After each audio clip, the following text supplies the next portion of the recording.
The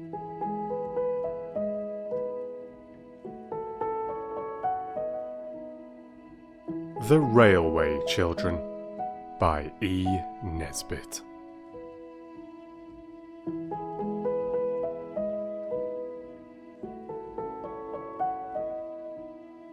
Chapter 1. The Beginning of Things. They were not railway children to begin with. I don't suppose they had ever thought about railways, except as a means of getting to Masculine and Cook's, the pantomime, zoological gardens, and Madame Tussauds. They were just ordinary suburban children, and they lived with their father and mother in an ordinary red brick-fronted villa, with coloured glass in the front door, a tiled passage that was called a hall, a bathroom with hot and cold water, electric bells, French windows, and a good deal of white paint, and every modern convenience, as the house agents say. There were 3 of them. Roberta was the eldest. Of course, mothers never have favourites, but if their mother had had a favourite, it might have been Roberta. Next came Peter, who wished to be an engineer when he grew up, and the youngest was Phyllis, who meant extremely well. Mother did not spend all her time in paying dull calls to dull ladies, and sitting dully at home waiting for dull ladies to pay calls to her. She was almost always there, ready to play with the children and to read with them, and help them to do their home lessons. Besides this, she used to write stories for them while they were at school and read them aloud after tea, and she always made up funny pieces of poetry for their birthdays and for other great occasions, such as the christening of the new kittens, or the refurnishing of the doll's house, or the time when they were getting over the mumps. These 3 lucky children always had everything they needed. Pretty clothes, good fires, a lovely nursery with heaps of toys, and a Mother Goose wallpaper. They had a kind and merry nursemaid, and a dog who was called James and who was their very own. They also had a father who was just perfect. Never cross, never unjust, and always ready for a game. At least, if at any time he was not ready, he always had an excellent reason for it, and explained the reason to the children so interestingly and funnily that they felt sure he couldn't help himself. You'll think that they ought to have been very happy, and so they were. But they did not know how happy, till the pretty life in the Red Villa was over and done with, and they had to live a very different life indeed. The dreadful change came quite suddenly. Peter had a birthday, his 10th. Among his other presents was a model engine more perfect than you could have ever dreamed of. The other presents were full of charm, but the engine was fuller of charm than any of the others were. Its charm lasted in its full perfection for exactly 3 days. Then, owing either to Peter's inexperience or Phyllis's good intentions, which had been rather pressing, or to some other cause, the engine suddenly went off with a bang. James was so frightened that he went out and did not come back all day. All the Noah's Ark people who were in the tender were broken to bits, but nothing else was hurt except the poor little engine and the feelings of Peter. The others said he cried over it, but of course boys of 10 do not cry, however terrible the tragedies may be which darken their lot. He said that his eyes were red because he had a cold. This turned out to be true, though Peter did not know it was when he said it. The next day he had to go to bed and stay there. Mother began to be afraid that he might be sickening for measles, when suddenly he sat up in bed and said, "I hate gruel. I hate barley water. I hate bread and milk. I want to get up and have something real to eat." "What would you like?" Mother asked. "A pigeon pie," said Peter eagerly. "A large pigeon pie. A very large one." So Mother asked the cook to make a large pigeon pie. The pie was made, and when the pie was made, it was cooked, and when it was cooked, Peter ate some of it. After that, his cold was better. Mother made a piece of poetry to amuse him while the pie was being made. It began by saying what an unfortunate but worthy boy Peter was. Then it went on, He had an engine that he loved with all his heart and soul, and if he had a wish on earth it was to keep it whole. One day, my friends, prepare your minds, I'm coming to the worst. Quite suddenly a screw went mad and then the boiler burst. With gloomy face he picked it up and took it to his mother, though even he could not suppose that she could make another. For those who perished on the line he did not seem to care, his engine being more to him than all the people there. And now you see the reason why our Peter has been ill. He soothes his soul with pigeon pie, his gnawing grief to kill. He wraps himself in blankets warm and sleeps in bed till late, determined thus to overcome his miserable fate. And if his eyes are rather red, his cold must just excuse it. Offer him pie, you may be sure, he never will refuse it. Father had been away in the country for 3 or 4 days. All Peter's hopes for the curing of his afflicted engine were now fixed on his father, for father was most wonderfully clever with his fingers. He could mend all sorts of things. He had often acted as veterinary surgeon to the wooden rocking horse. Once he had saved its life when all human aid was despaired of, and the poor creature was given up for lost, and even the carpenter said he didn't see his way to do anything. And it was father who mended the doll's cradle when no one else could, and with a little glue and some bits of wood and a penknife, made all the Noah's Ark beasts as strong in their pins as ever they were, if not stronger. Peter, with heroic unselfishness, did not say anything about his engine till after father had had his dinner and his after-dinner cigar. The unselfishness was mother's idea, but it was Peter who carried it out, and needed a good deal of patience too. At last, mother said to father, "Now, dear, if you're quite rested and quite comfy, we want to tell you about the great railway accident and ask your advice." "All right," said father. "Fire away." So then Peter told the sad tale, and fetched what was left of the engine. Said father, when he had looked the engine over very carefully. The children held their breaths. "Is there no hope?" said Peter, in a low, unsteady voice. "Hope? Rather! Tons of it," said father cheerfully. "But it'll want something besides hope. A bit of brazing, say, or some solder and a new valve. I think we'd better keep it for a rainy day. In other words, I'll give up Saturday afternoon to do it, and you shall all help me." "Can girls help to mend engines?" Peter asked doubtfully. "Of course they can. Girls are just as clever as boys, and don't you forget it. How would you like to be an engine driver, Phil?" "My face would be always dirty, wouldn't it?" said Phyllis in unenthusiastic tones. "And I expect I should break something." "I should just love it," said Roberta. "Do you think I could when I'm grown up, Daddy? Or even a stoker?" "You mean a fireman," said Daddy, pulling and twisting at the engine. "Well, if you still wish it when you're grown up, we'll see about making you a firewoman. I remember when I was a boy." Just then there was a knock at the front door. "Who on earth?" said father. "An Englishman's house is his castle, of course, but I do wish they built semi-detached villas with moats and drawbridges." Ruth, she was the parlour maid and had red hair, came in and said that 2 gentlemen wanted to see the master. "I've shown them into the library, sir," said she. "I expect it's the subscription to the vicar's testimonial," said mother, "or else it's the choir holiday fund. Get rid of them quickly, dear. It does break up an evening so, and it's nearly the children's bedtime." But father did not seem to be able to get rid of the gentleman at all quickly. "I wish we had got a moat and drawbridge," said Roberta. "Then, when we didn't want people, we could just pull up the drawbridge and no one else could get in. I expect father will have forgotten about when he was a boy if they stay much longer."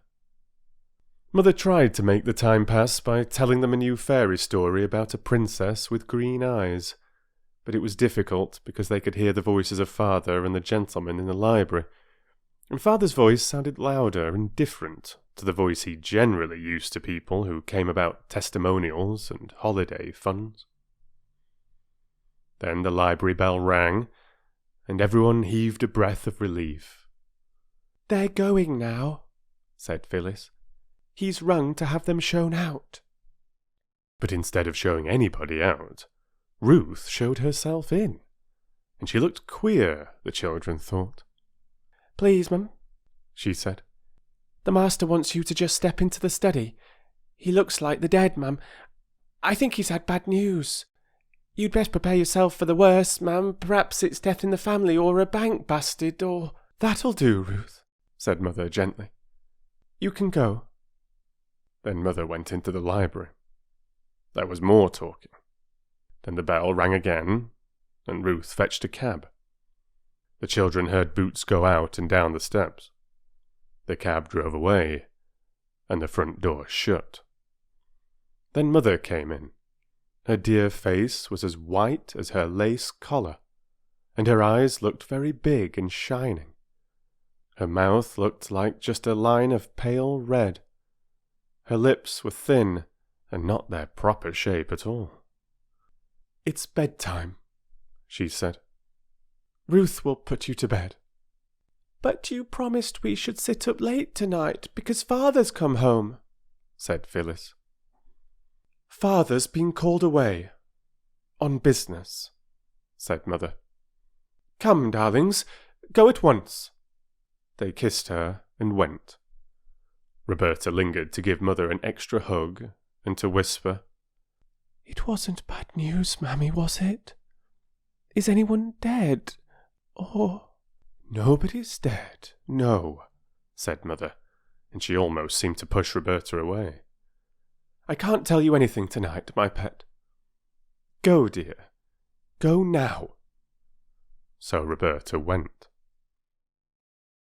Ruth brushed the girls' hair and helped them to undress. Mother almost always did this herself. When she had turned down the gas and left them, she found Peter, still dressed, waiting on the stairs.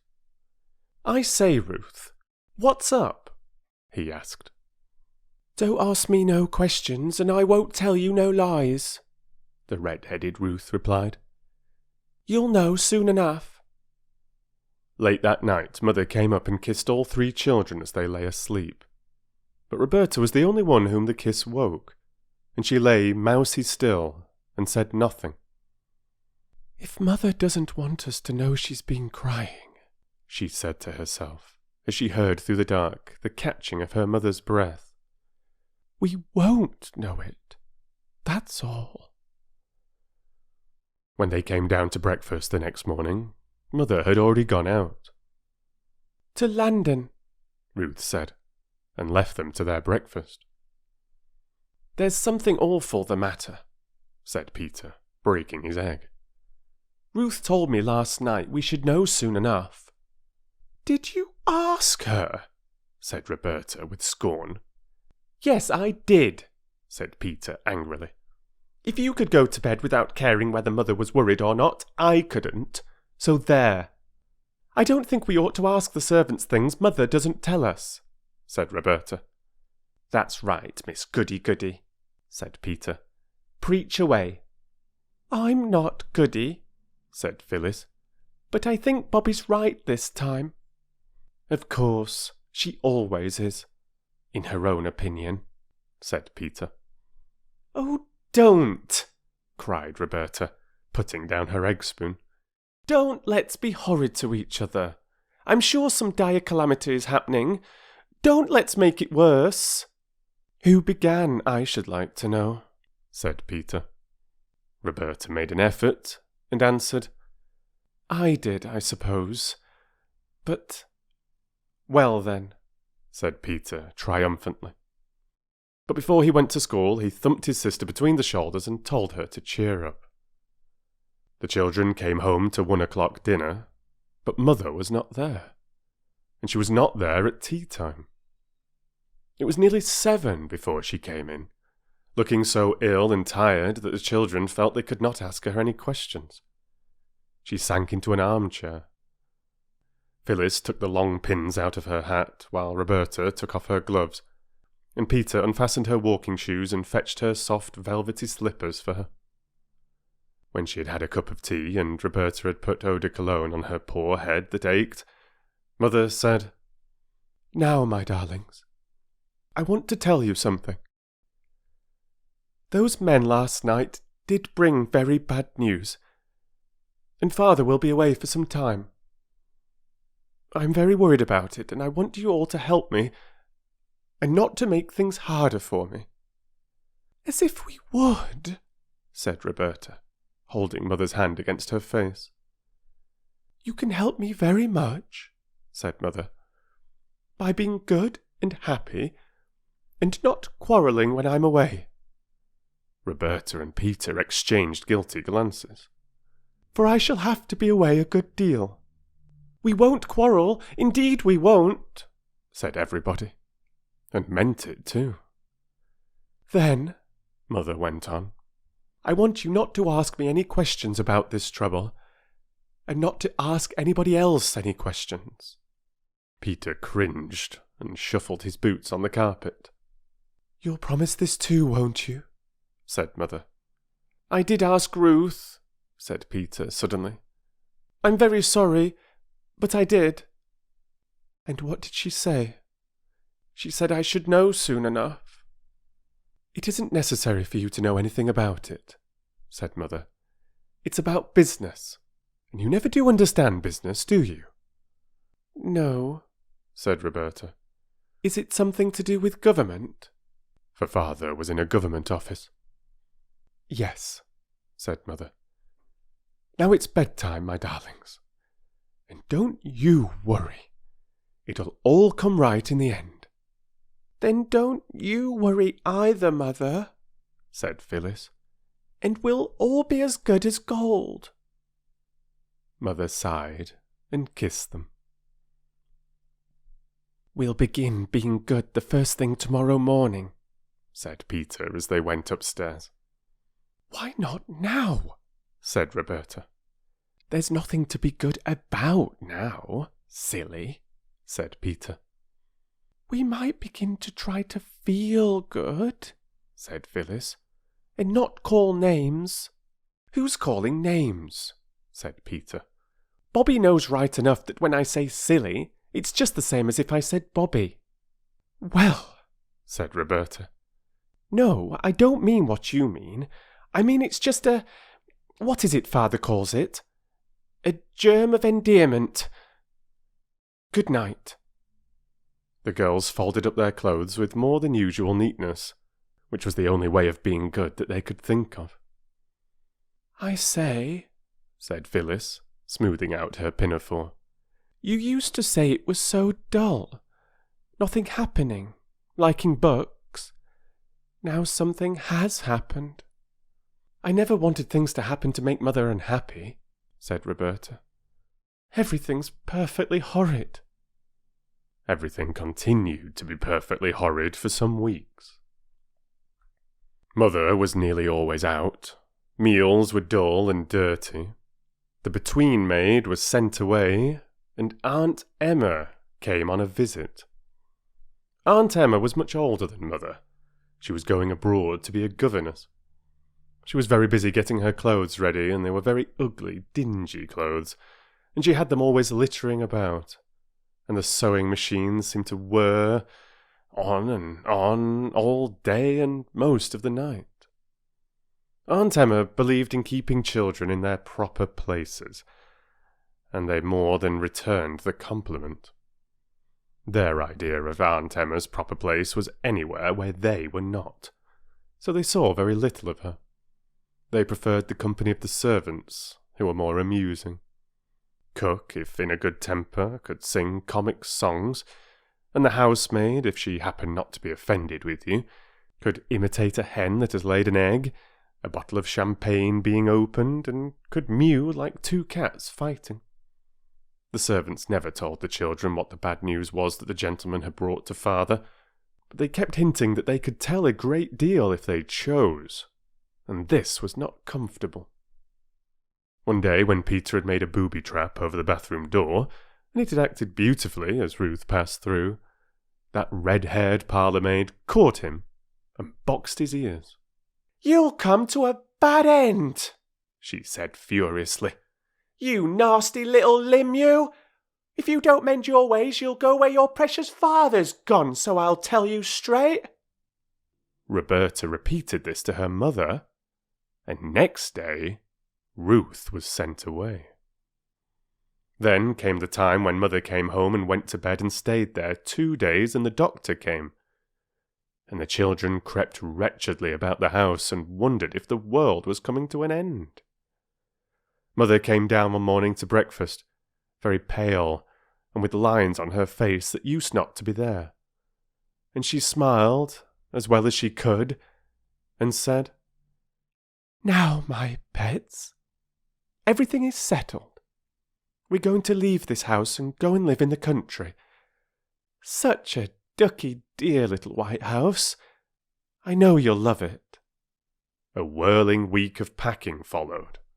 Not just packing clothes, like when you go to the seaside, but packing chairs and tables, covering their tops with sacking and their legs with straw. All sorts of things were packed that you don't pack when you go to the seaside. Crockery, blankets, candlesticks, carpets, bedsteads, saucepans, and even fenders and fire irons. The house was like a furniture warehouse. I think the children enjoyed it very much. Mother was very busy, but not too busy now to talk to them and to read to them, and even to make a bit of poetry for Phyllis to cheer her up when she fell down with a screwdriver and ran it into her hand. "Aren't you going to pack this, Mother?" Roberta asked, pointing to the beautiful cabinet inlaid with red turtle shell and brass. "We can't take everything," said Mother. "But we seem to be taking all the ugly things," said Roberta. "We're taking the useful ones," said Mother. "We've got to play at being poor for a bit, my chickabiddy." When all the ugly, useful things had been packed up and taken away in a van by men in green baize aprons, the 2 girls and Mother and Aunt Emma slept in the 2 spare rooms where the furniture was all pretty. All their beds had gone. A bed was made up for Peter on the drawing-room sofa. "I say, this is larks," he said, wriggling joyously as Mother tucked him up. "I do like moving. I wish we moved once a month." Mother laughed. "I don't," she said. "Good night, Peterkin." As she turned away, Roberta saw her face. She never forgot it. "Oh, Mother," she whispered all to herself as she got into bed. "How brave you are! How I love you! Fancy being brave enough to laugh when you're feeling like that." Next day, boxes were filled, and boxes and more boxes, and then late in the afternoon a cab came to take them to the station. Aunt Emma saw them off. They felt that they were seeing her off, and they were glad of it. "But oh, those poor little foreign children that she's going to governess," whispered Phyllis. "I wouldn't be them for anything." At first they enjoyed looking out of the window, but when it grew dusk they grew sleepier and sleepier, and no one knew how long they had been in the train when they were roused by Mother's shaking them gently and saying, "Wake up, dears. We're there." They woke up, cold and melancholy, and stood shivering on the draughty platform while the baggage was taken out of the train. Then the engine, puffing and blowing, set to work again and dragged the train away. The children watched the tail lights of the guard's van disappear into the darkness. This was the first train the children saw on that railway, which was in time to become so very dear to them. They did not guess then how they would grow to love the railway, and how soon it would become the centre of their new life, nor what wonders and changes it would bring to them. They only shivered and sneezed, and hoped the walk to the new house wouldn't be long. Peter's nose was colder than he ever remembered it to have been before. Roberta's hat was crooked, and the elastic seemed tighter than usual. Phyllis's shoelaces had come undone. "Come," said Mother. "We've got to walk. There aren't any cabs here." The walk was dark and muddy. The children stumbled a little on the rough road, and once Phyllis absently fell into a puddle and was picked up damp and unhappy. There were no gas lamps on the road, and the road was uphill. The cart went at a foot space, and they followed the gritty crunch of its wheels. As their eyes got used to the darkness, they could see the mound of boxes swaying dimly in front of them. A long gate had to be opened for the cart to pass through, and after that the road seemed to go on across fields, and now it went downhill. Presently a great, dark, lumpish thing showed over to the right.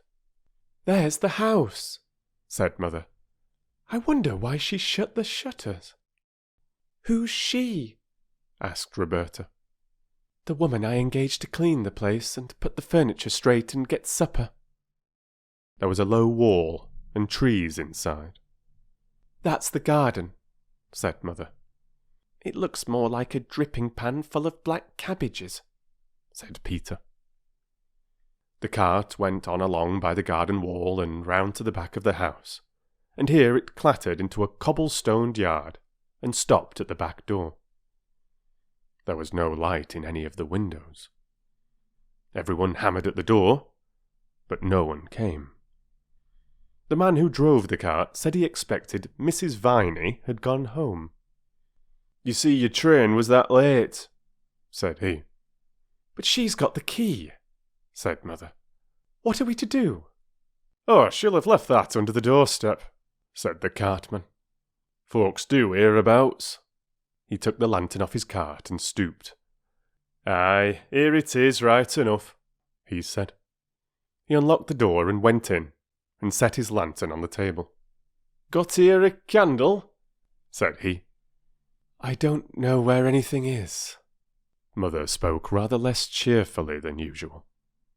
He struck a match. There was a candle on the table, and he lighted it. By its thin little glimmer the children saw a large bare kitchen with a stone floor. There were no curtains, no hearthrug. The kitchen table from home stood in the middle of the room. The chairs were in one corner, and the pots, pans, brooms, and crockery in another. There was no fire, and the black grate showed cold, dead ashes. As the cartman turned to go out after he had brought in the boxes, there was a rustling, scampering sound that seemed to come from inside the walls of the house. "Oh, what's that?" cried the girls. "It's only the rats," said the cartman, and he went away and shut the door, and a sudden draught of it blew out the candle. "Oh dear," said Phyllis. "I wish we hadn't come." And she knocked a chair over. "Only the rats," said Peter in the dark.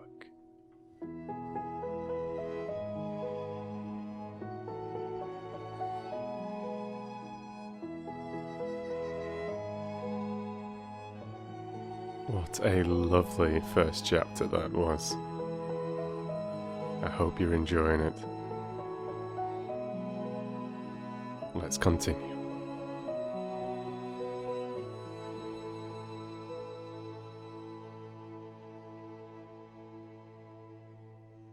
Chapter 2. Peter's Coal Mine.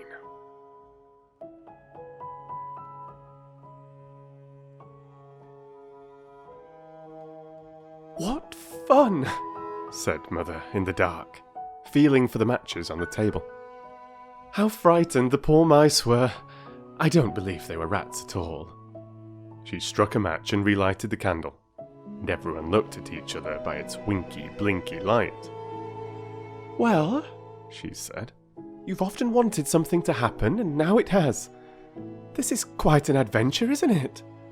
I told Mrs. Viney to get us some bread and butter and meat and things, and to have supper ready. I suppose she's laid it in the dining room. So let's go and see. The dining room opened out of the kitchen. It looked much darker than the kitchen when they went in with one candle, because the kitchen was whitewashed, but the dining room was dark wood from floor to ceiling, and across the ceiling there were heavy black beams. There was a muddled maze of dusty furniture, the breakfast room furniture from the old home where they had lived all their lives. It seemed a very long time ago, and a very long way off. There was the table, certainly, and there were chairs, but there was no supper. Let's look in the other rooms, said Mother. And they looked, and in each room was the same kind of blundering half-arrangement of furniture and fire-irons and crockery and all sorts of odd things on the floor. But there was nothing to eat. Even in the pantry there were only a rusty cake tin and a broken plate with whitening mixed in it. What a horrid old woman, said Mother. She's just walked off with the money and not got us anything to eat at all. Then shan't we have any supper at all? Asked Phyllis, dismayed, stepping back onto a soap dish that cracked responsively. Oh, yes, said Mother. Only it'll mean unpacking one of those big cases that we put in the cellar. Phil, do you mind where you're walking to? There's a dear. Peter, hold the light. The cellar door opened out of the kitchen. There were 5 wooden steps leading down. It wasn't a proper cellar at all, the children thought, because its ceiling went up as high as the kitchen's. A bacon rack hung under its ceiling. There was wood in it, and coal, also the big cases. Peter held out the candle all on one side, while Mother tried to open the great packing case. It was very securely nailed down. Where's the hammer? Asked Peter. That's just it, said Mother. I'm afraid it's inside the box. But there's a coal shovel, and there's the kitchen poker. And with these she tried to get the case open. Let me do it, said Peter, thinking he could do it better himself. Everyone thinks this when he sees another person stirring a fire or opening a box or untying a knot in a bit of string. You'll hurt your hands, Mammy, said Roberta. Let me. I wish Father was here, said Phyllis. He'd get it open in 2 shakes. What are you kicking me for, Bobbie? I wasn't, said Roberta. Just then the first of the long nails in the packing case began to come out with a scrunch. Then a lath was raised, and then another, till all 4 stood up with the long nails in them shining fiercely like iron teeth in the candlelight. Hooray, said Mother. Here are some candles, the very first thing. You girls go and light them. You'll find some saucers and things. Just drop a little candle grease in the saucer and stick the candle upright in it. How many shall we light? As many as ever you like, said Mother gaily.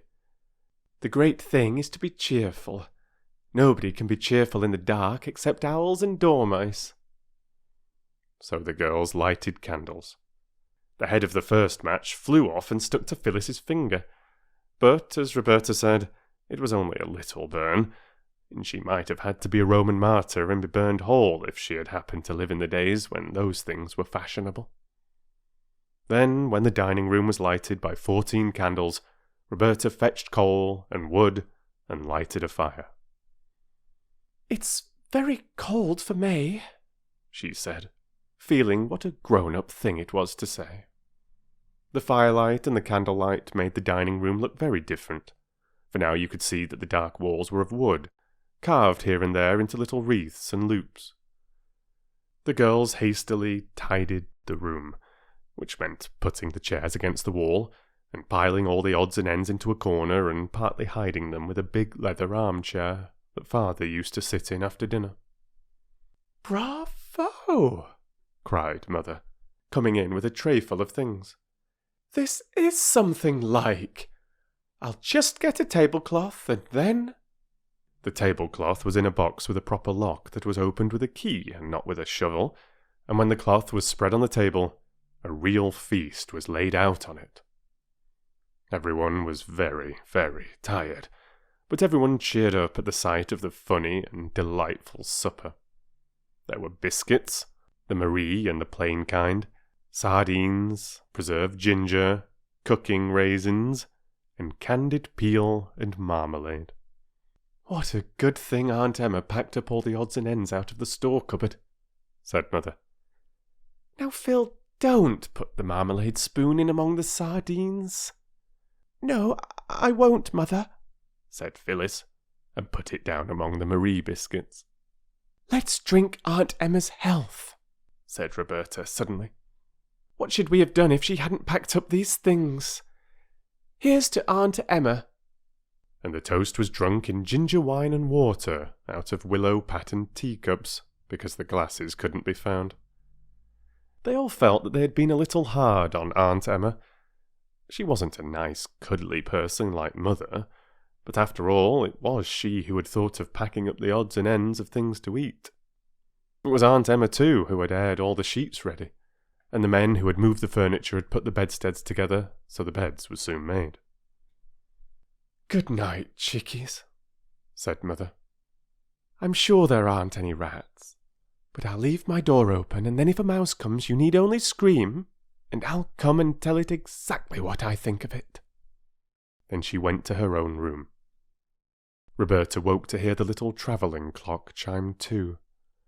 It sounded like a church clock, ever so far away, she always thought. And she heard, too, Mother still moving about in her room. Next morning, Roberta woke Phyllis by pulling her hair gently, but quite enough for her purpose. "What's the matter?" asked Phyllis, still almost wholly asleep. Wake up, said Roberta. "We're in the new house, don't you remember? No servants or anything. Let's get up and begin to be useful. We'll just creep down mouse quietly and have everything beautiful before Mother gets up. I've woke Peter. He'll be dressed as soon as we are." So they dressed quietly and quickly. Of course, there was no water in their rooms, so when they got down they washed as much as they thought was necessary under the spout of the pump in the yard.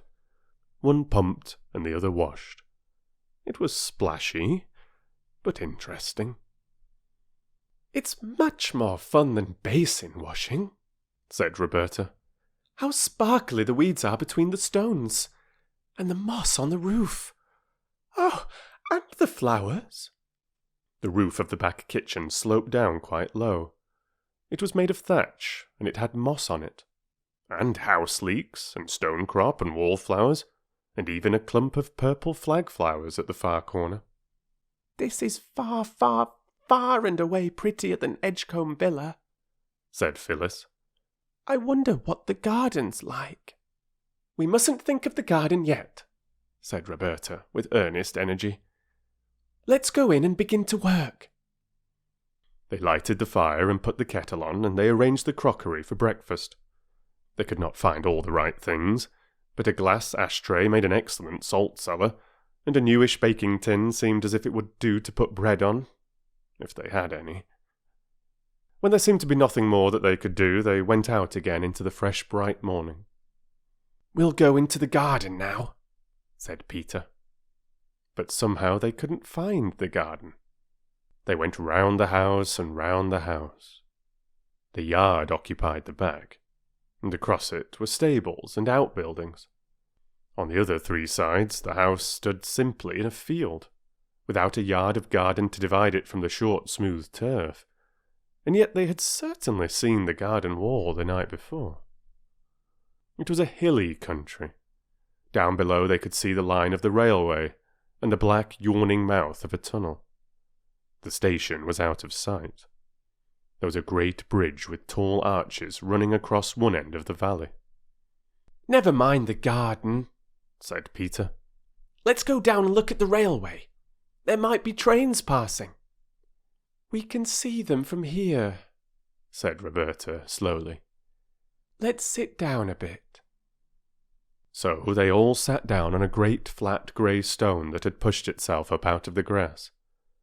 It was one of many that lay about on the hillside, and when Mother came out to look for them at 8 o'clock, she found them deeply asleep in a contented, sun-warmed bunch.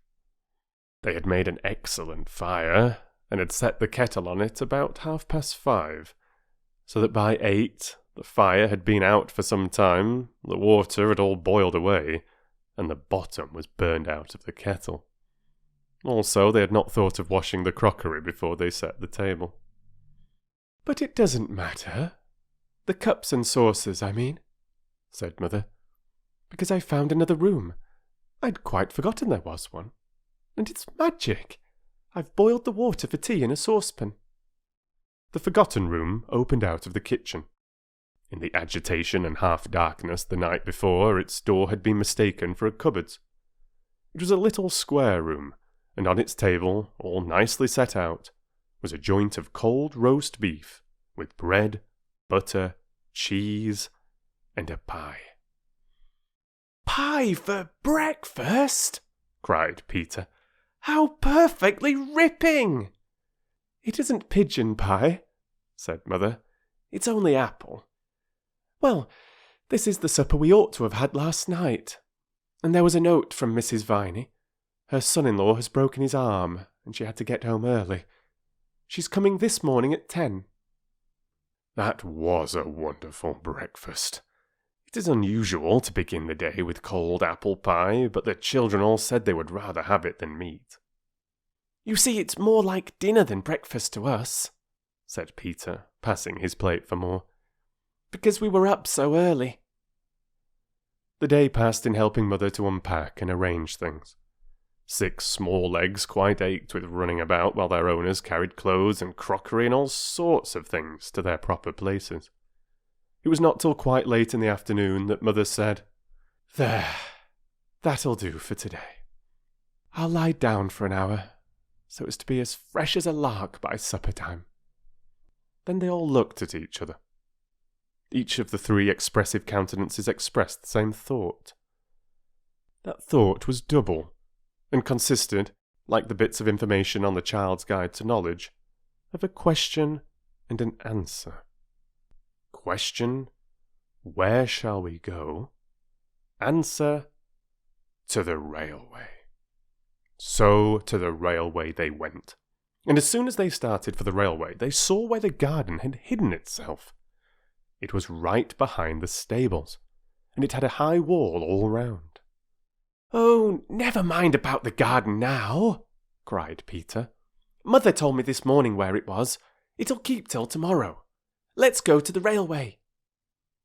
The way to the railway was all downhill over smooth, short turf, with here and there furze bushes and grey and yellow rocks sticking out like candied peel from the top of a cake.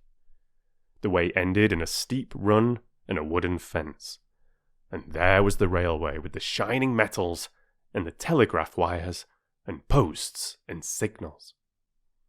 They all climbed onto the top of the fence, and then suddenly there was a rumbling sound that made them look along the line to the right, where the dark mouth of a tunnel opened itself in the face of a rocky cliff.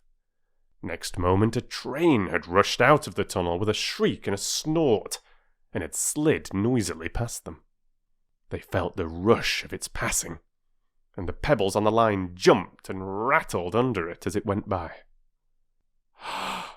"Oh," said Roberta, drawing a long breath. "It was like a great dragon tearing by. Did you feel it fan us with its hot wings? I suppose a dragon's lair might look very like that tunnel from the outside," said Phyllis. But Peter said, "I never thought we should ever get as near to a train as this. It's the most ripping sport. Better than toy engines, isn't it?" said Roberta. I'm tired of calling Roberta by her name. I don't see why I should. No one else did. Everyone else called her Bobbie, and I don't see why I shouldn't. "I don't know. It's different," said Peter. "It seems so odd to see all of a train. It's awfully tall, isn't it? We've always seen them cut in half by platforms," said Phyllis. I wonder if that train was going to London, Bobbie said. London's where Father is. Let's go down to the station and find out, said Peter. So they went. They walked along the edge of the line and heard the telegraph wires humming over their heads. When you are in a train, it seems such a little way between post and post, and one after another the posts seem to catch up the wires almost more quickly than you can count them. But when you have to walk, the posts seem few and far between. But the children got to the station at last. Never before had any of them been at a station, except for the purpose of catching trains, or perhaps waiting for them, and always with grown-ups in attendance. Grown-ups who were not themselves interested in stations, except as places from which they wished to get away. Never before had they passed close enough to a signal box to be able to notice the wires, and to hear the mysterious ping, ping, followed by the strong, firm clicking of machinery. The very sleepers on which the rails lay were a delightful path to travel by, just far enough apart to serve as the stepping stones in a game of foaming torrents hastily organised by Bobbie. Then to arrive at the station, not through the booking office, but in a freebooting sort of way, by the sloping end of the platform. This in itself was a joy. Joy, too, it was to peep into the porter's room, where the lamps are, and the railway almanac on the wall, and one porter half asleep behind a paper. There were a great many crossing lines at the station. Some of them just ran into a yard and stopped short, as though they were tired of business and meant to retire for good. Trucks stood on the rails here, and on one side was a great heap of coal. Not a loose heap, such as you see in your coal cellar, but a sort of solid building of coals, with large square blocks of coal outside used just as though they were bricks, and built up till the heap looked like the picture of the cities of the plain in Bible stories for infants. There was a line of whitewash near the top of the coaly wall. When presently the porter lounged out of his room at the twice-repeated tingling thrill of a gong over the station door, Peter said, "How do you do?" in his best manner, and hastened to ask what the white mark was on the coal for. "To mark how much coal there be," said the porter, "so as we'll know if anyone nicks it. So don't you go off with none in your pockets, young gentleman." This seemed, at the time, but a merry jest, and Peter felt at once that the porter was a friendly sort with no nonsense about him. But later the words came back to Peter with a new meaning. Have you ever gone into a farmhouse kitchen on a baking day and seen the great crock of dough set by the fire to rise? If you have, and if you were at the time still young enough to be interested in everything you saw, you'll remember that you found yourself quite unable to resist the temptation to poke your finger into the soft round of dough that curved inside the pan like a giant mushroom. And you'll remember that your finger made a dent in the dough, and that slowly, but surely, the dent disappeared, and the dough looked quite the same as it did before you touched it. Unless, of course, your hand was extra dirty, in which, naturally, there would be a little black mark. Well, it was just like that with the sorrow the children had felt at Father's going away, and at Mother's being so unhappy. It made a deep impression, but the impression did not last long. They soon got used to being without Father, though they did not forget him, and they got used to not going to school, and to seeing very little of Mother, who was now almost all day shut up in her upstairs room, writing. She used to come down at tea time and read aloud the stories she had written. They were lovely stories. The rocks and hills and valleys and trees, the canal, and above all the railway, were so new and so perfectly pleasing that the remembrance of the old life in the villa grew to seem almost like a dream. Mother had told them more than once that they were quite poor now, but this did not seem to be anything but a way of speaking. Grown-up people, even mothers, often make remarks that don't seem to mean anything in particular, just for the sake of saying something, seemingly. There was always enough to eat, and they wore the same kind of nice clothes they had always worn. But in June came 3 wet days, The rain came down, straight as lances, and it was very, very cold. Nobody could go out, and everybody shivered. They all went up to the door of Mother's room and knocked. "Well, what is it?" asked Mother from inside. "Mother," said Bobbie. "mayn't I light a fire? I do know how." And Mother said, "No, my ducky love, we mustn't have fires in June. Cold is so dear. If you're cold, go and have a good romp in the attic. That'll warm you." "But, Mother, it only takes such a little coal to make a fire." "It's more than we can afford, chickeny love," said Mother cheerfully. "Now run away there, darlings. I'm madly busy." "Mother's always busy now," said Phyllis in a whisper to Peter. Peter did not answer. He shrugged his shoulders. He was thinking. Thought, however, could not long keep itself from the suitable furnishing of a bandit's lair in the attic. Peter was the bandit, of course. Bobbie was his lieutenant, his band of trusty robbers, and in due course the parent of Phyllis, who was the captured maiden for whom a magnificent ransom, in horse beans, was unhesitatingly paid. They all went down to tea, flushed and joyous as any mountain brigands. But when Phyllis was going to add jam to her bread and butter, Mother said, "Jam or butter, dear, not jam and butter. We can't afford that sort of reckless luxury nowadays." Phyllis finished the slice of bread and butter in silence, and followed it up by bread and jam. Peter mingled thought and weak tea. After tea they went back to the attic, and he said to his sisters, "I have an idea." "What's that?" they asked politely. "I shan't tell you," was Peter's unexpected rejoinder. "Oh, very well," said Bobbie. And Phil said, "Don't then." "Girls," said Peter, "are always so hasty-tempered." "I should like to know what boys are," said Bobbie with fine disdain. "I don't want to know about your silly ideas." "You'll know some day," said Peter, keeping his own temper by what looked exactly like a miracle.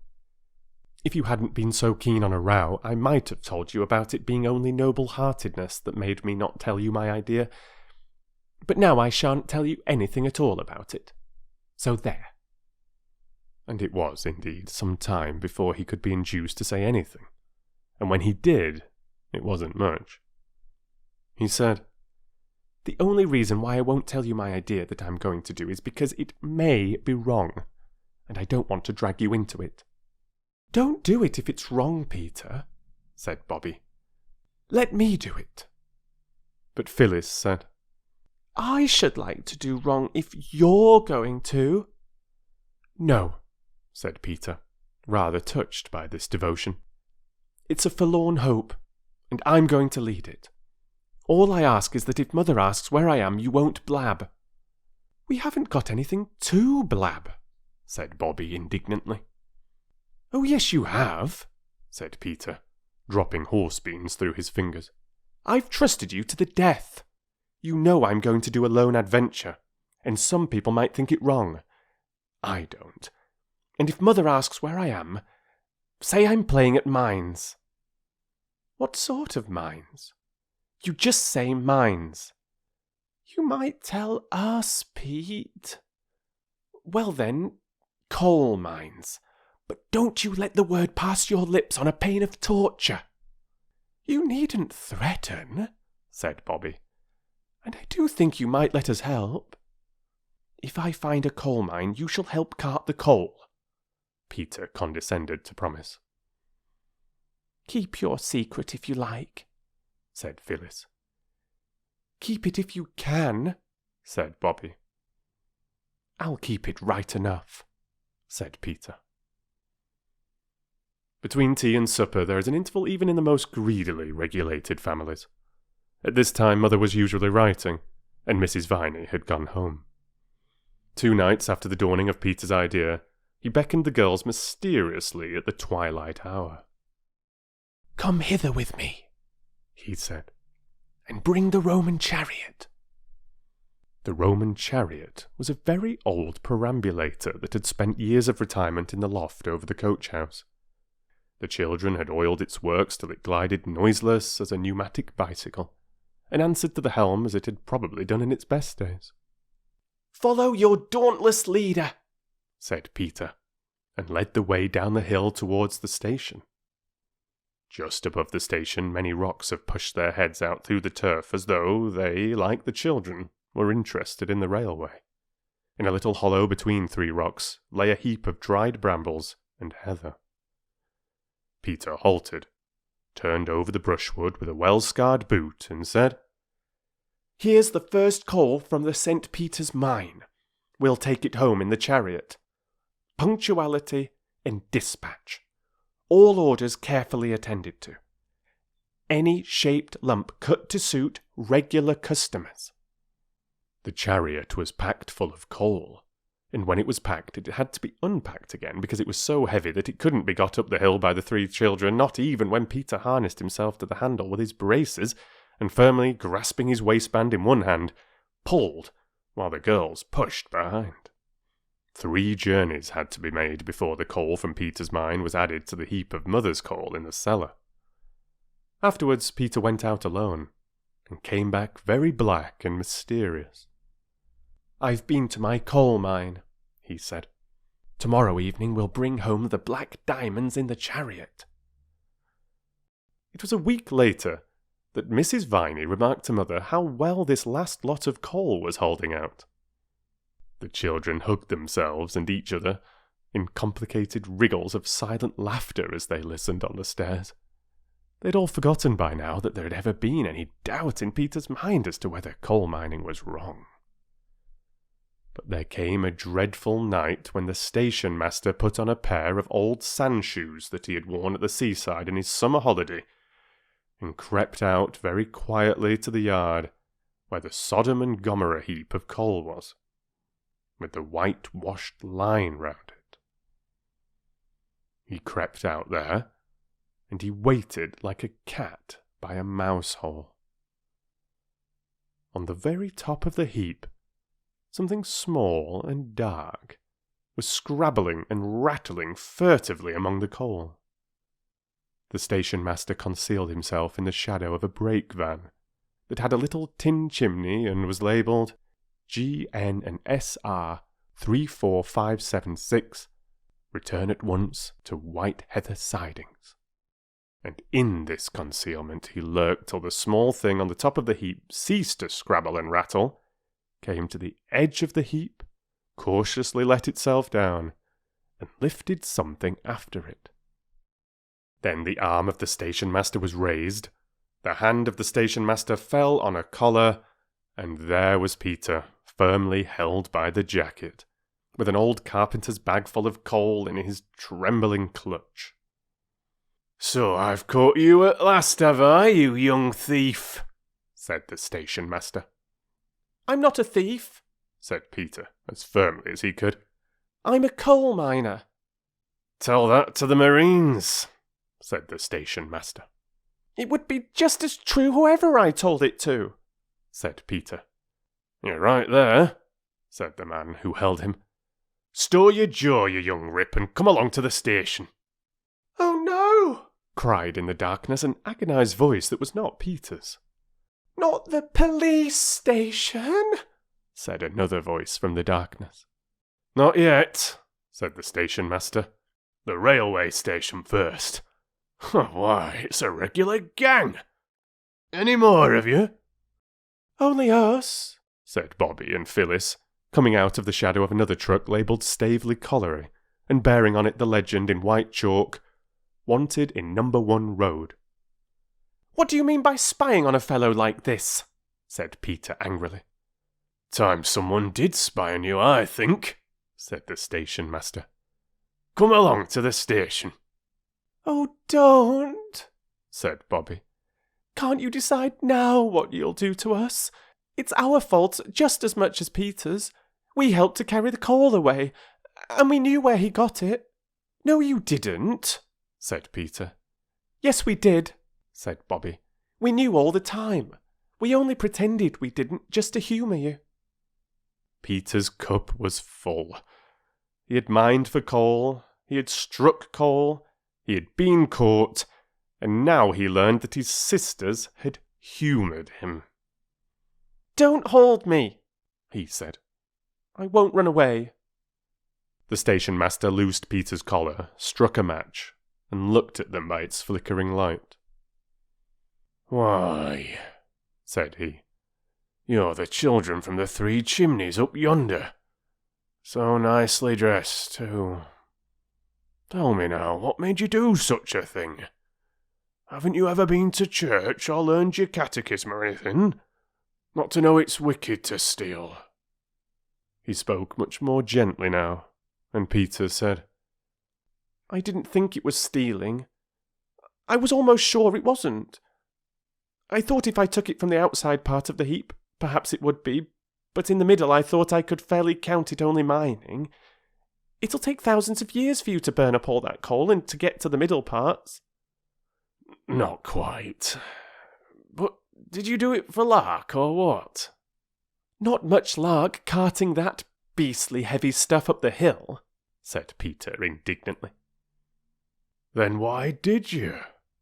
The station master's voice was so much kinder now that Peter replied, You know that wet day? Well, Mother said we were too poor to have a fire. We always had fires when it was cold at our other house, and... Don't, interrupted Bobbie in a whisper. Well, said the station master, rubbing his chin thoughtfully. I'll tell you what I'll do. I'll look over it this once. But you remember, young gentleman, stealing is stealing. And what's mine isn't yours, whether you call it mining or whether you don't. Run along home.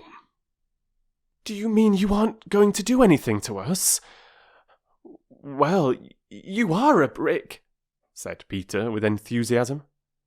You're a dear, said Bobbie. You're a darling, said Phyllis. That's all right, said the station master. And on this they parted. Don't speak to me, said Peter as the three went up the hill. You're spies and traitors. That's what you are. But the girls were too glad to have Peter between them, safe and free, and on the way to Three Chimneys and not to the police station, to mind much what he said. We did say it was us as much as you, said Bobbie gently. Well, and it wasn't. It would have come to the same thing in courts with judges, said Phyllis. Don't be snarky, Peter. It isn't our fault your secrets are so jolly easy to find out. She took his arm, and he let her. There's an awful lot of coal in the cellar anyhow, he went on. Oh, don't, said Bobbie. I don't think we ought to be glad about that. I don't know, said Peter, plucking up a spirit. I'm not at all sure even now that mining is a crime. But the girls were quite sure, and they were also quite sure that he was quite sure, however little he cared to own it.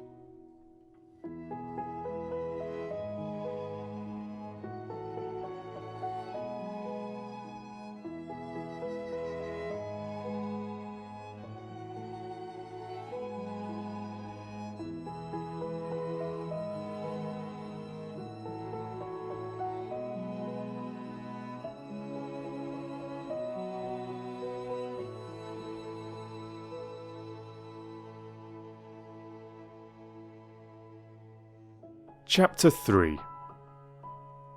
The Old Gentleman.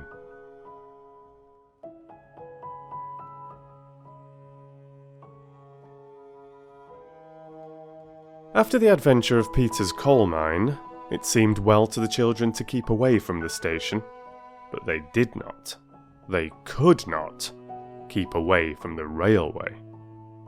They had lived all their lives in a street where cabs and omnibuses rumbled by at all hours, and the carts of butchers and bakers and candlestick makers. I never saw a candlestick maker's cart. Did you? Might occur at any moment. Here in the deep silence of the sleeping country, the only things that went by were the trains. They seemed to be all that was left to link the children to the old life that had once been theirs. Straight down the hill in front of Three Chimneys, the daily passage of their 6 feet began to mark a path across the crisp, short turf. They began to know the hours when certain trains passed, and they gave names to them. The 9:15 up was called the Green Dragon. The 10:07 down was the Worm of Wantley. The Midnight Town Express, whose shrieking rush they sometimes woke from their dreams to hear, was the Fearsome Fly-by-Night. Peter got up once, in chill starshine, and, peeping it through his curtains, named it on the spot. It was by the Green Dragon that the old gentleman travelled.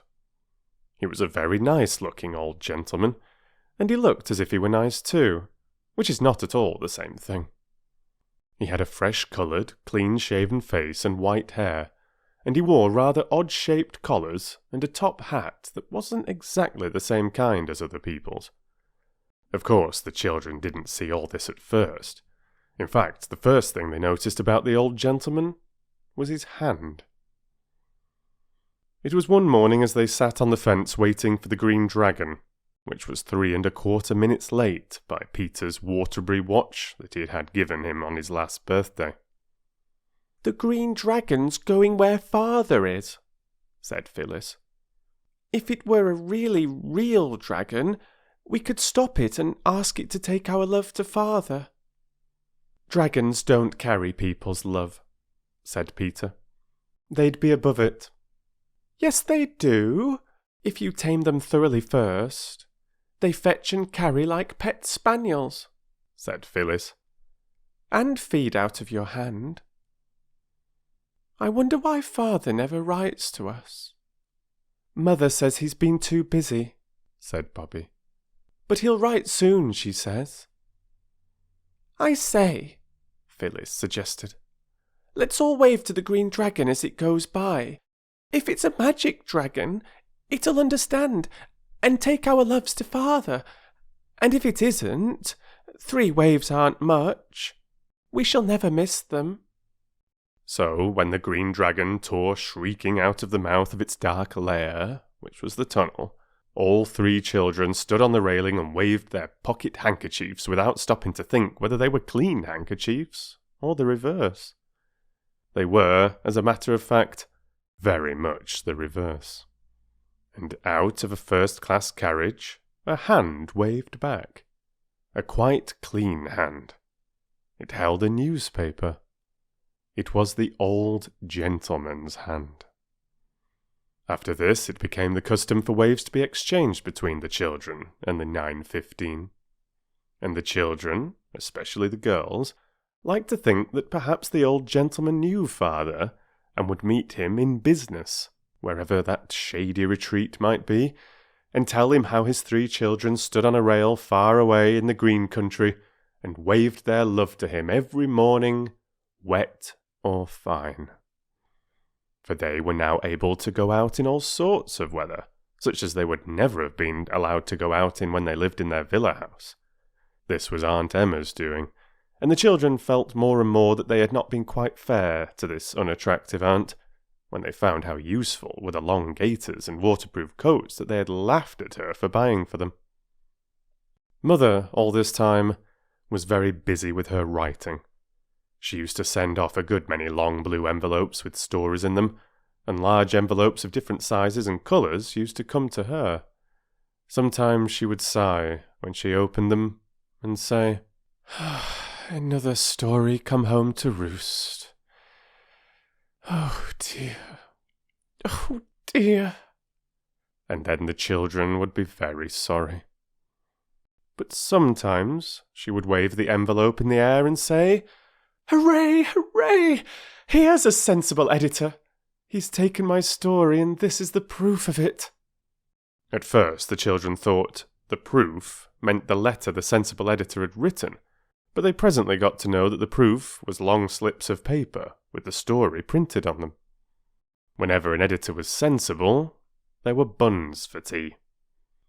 One day, Peter was going down to the village to get buns to celebrate the sensibleness of the editor of the Children's Globe, when he met the station master. Peter felt very uncomfortable, for he had now had time to think over the affair of the coal mine. He did not like to say good morning to the station master, as you usually do to anyone you meet on a lonely road, because he had a hot feeling, which spread even to his ears, that the station master might not care to speak to a person who has stolen coals. Stolen is a nasty word, but Peter felt it was the right one. So he looked down and said nothing. It was the station master who said, "Good morning," as he passed by, and Peter answered, "Good morning." Then he thought, perhaps he doesn't know who I am by daylight, or he wouldn't be so polite. And he did not like the feeling which thinking this gave him. And then before he knew what he was going to do, he ran after the station master, who stopped when he heard Peter's hasty boots crunching the road, and coming up with him very breathless and with his ears now quite magenta-coloured, he said, "I don't want you to be polite to me if you don't know me when you see me." "Eh?" said the station master. "I thought perhaps you didn't know it was me that took the coals," Peter went on, "when you said good morning, but it was, and I'm sorry. There." "Why," said the station master, "I wasn't thinking anything at all about the precious coals. Let bygones be bygones. And where were you off to in such a hurry?" "I'm going to buy buns for tea," said Peter. "I thought you were all so poor," said the station master. "So we are," said Peter confidentially. "but we always have 3 pennyworth of halfpennies for tea whenever Mother sells a story or a poem or anything." "Oh," said the station master. "So your mother writes stories, does she?" "The beautifulest you've ever read," said Peter. "You ought to be very proud to have such a clever mother." "Yes," said Peter. "but she used to play with us more before she had to be so clever." "Well," said the station master, "I must be getting along. You give us a look in at the station whenever you feel so inclined. And as to coals, it's a word that... well, oh no. We never mention it, eh?" "Thank you," said Peter. "I'm very glad it's all straightened out between us." And he went on across the canal bridge to the village to get the buns, feeling more comfortable in his mind than he had felt since the hand of the station master had fastened on his collar that night among the coals. Next day, when they had sent the 3-fold wave of greeting to father by the Green Dragon, and the old gentleman had waved back as usual, Peter proudly led the way to the station. "But ought we?" said Bobbie. "After the coals, she means," Phyllis explained. "I met the station master yesterday," said Peter in an off-hand way, and he pretended not to hear what Phyllis had said. "He express specially invited us to go down any time we liked." "After the coals?" repeated Phyllis. "Stop a minute. My bootlace is undone again." "It always is undone again," said Peter. "And the station master was more of a gentleman than you'll ever be, Phil. Throwing coal at a chap's head like that." Phyllis did up her bootlace and went on in silence, but her shoulders shook, and presently a fat tear fell off her nose and splashed on the metal of the railway line. Bobbie saw it. "Why, what's the matter, darling?" she said, stopping short and putting her arm round the heaving shoulders. "He called me ungentlemanly," sobbed Phyllis. "I didn't never call him unladylike. Not even when he tied my Clorinda to the firewood bundle and burned her at the stake for a martyr." Peter had indeed perpetrated this outrage a year or two before. "Well, you began, you know," said Bobbie honestly, "about coals and all that. Don't you think you'd better both unsay everything since the wave, and let honour be satisfied?" "I will if Peter will," said Phyllis, sniffling. "All right," said Peter. "Honour is satisfied. Here, use my hanky, Phil, for goodness sake, if you've lost yours as usual. I wonder what you do with them." "You had my last one," said Phyllis indignantly, "to tie up the rabbit hutch door with. But you're very ungrateful. It's quite right what it says in the poetry book about sharper than a serpent it is to have a toothless child. But it means ungrateful when it says toothless. Miss Lowe told me so." "All right," said Peter impatiently. "I'm sorry. There. Now will you come on?" They reached the station and spent a joyous 2 hours with the porter. He was a worthy man, and seemed never tired of answering the questions that begin with "why?", which many people in higher ranks of life often seem weary of. He told them many things that they had not known before, as, for instance, that the things that hook carriages together are called couplings, and that the pipes, like great serpents that hang over the couplings, are meant to stop the train with. "If you could get a hold of one of 'em when the train is going and pull 'em apart," said he, "she'd stop dead off with a jerk." "Who's she?" said Phyllis. "The train, of course," said the porter. After that, the train was never again "it" to the children. "And you know the thing in the carriages where it says on it, £5 fine for improper use? If you was to improperly use that, the train 'ud stop." "And if you used it properly?" said Roberta. "It'd stop just the same, I suppose," said he. "But it isn't proper use unless you've been murdered. There was an old lady once, someone kidded her on it was a refreshment room bell, and she used it improper, not being in danger of her life, though hungry. And when the train stopped and the guard came along expecting to find someone weltering in their last moment, she says, 'Oh, please, mister, I'll take a glass of stout and a bath bun,' she said. And the train was 7 minutes behind her time, as it was." "What did the guard say to the old lady?" "I dunno," replied the porter. "But I lay she didn't forget it in an hurry, whatever it was." In such delightful conversation the time went by all too quickly. The station master came out once or twice from that sacred inner temple behind the place where the hole is that they sell you tickets through, and was most jolly with them all. "Just as if coal had never been discovered," Phyllis whispered to her sister. He gave them each an orange, and promised to take them up into the signal box one of these days, when he wasn't so busy. Several trains went through the station, and Peter noticed for the first time that engines have numbers on them, like cabs. "Yes," said the porter. "I knowed a young gent as used to take down the numbers of every single one he seed, in a green notebook with silver corners it was, owing to his father being very well-to-do in the wholesale stationery." Peter felt that he could take down numbers too, even if he was not the son of a wholesale stationer. As he did not happen to have a green leather notebook with silver corners, the porter gave him a yellow envelope, and on it he noted 379 663, and felt that this was the beginning of what would be a most interesting collection.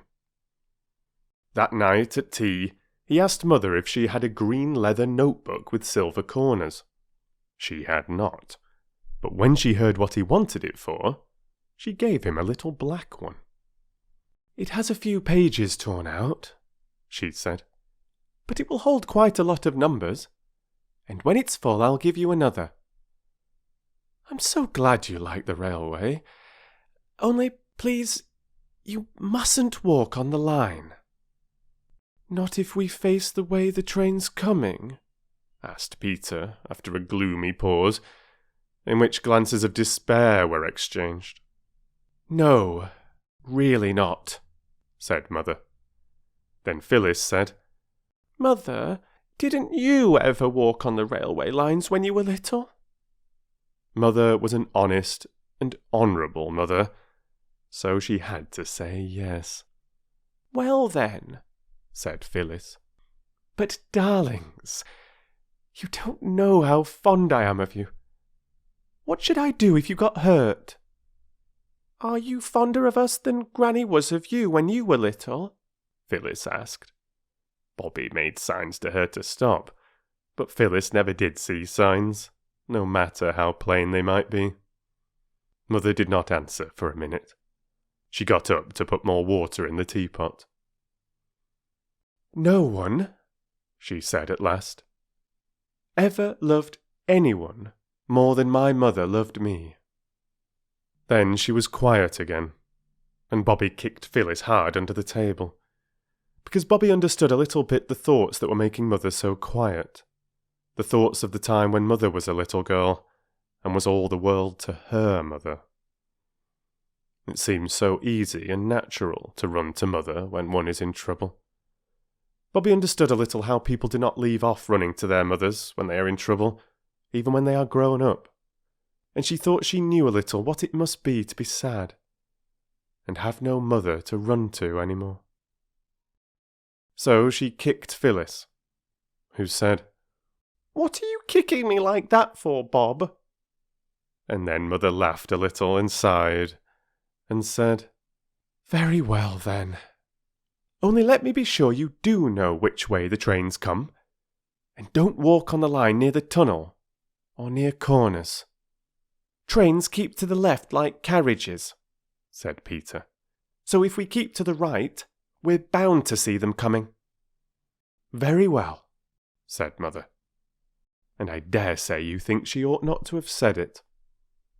But she remembered about when she was a little girl herself, and she did say it.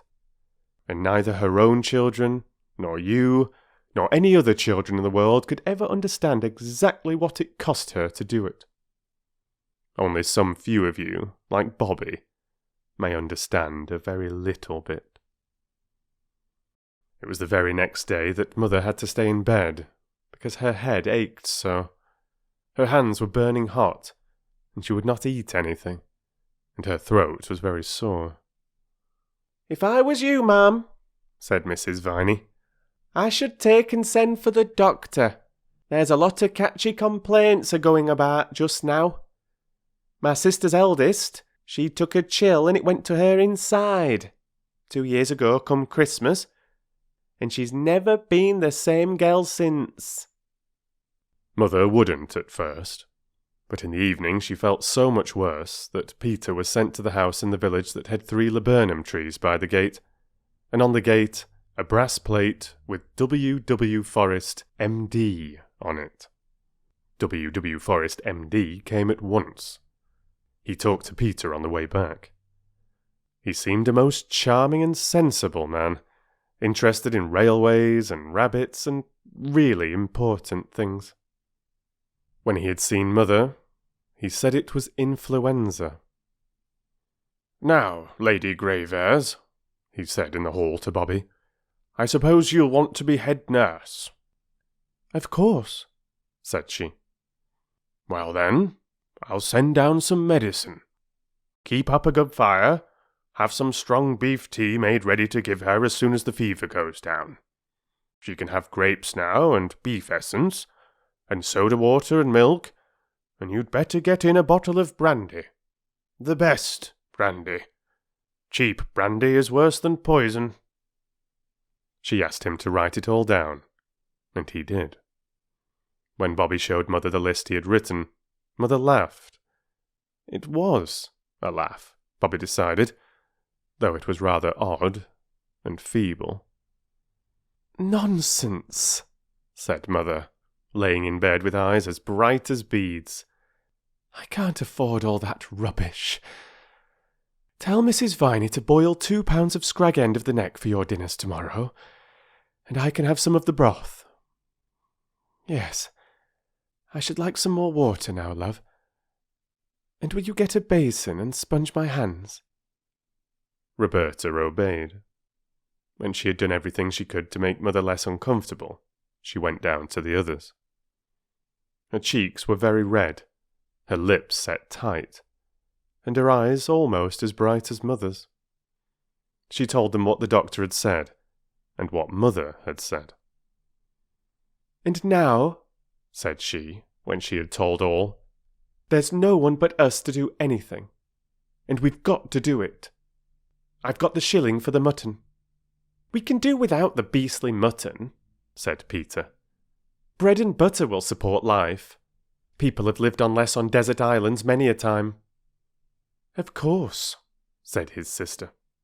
And Mrs. Viney was sent to the village to get as much brandy and soda water and beef tea as she could buy for a shilling. "But even if we never have anything to eat at all," said Phyllis, "you can't get all those other things with our dinner money." "No," said Bobbie, frowning. "We must find out some other way.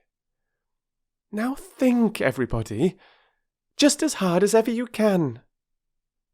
They did think, and presently they talked, and later, when Bobbie had gone up to sit with Mother in case she wanted anything, the other two were very busy with scissors and a white sheet and a paintbrush, and the pot of Brunswick black that Mrs. Viney used for grates and fenders. They did not manage to do what they wished exactly with the first sheet, so they took another out of the linen cupboard. It did not occur to them that they were spoiling good sheets, which cost good money.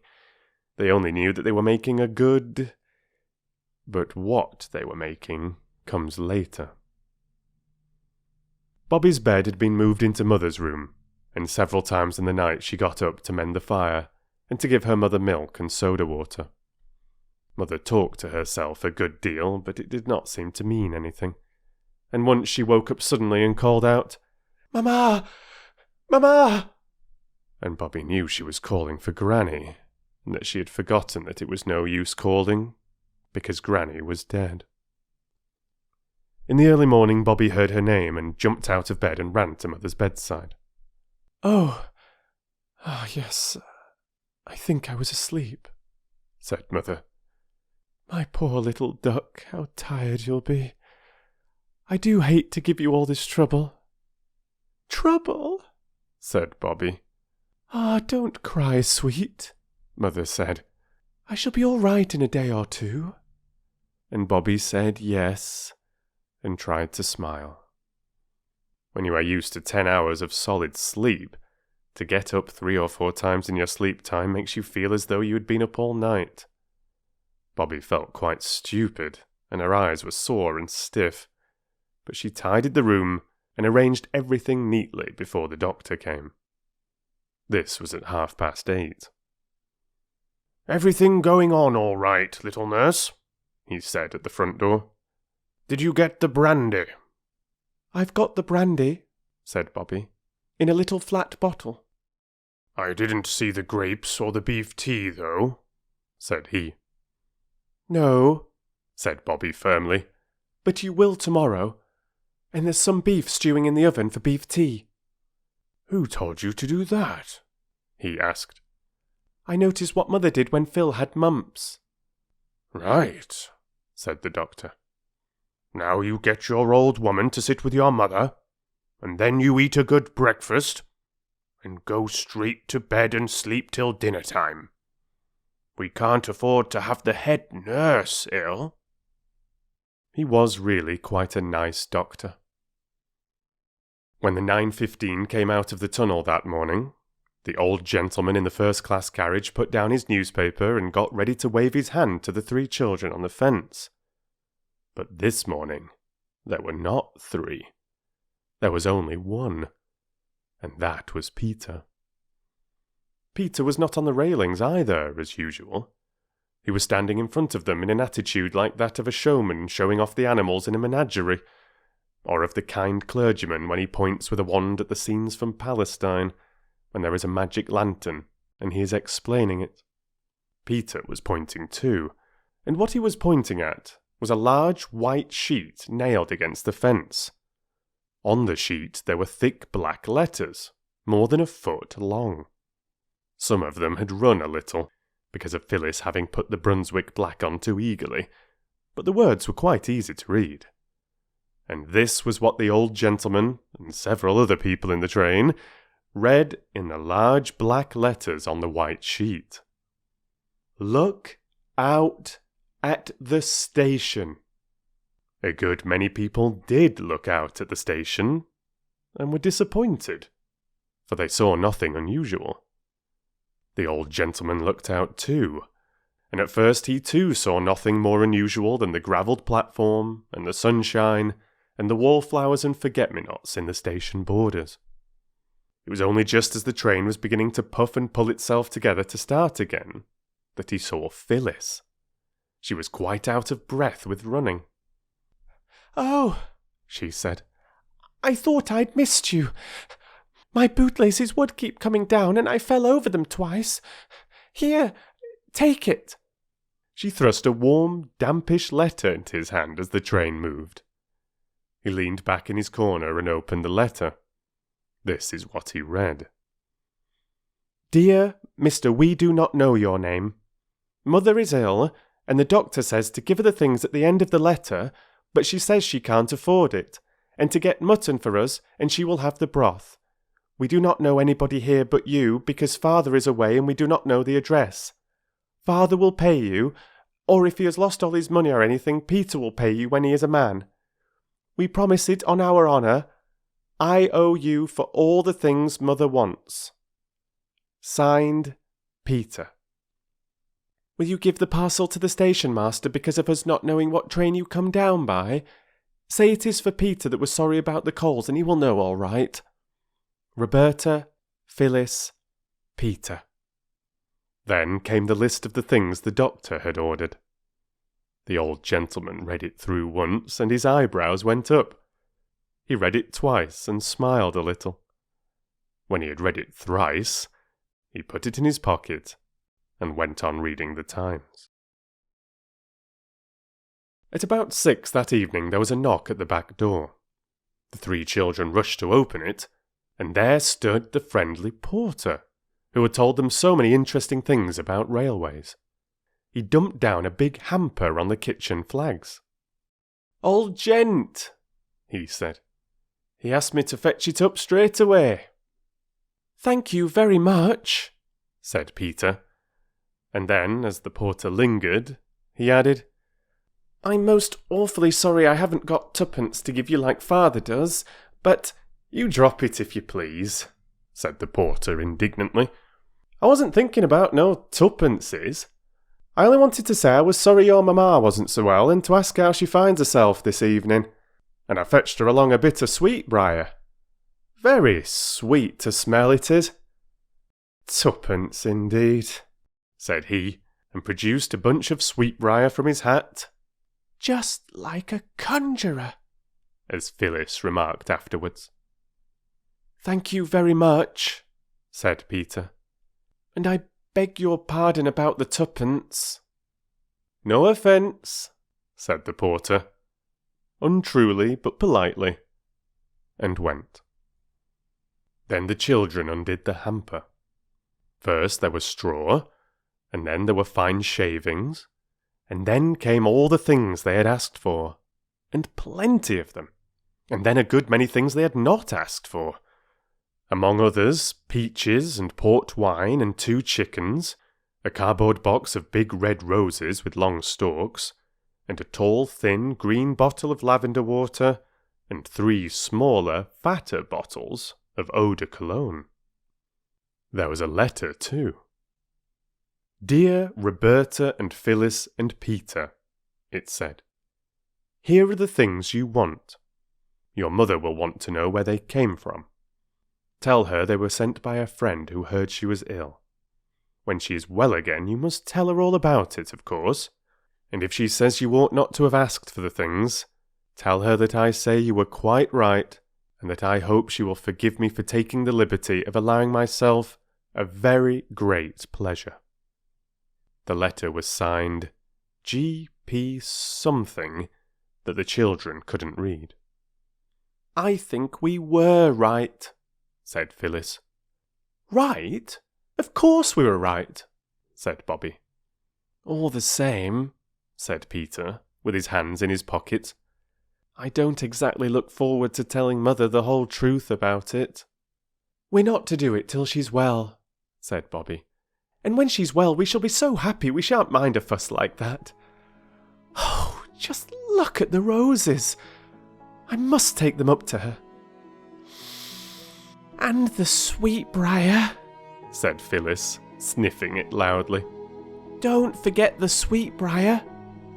As if I should, said Roberta. Mother told me the other day there was a thick hedge of it at her mother's house, when she was a little girl.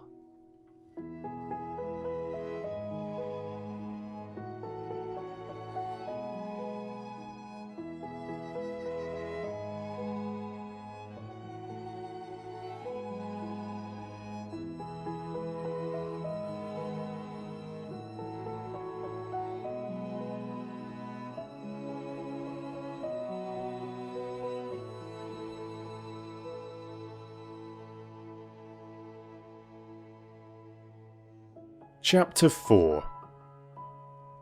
The Engine-burglar.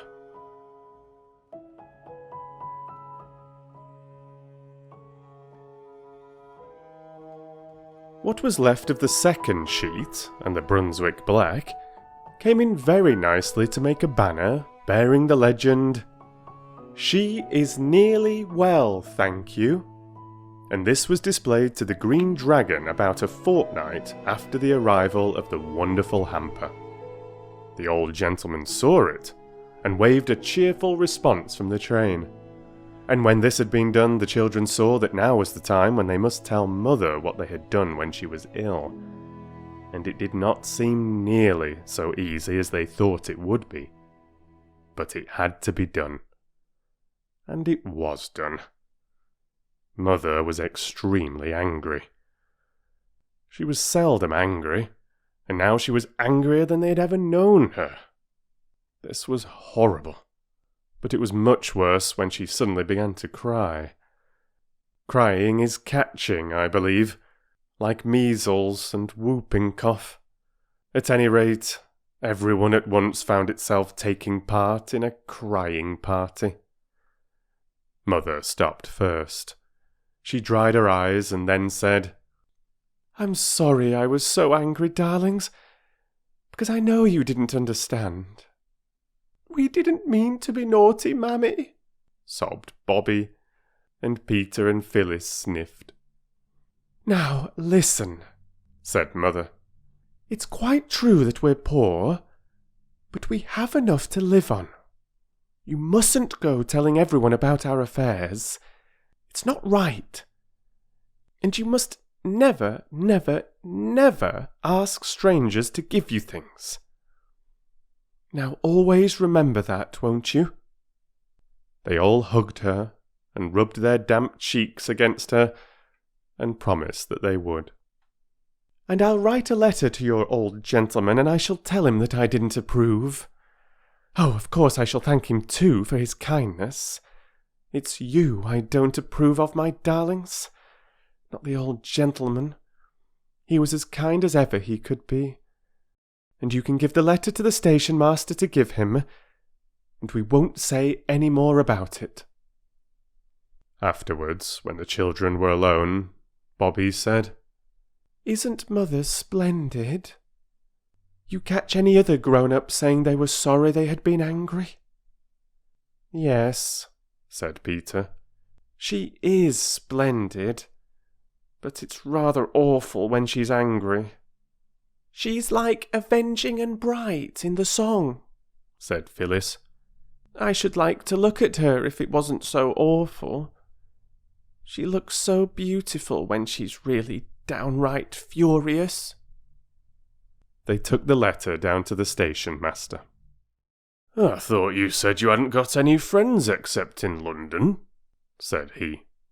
We've made him since, said Peter. But he doesn't live hereabouts? No, We just know him on the railway." Then the station master retired to that sacred inner temple behind the little window where the tickets are sold, and the children went down to the porter's room and talked to the porter. They learned several interesting things from him. Among others, that his name was Perks, that he was married and had 3 children, that the lamps in front of engines are called headlights, and the ones at the back, tail lights. "And that just shows," whispered Phyllis, "that trains really are dragons in disguise, with proper heads and tails." It was on this day that the children first noticed that all engines are not alike. "Alike?" said the porter, whose name was Perks. "Law, love you, no, miss. No more alike nor what you and me are. That little un without a tender as went by just now all on her own, that was a tank, that was. She's off to do some shunting to other side of Maidbridge. That's as it might be you, miss. Then there's goods engines. Great, strong things with 3 wheels each side, joined with rods to strengthen 'em, as it might be me. Then there's main line engines, as it might be this here young gentleman when he grows up and wins all the races at his school. So he will. The main line engine she's built for speed as well as power. That's one to the 915 up." "The Green Dragon," said Phyllis. "We calls her the Snail, miss, among ourselves," said the porter. "She's oftener behind and nor any train on the line." "But the engine's green," said Phyllis. "Yes, miss," said Perks. "So's a snail some seasons of the year." The children agreed as they went home to dinner that the porter was most delightful company. Next day was Roberta's birthday. In the afternoon she was politely but firmly requested to get out of the way and keep there till tea time. "You aren't to see what we're going to do till it's done. It's a glorious surprise," said Phyllis. And Roberta went out into the garden all alone. She tried to be grateful, but she felt she would much rather have helped in whatever it was than to have to spend her birthday afternoon by herself, no matter how glorious the surprise might be. Now that she was alone, she had time to think, and one of the things she thought of most was what her mother had said in one of those feverish nights, when her hands were so hot and her eyes so bright.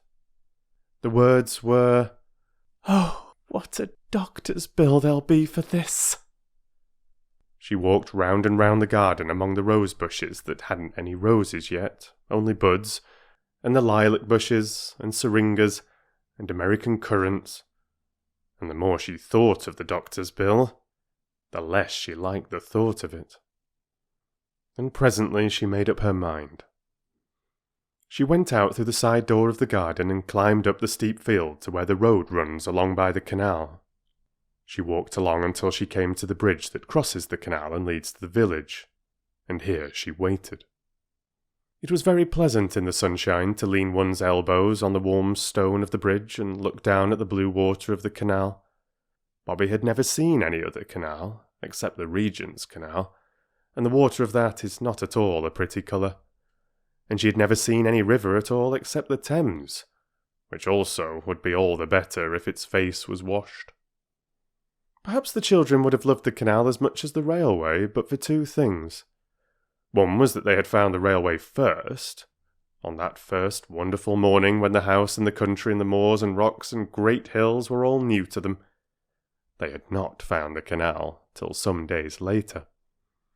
The other reason was that everyone on the railway had been kind to them. The station master, the porter, and the old gentleman who waved. And the people on the canal were anything but kind. The people on the canal were, of course, the bargees, who steered the slow barges up and down, or walked beside the old horses that trampled up the mud of the towing path and strained at the long tow ropes. Peter had once asked one of the bargees the time, and had been told to get out of that in a tone so fierce that he did not stop to say anything about his having just as much right on the towing path as the man himself. Indeed, he did not even think of saying it till some time later. Then another day, when the children thought they would like to fish in the canal, a boy in a barge threw lumps of coal at them, and one of these hit Phyllis on the back of the neck. She was just stooping down to tie up her bootlace, and though the coal hardly hurt at all, it made her not care very much about going on fishing. On the bridge, however, Roberta felt quite safe, because she could look down on the canal, and if any boy showed signs of meaning to throw coal, she could duck behind the parapet. Presently there was a sound of wheels, which was just what she expected. The wheels were the wheels of the doctor's dog cart, and in the cart, of course, was the doctor. He pulled up and called out, "Hello, head nurse. Want a lift?" "I wanted to see you," said Bobbie. "Your mother's not worse, I hope?" said the doctor. "No, but—" "Well, skip in then, and we'll go for a drive." Roberta climbed in, and the brown horse was made to turn round, which it did not like at all, for it was looking forward to its tea. I mean, its oats. "This is jolly," said Bobbie, as the dog-cart flew along the road by the canal. "We could throw a stone down any one of your 3 chimneys," said the doctor as they passed the house. "Yes," said Bobbie. "but you'd have to be a jolly good shot." "How do you know I'm not?" said the doctor. "Now then, what's the trouble?" Bobbie fidgeted with the hook of the driving apron.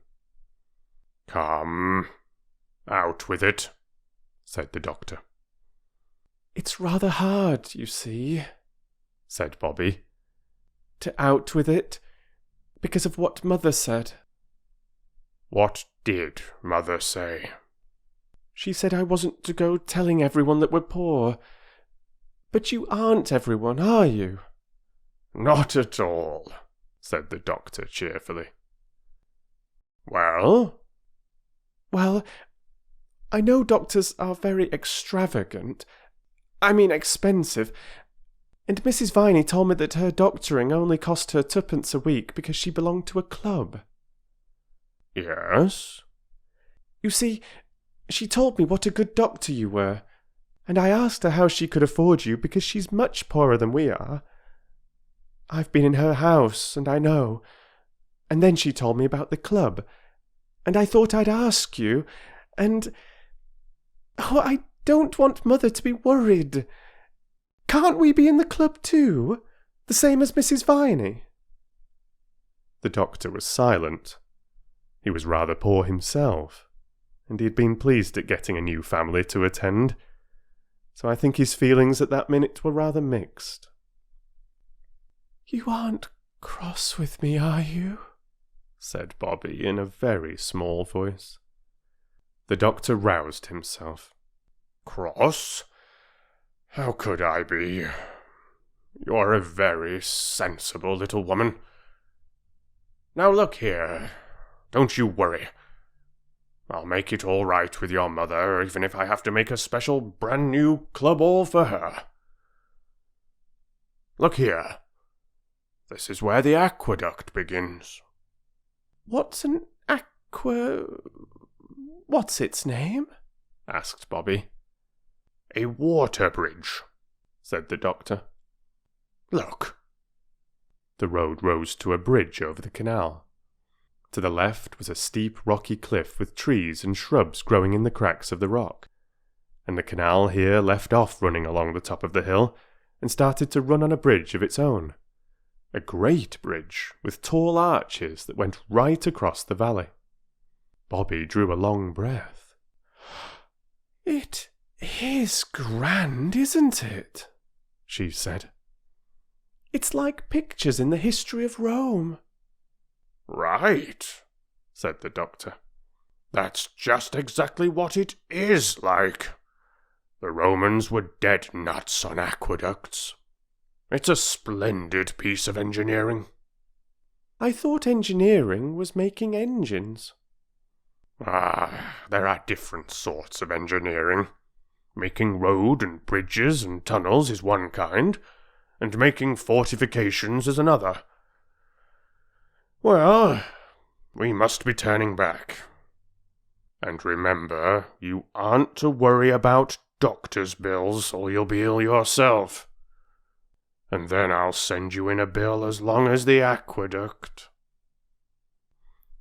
When Bobbie had parted from the doctor at the top of the field that ran down from the road to Three Chimneys, she could not feel that she had done wrong. She knew that Mother would perhaps think differently, but Bobbie felt that for once she was the one who was right, and she scrambled down the rocky slope with a really happy feeling. Phyllis and Peter met her at the back door. They were unnaturally clean and neat, and Phyllis had a red bow in her hair. There was only just time for Bobbie to make herself tidy and tie up her hair with a blue bow before a little bell rang. "There," said Phyllis. "That's to show the surprise is ready. Now you wait till the bell rings again, and then you may come into the dining room." So Bobbie waited. "Tinkle, tinkle," said the little bell, and Bobbie went into the dining room feeling rather shy. Directly she opened the door, she found herself, as it seemed, in a new world of light and flowers and singing. Mother and Peter and Phyllis were standing in a row at the end of the table. The shutters were shut, and there were 12 candles on the table, one for each of Roberta's years. The table was covered with a sort of pattern of flowers, and at Roberta's place was a thick wreath of forget-me-nots and several most interesting little packages. And Mother and Phyllis and Peter were singing, to the first part of the tune of St. Patrick's Day. Roberta knew that Mother had written the words on purpose for her birthday. It was a little way of Mother's on birthdays. It had begun on Bobbie's 4th birthday when Phyllis was a baby. Bobbie remembered learning the verses to say to Father for a surprise. She wondered if Mother had remembered too.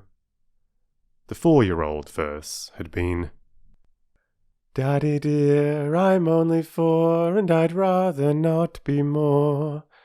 4's the nicest age to be, 2 and 2 and 1 and 3. What I love is 2 and 2, Mother, Peter, Phil and you. What you love is 1 and 3, Mother, Peter, Phil and me. Give your little girl a kiss, because she learned and told you this." The song the others were singing now went like this. "Our darling Roberta, no sorrow shall hurt her. If we can prevent it her whole life long, her birthday's our fate day, we'll make it our great day, and give her our presents and sing her our song. May pleasures attend her, and may the fates send her the happiest journey along her life's way, with skies bright above her and dear ones to love her. Dear Bob, many happy returns of the day." When they had finished singing, they cried 3 cheers for our Bobbie, and gave them very loudly. Bobbie felt exactly as though she were going to cry. You know that odd feeling in the bridge of your nose and the pricking in your eyelids? But before she had time to begin, they were all kissing and hugging her. "Now," said Mother, "look at your presents." They were very nice presents. There was a green and red needlebook that Phyllis had made herself in secret moments. There was a darling little silver brooch of Mother's shaped like a buttercup, which Bobbie had known and loved for years, but which she had never thought would come to be her very own. There was also a pair of blue glass vases from Mrs. Viney. Roberta had seen and admired them in the village shop. And there were 3 birthday cards with pretty pictures and wishes. Mother fitted the forget-me-not crown on Bobbie's brown head. "And now look at the table," she said. There was a cake on the table, covered with white sugar, with dear Bobbie on it in pink sweets, and there were buns and jam, But the nicest thing was that the big table was almost covered with flowers. Wallflowers were laid all round the tea tray. There was a ring of forget-me-nots round each plate. The cake had a wreath of white lilac round it, and in the middle was something that looked like a pattern, all done with single blooms of lilac, or wallflower, or laburnum. "It's a map! A map of the railway!" cried Peter. "Look! Those lilac lines are the metals, and there's the station done in brown wallflowers. The laburnum is the train, and there are the signal boxes, and the road up to here, and those fat red daisies are us three waving to the old gentleman. That's him, the pansy and the laburnum train. And there's 3 chimneys done in the purple primroses," said Phyllis. "And that little tiny rosebud is Mother, looking out for us when we're late for tea. Peter invented it all, and we got all the flowers from the station. We thought you'd like it better." "That's my present," said Peter, suddenly dumping down his adored steam engine on the table in front of her. Its tender had been lined with fresh white paper, and was full of sweets. "Oh, Peter!" cried Bobbie, quite overcome by this munificence. "Not your own dear little engine that you're so fond of?" "Oh, no," said Peter very promptly. "Not the engine, only the sweets." Bobbie couldn't help her face changing a little, not so much because she was disappointed at not getting the engine, as because she had thought it so very noble of Peter, and now she felt she had been silly to think it. Also, she felt she must have seemed greedy to expect the engine as well as the sweets, so her face changed. Peter saw it. He hesitated a minute, then his face changed too, and he said, "I mean, not all the engine. I'll let you go halves if you like." "You're a brick," cried Bobbie. "It's a splendid present." She said no more aloud, but to herself she said, "That was awfully jolly decent of Peter, because I know he didn't mean to.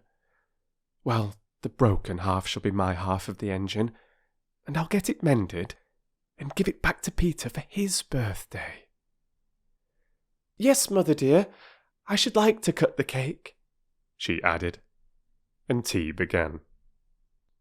It was a delightful birthday. After tea, Mother played games with them. Any game they liked. And of course their first choice was Blind Man's Buff, in the course of which Bobbie's forget-me-not wreath twisted itself crookedly over one of her ears and stayed there. Then, when it was near bedtime and time to calm down, Mother had a lovely new story to read to them. "You won't sit up late working, will you, Mother?" Bobbie asked as they said good night. And Mother said no, she wouldn't. She would only just write to Father, and then go to bed. But when Bobbie crept down later to bring up her presents, for she felt she really could not be separated from them all night, Mother was not writing, but leaning her head on her arms, and her arms on the table. I think it was rather good of Bobbie to slip quietly away, saying over and over, "She doesn't want me to know she's unhappy, and I won't know. I won't know." But it made a sad end to the birthday. The very next morning, Bobbie began to watch her opportunity to get Peter's engine mended secretly, and the opportunity came the very next afternoon. Mother went by train to the nearest town to do shopping. When she went there, she always went to the post office. Perhaps to post her letters to Father, for she never gave them to the children or Mrs. Viney to post, and she never went to the village herself. Peter and Phyllis went with her. Bobbie wanted an excuse not to go, but try as she would, she couldn't think of a good one. And just when she felt all was lost, her frock caught on a big nail by the kitchen door, and there was a great criss-cross tear all along the front of the skirt. I assure you this was really an accident. So the others pitied her and went without her, for there was no time for her to change, because they were rather late already and had to hurry to the station to catch the train. When they had gone, Bobbie put on her everyday frock and went down to the railway. She did not go into the station, but she went along the line to the end of the platform where the engine is when the down train is alongside the platform, the place where there are a water tank and a long limp leather hose like an elephant's trunk. She hid behind a bush on the other side of the railway. She had the toy engine done up in brown paper, and she waited patiently with it under her arm.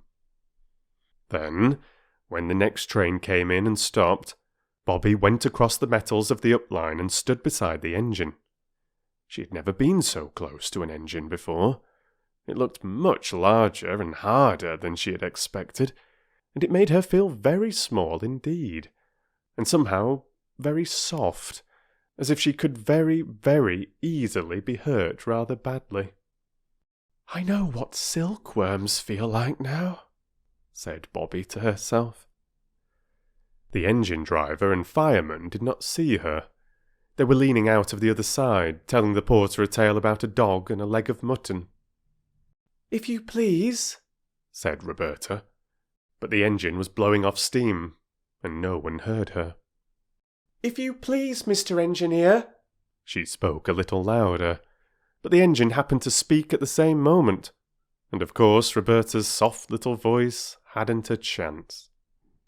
It seemed to her that the only way would be to climb onto the engine and pull at their coats. The step was high, but she got her knee on it and clambered into the cab. She stumbled and fell on hands and knees on the base of the great heap of coals that led up to the square opening in the tender. The engine was not above the weaknesses of its fellows. It was making a great deal more noise than there was the slightest need for. And just as Roberta fell on the coals, the engine driver, who had turned without seeing her, started the engine. And when Bobbie had picked herself up, the train was moving. Not fast, but much too fast for her to get off. All sorts of dreadful thoughts came to her all together in one horrible flash. There were such things as express trains that went on, she supposed, for hundreds of miles without stopping. Suppose this should be one of them.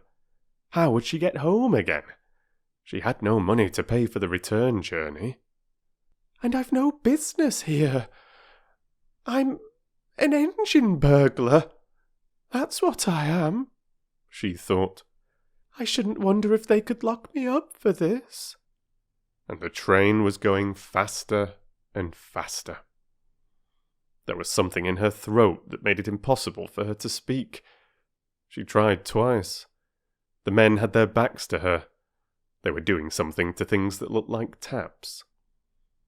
Suddenly she put out her hand and caught hold of the nearest sleeve. The man turned with a start, and he and Roberta stood for a minute looking at each other in silence. Then the silence was broken by them both. The man said, "Here's a bloomin' go!" and Roberta burst into tears. The other man said he was blooming well blessed, or something like it, but though naturally surprised, they were not exactly unkind. "You're a naughty little girl, that's what you are," said the fireman, and the engine driver said, "Daring little piece, I call her." But they made her sit down on an iron seat in the cab and told her to stop crying and tell them what she meant by it. She did stop, as soon as she could. One thing that helped her was the thought that Peter would give almost his ears to be in her place, on a real engine, really going. The children had often wondered whether any engine driver could be found noble enough to take them for a ride on an engine, and now there she was. She dried her eyes and sniffed earnestly. "Now then," said the fireman. "Aren't we it? What do you mean by it, eh?" "Oh, please," sniffed Bobbie. "Try again," said the engine driver encouragingly. Bobbie tried again. "Please, Mr. Engineer," she said. "I did call out to you from the line, but you didn't hear me, and I just climbed up to touch you on the arm. Quite gently I meant to do it, and then I fell into the coals, and I'm so sorry if I frightened you. Oh, don't be cross. Oh, please don't. She sniffed again.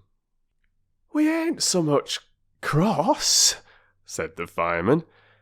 as interested, like. It ain't every day a little girl tumbles into our coal bunker out of the sky, is it, Bill? What did you do it for, eh? That's the point, agreed the engine driver. What did you do it for?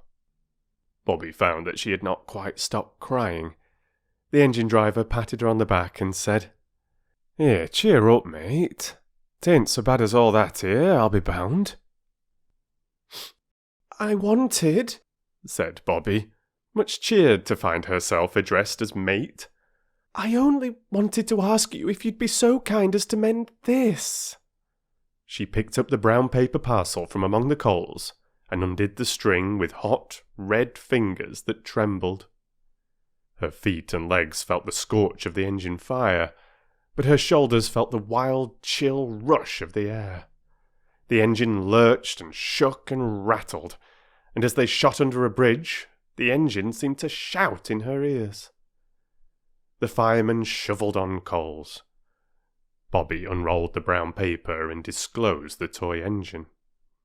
I thought, she said wistfully, that perhaps you'd mend this for me, because you're an engineer, you know. The engine driver said he was blowed if he wasn't blessed. I'm blessed if I ain't blowed, remarked the fireman. But the engine driver took the little engine and looked at it, and the fireman ceased for an instant to shovel coal, and looked too. It's like your precious cheek, said the engine driver. Whatever made you think we'd be bothered tinkering penny toys? I didn't mean it for precious cheek, said Bobbie. Only everybody that has anything to do with railways is so kind and good. I didn't think you'd mind. You don't really, do you? She added, for she had seen a not unkindly wink pass between the two. My trade's driving of an engine, not mending her, especially such a hout-sizing engines as this here, said Bill. And now we're going to get you back to your sorrowing friends and relations, and I'll be forgiven and forgotten. If you'll put me down next time you stop, said Bobbie firmly, though her heart beat fiercely against her arm as she clasped her hands, and to lend me the money for a third-class ticket, I'll pay you back. Honour bright. I'm not a confidence trick like in the newspapers. Really, I'm not. You're a little lady every inch, said Bill, relenting suddenly and completely. We'll see you gets home safe. And about this engine, Jim, ain't you got near a pal as can use a soldering iron? Seems to me that's about all the little bounder wants doing to it. That's what Father said, Bobbie explained eagerly. What's that for? She pointed to a little brass wheel that he had turned as he spoke. That's the injector. In what? Injector. To fill up the boiler. Oh, said Bobbie, mentally registering the fact to tell the others. That is interesting. This here's the automatic brake, Bill went on, flattered by her enthusiasm. You just move this here little handle, do it with one finger you can, and the train jolly soon stops. That's what they call the power of science in the newspapers. He showed her two little dials like clock faces, and told her how one showed how much steam was going, and the other showed if the brake was working properly. By the time she had seen him shut off steam with a big shining steel handle, Bobbie knew more about the inside working of an engine than she had ever thought there was to know, and Jim had promised that his second cousin's wife's brother should solder the toy engine, or Jim would know the reason why. Besides all the knowledge she had gained, Bobbie felt that she and Bill and Jim were now friends for life, and that they had wholly and forever forgiven her for stumbling uninvited among the sacred coals of their tender. At Stacklepool Junction, she parted from them with warm expressions of mutual regard. They handed her over to the guard of a returning train, a friend of theirs, and she had the joy of knowing what guards do in their secret fastnesses, and understood how, when you pull the communication cord in railway carriages, a wheel goes round under the guard's nose, and a loud bell rings in his ears. She had asked the guard why his van smelt so fishy, and learned that he had to carry a lot of fish every day, and that the wetness in the hollows of the corrugated floor had all drained out of boxes full of plaice and cod and mackerel and soles and smelts. Bobbie got home in time for tea, and she felt as though her mind would burst with all that had been put into it since she parted from the others. How she blessed the nail that had torn her frock. "Where have you been?" asked the others. "To the station, of course," said Roberta. But she would not tell a word of her adventures till the day appointed, when she mysteriously led them to the station at the hour of the 3:19's transit, and proudly introduced them to her friends, Bill and Jim. Jim's second cousin's wife's brother had not been unworthy of the sacred trust reposed in him. The toy engine was literally as good as new. "Goodbye. Oh, goodbye," said Bobbie, just before the engine screamed its goodbye. "I shall always, always love you, and Jim's second cousin's wife's brother as well."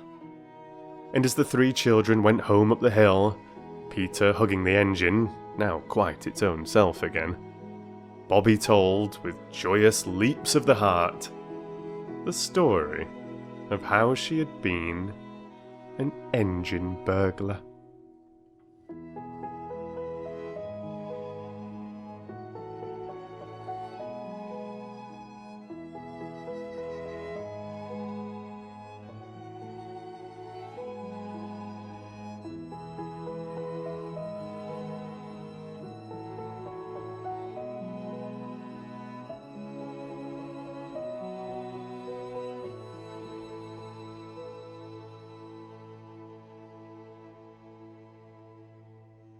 Chapter 5.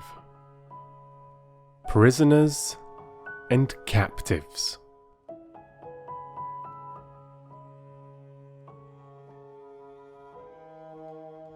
It was one day when Mother had gone to Maidbridge. She had gone alone, but the children were to go to the station to meet her.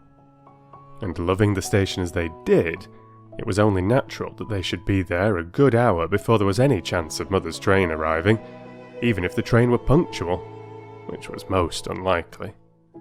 No doubt they would have been just as early, even if it had been a fine day and all the delights of woods and fields and rocks and rivers had been open to them, but it happened to be a very wet day, and, for July, very cold.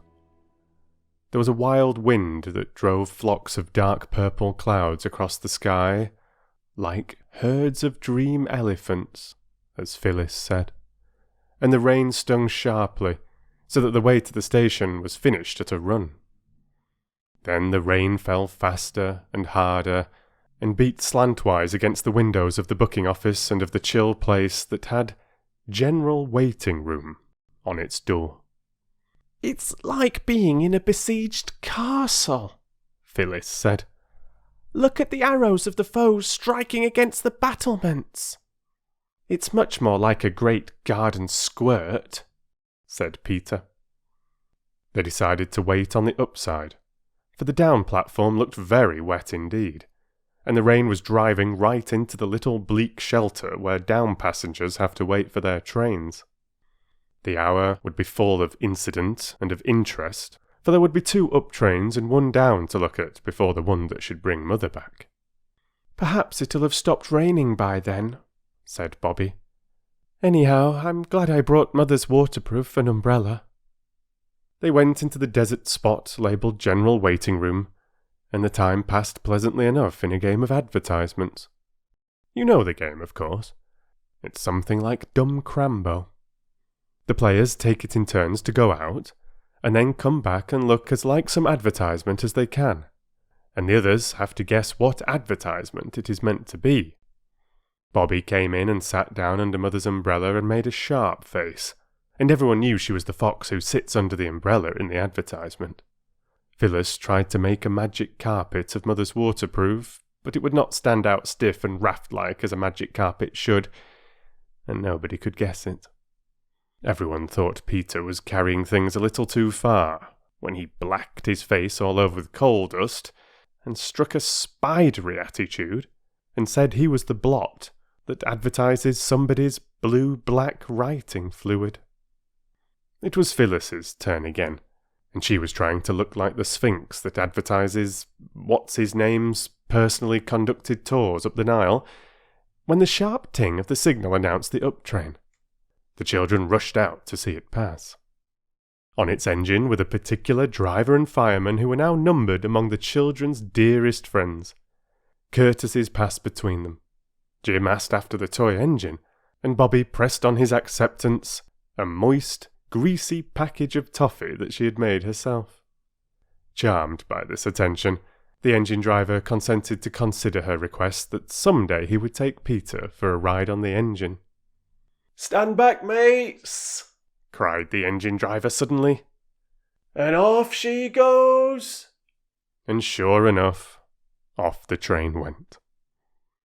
The children watched the tail lights of the train till it disappeared round the curve of the line, and then turned to go back to the dusty freedom of the general waiting room and the joys of the advertisement game. They expected to see just one or two people, the end of the procession of passengers who had given up their tickets and gone away.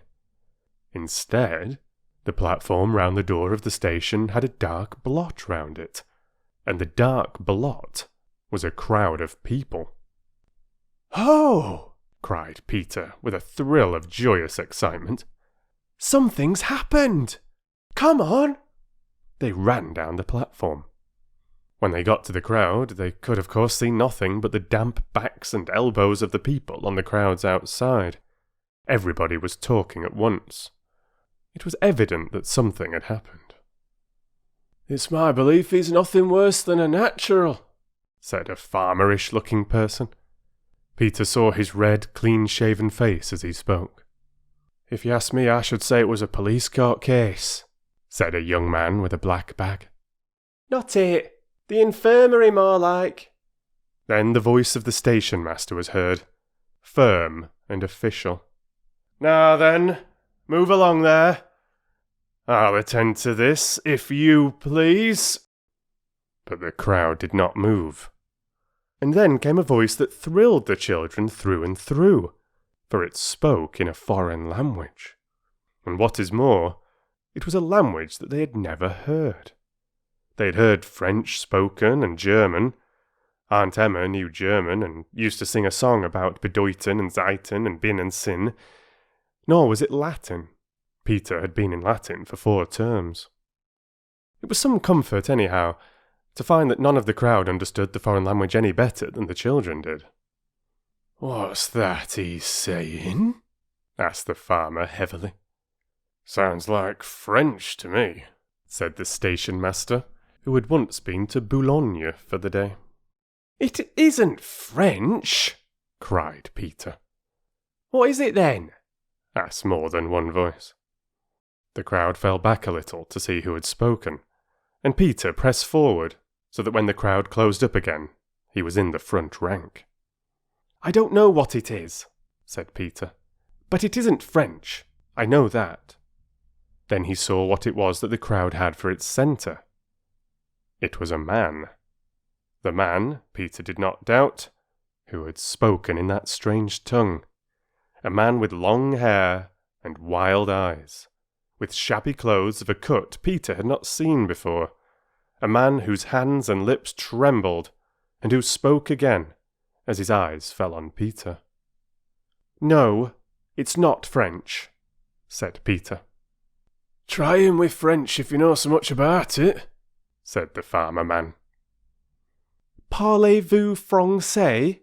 began Peter boldly, and the next moment the crowd recoiled again, for the man with the wild eyes had left leaning against the wall, and had sprung forward and caught Peter's hands, and begun to pour forth a flood of words which, though he could not understand a word of them, Peter knew the sound of. "There!" said he, and turned, his hands still clasped in the hands of the strange shabby figure, to throw a glance of triumph at the crowd. "There! That's French." "What does he say?" "I don't know." Peter was obliged to own it. "Here," said the station master again. "You move on if you please. I'll deal with this case." A few of the more timid, or less inquisitive travellers moved slowly and reluctantly away, and Phyllis and Bobbie got near to Peter. All three had been taught French at school. How deeply they now wished that they had learned it. Peter shook his head at the stranger, but he also shook his hands as warmly and looked at him as kindly as he could. A person in the crowd, after some hesitation, said suddenly, "No comprene," and then, blushing deeply, backed out of the press and went away. "Take him into your room," whispered Bobbie to the station master. "Mother can talk French. She'll be here by the next train from Maidbridge." The station master took the arm of the stranger, suddenly, but not unkindly, but the man wrenched his arm away and cowered back, coughing and trembling, and trying to push the station master away. "Oh, don't," said Bobbie. "Don't you see how frightened he is? He thinks you're going to shut him up. I know he does. Look at his eyes." "They're like a fox's eyes when the beast's in a trap," said the farmer. "Oh, let me try," Bobbie went on. "I do really know one or two French words if I could only think of them." Sometimes, in moments of great need, we can do wonderful things, things that in ordinary life we could hardly even dream of doing. Bobbie had never been anywhere near the top of her French class, but she must have learned something without knowing it.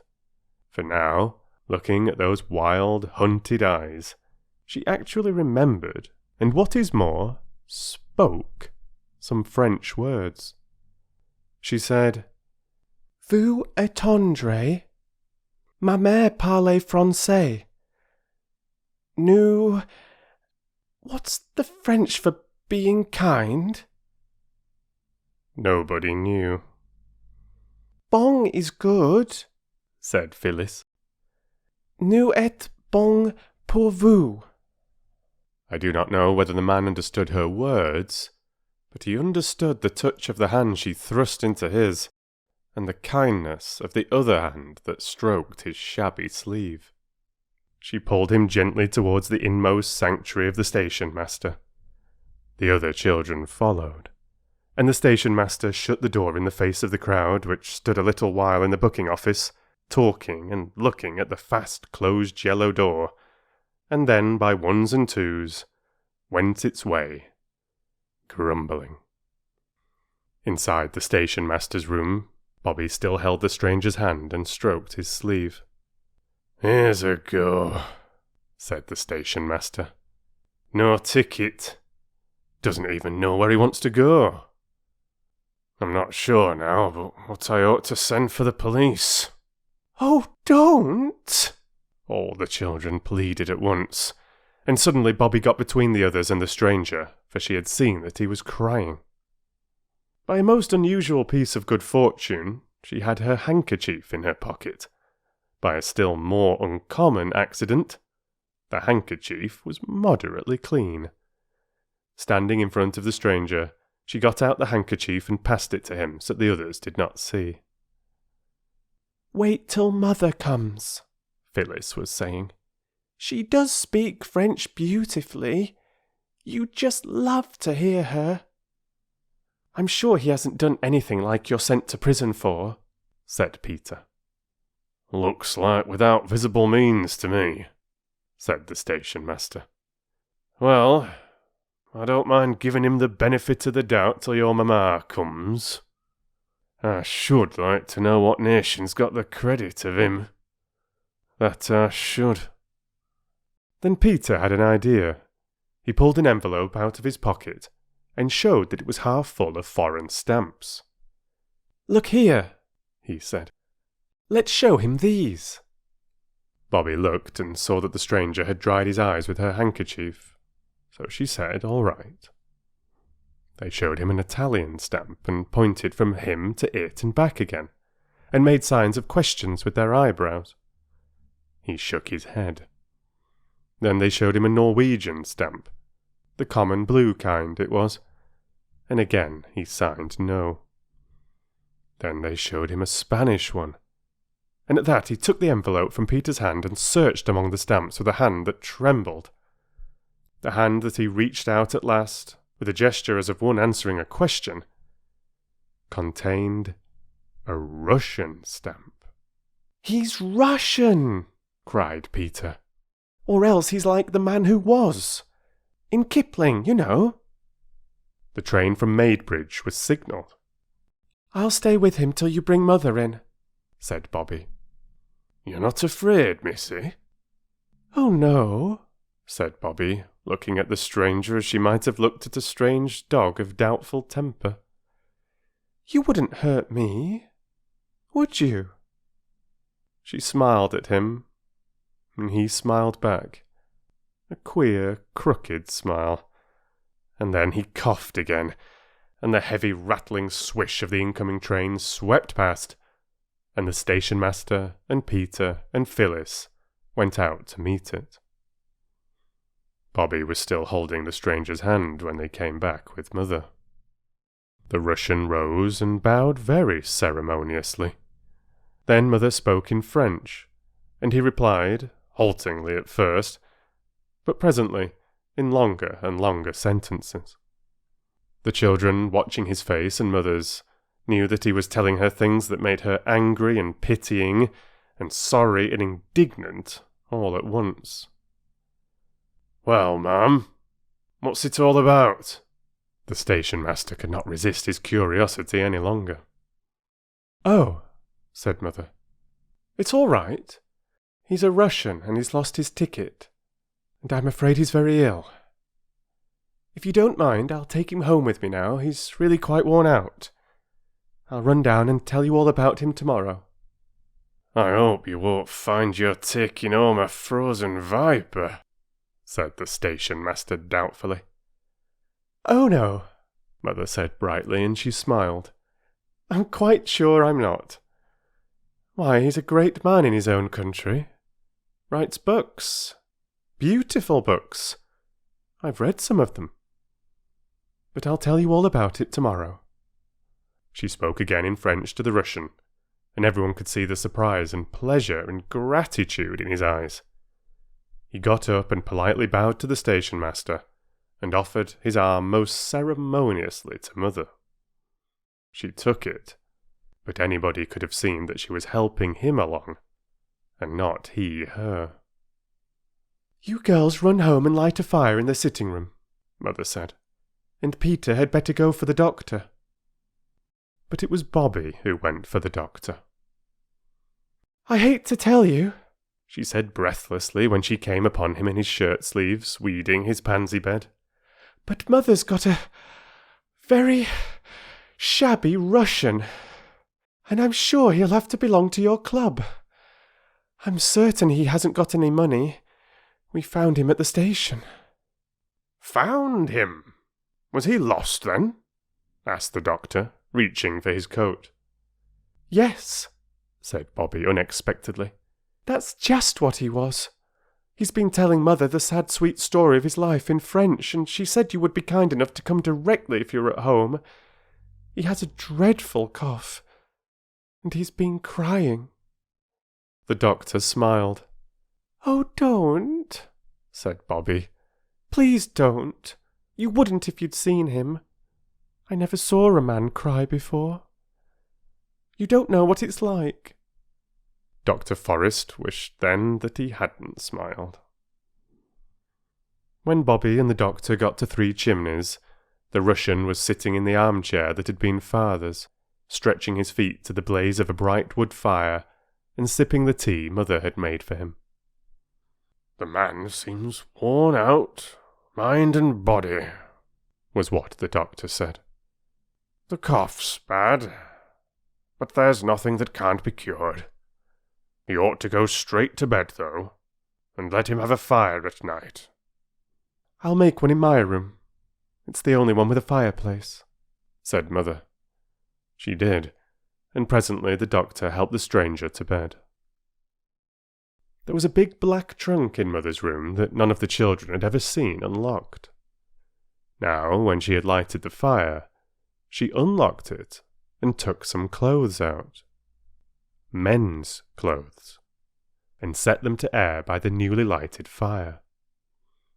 Bobbie, coming in with more wood for the fire, saw the mark on the nightshirt and looked over to the open trunk. All the things she could see were men's clothes, and the name marked on the shirt was Father's name. Then Father hadn't taken his clothes with him, and that nightshirt was one of Father's new ones.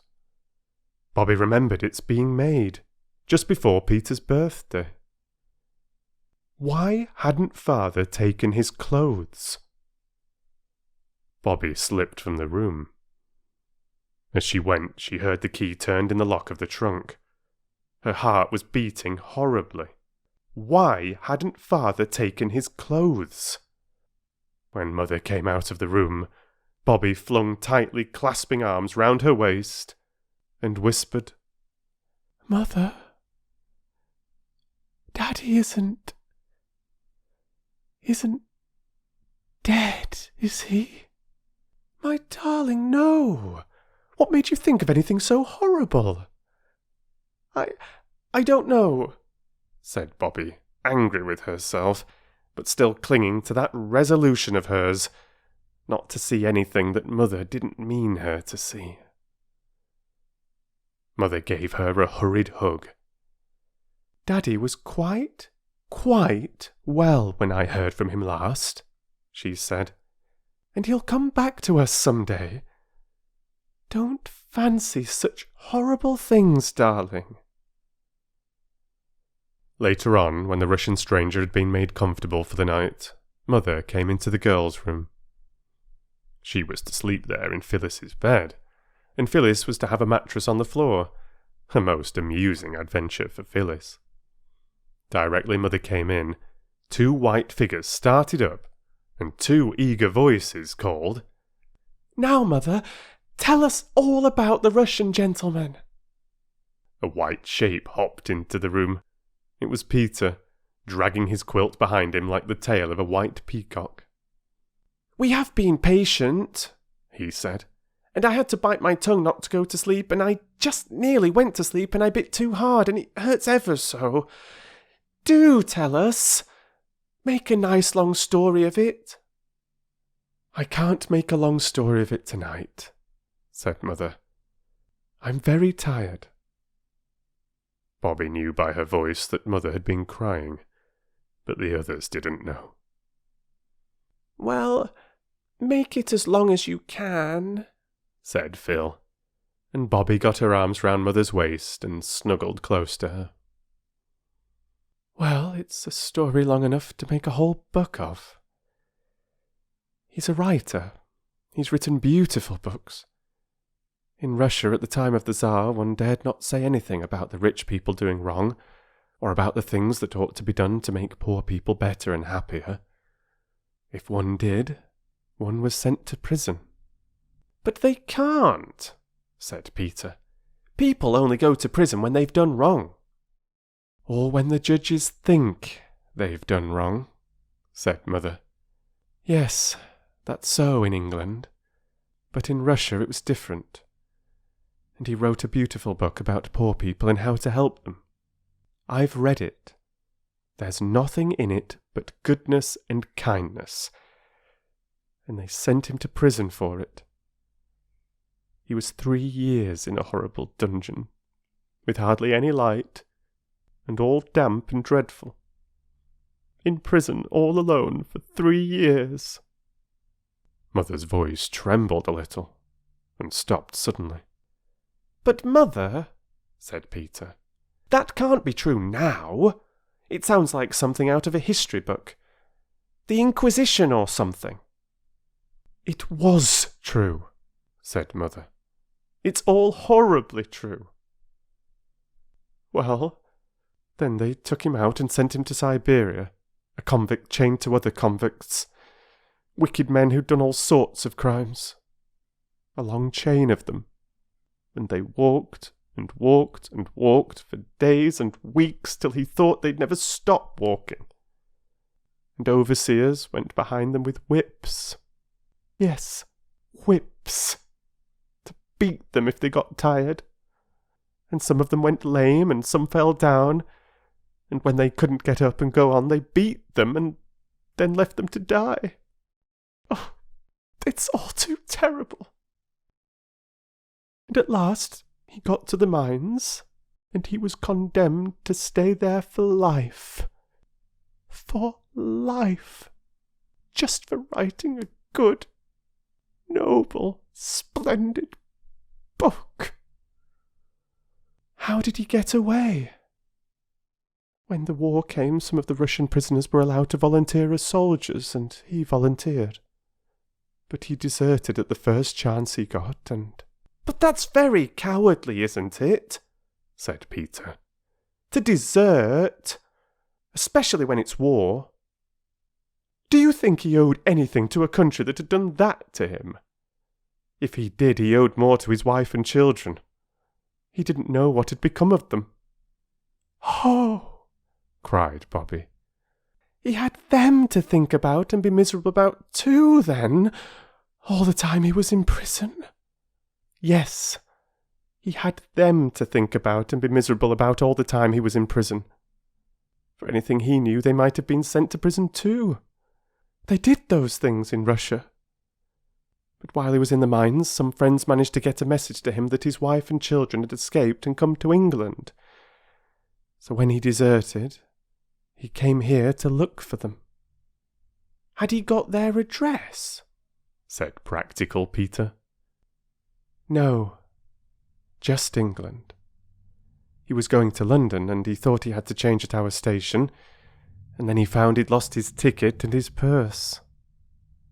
"Oh, do you think he'll find them? I mean his wife and children, not the ticket and things." "I hope so. Oh, I hope and pray that he'll find his wife and children again." Even Phyllis now perceived that Mother's voice was very unsteady. "Why, Mother," she said, "how very sorry you seem to be for him." Mother didn't answer for a minute. Then she just said, "Yes." And then she seemed to be thinking. The children were quiet. Presently she said, "Dears, when you say your prayers, I think you might ask God to show his pity upon all prisoners and captives." "To show his pity," Bobbie repeated slowly, "upon all prisoners and captives. Is that right, Mother?" "Yes," said Mother. "Upon all prisoners and captives. All prisoners and captives."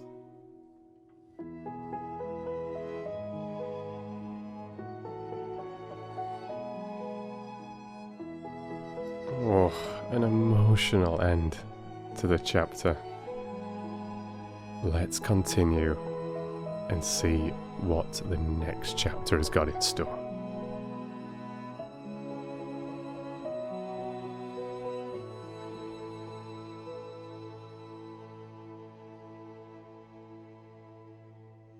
Chapter 6. Saviours of the Train.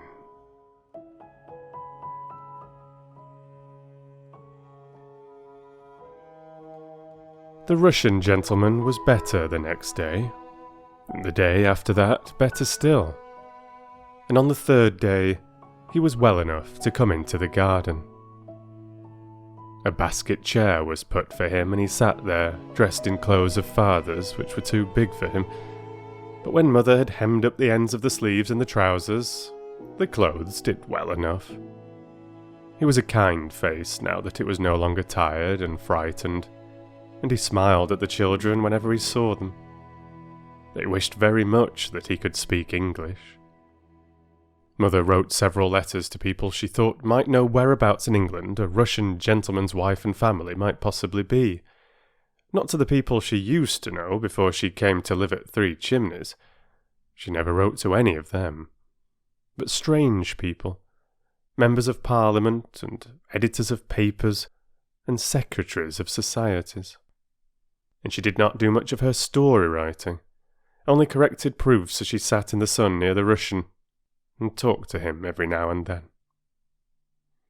The children wanted very much to show how kindly they felt this man who had been sent to prison and to Siberia just for writing a beautiful book about poor people.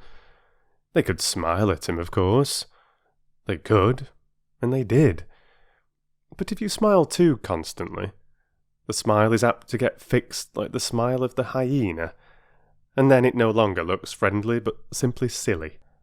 So they tried other ways, and brought him flowers till the place where he sat was surrounded by little fading bunches of clover and roses and Canterbury bells. And then Phyllis had an idea. She beckoned mysteriously to the others and drew them into the backyard, and there, in a concealed spot between the pump and the water butt, she said, "You remember Perks promising me the very first strawberries out of his own garden?"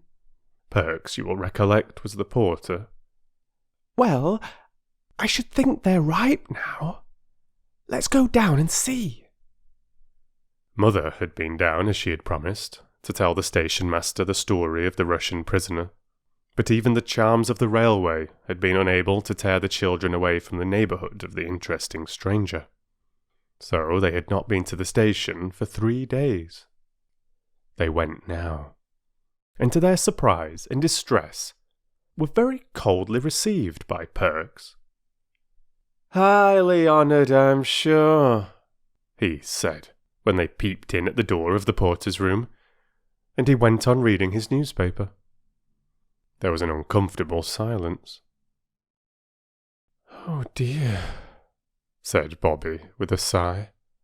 "I do believe you're cross." "What, me?"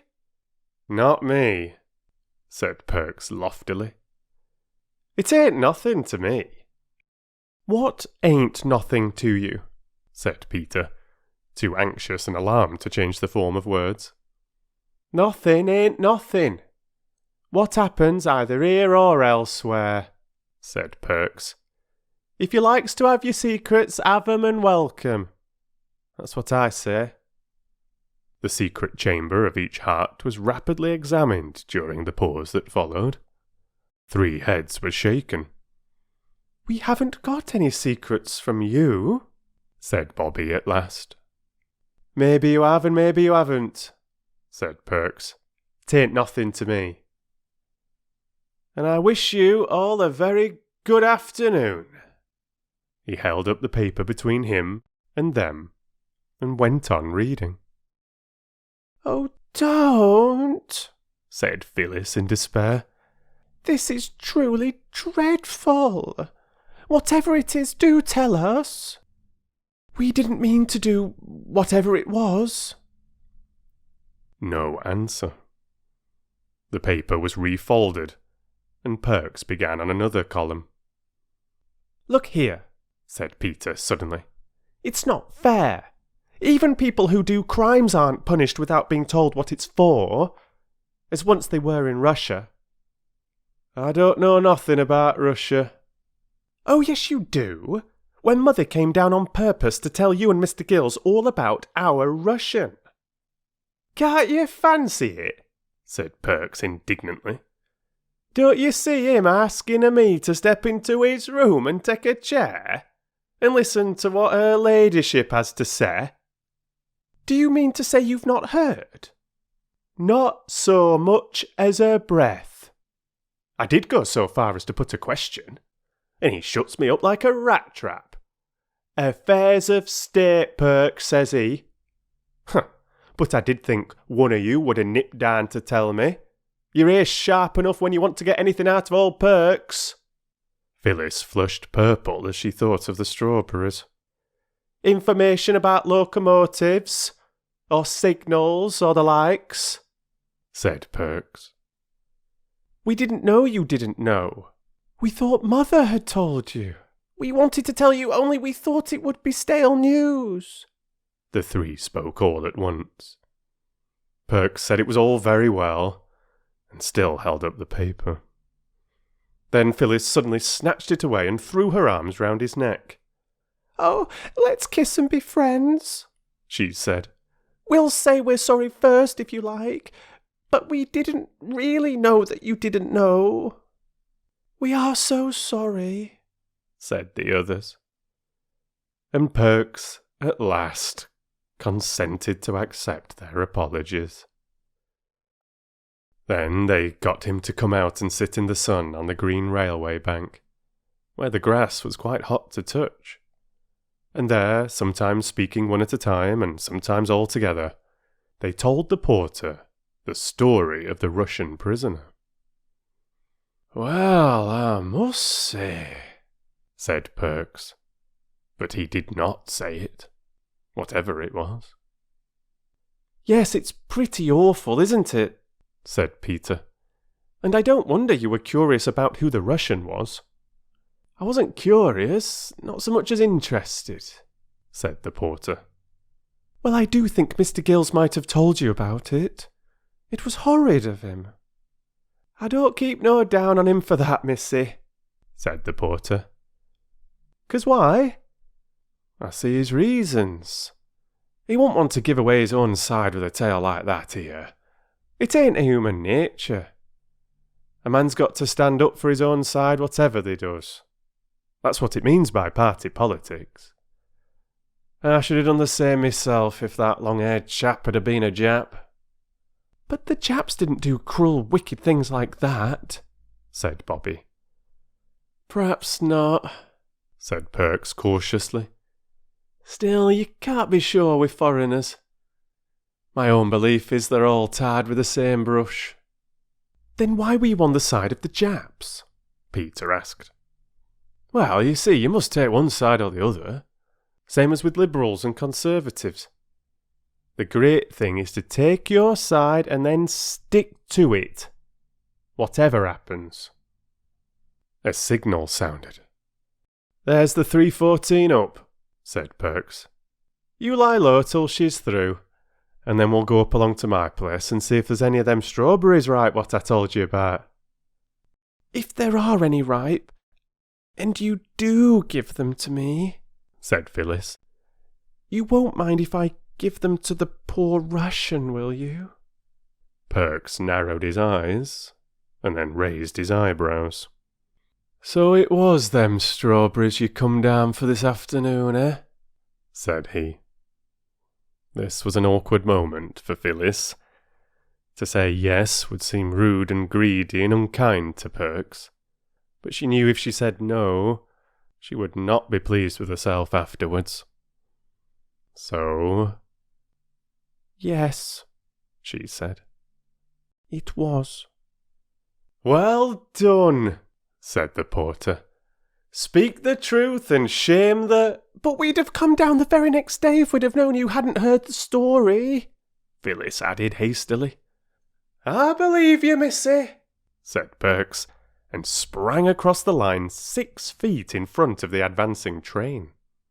The girls hated to see him do this, but Peter liked it. It was so exciting. The Russian gentleman was so delighted with the strawberries that the three racked their brains to find some other surprise for him. But all the racking did not bring out any idea more novel than wild cherries, and this idea occurred to them next morning.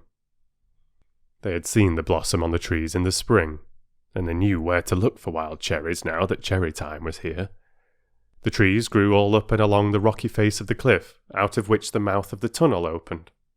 There were all sorts of trees there, birches and beeches and baby oaks and hazels, and among them the cherry blossom had shone like snow and silver.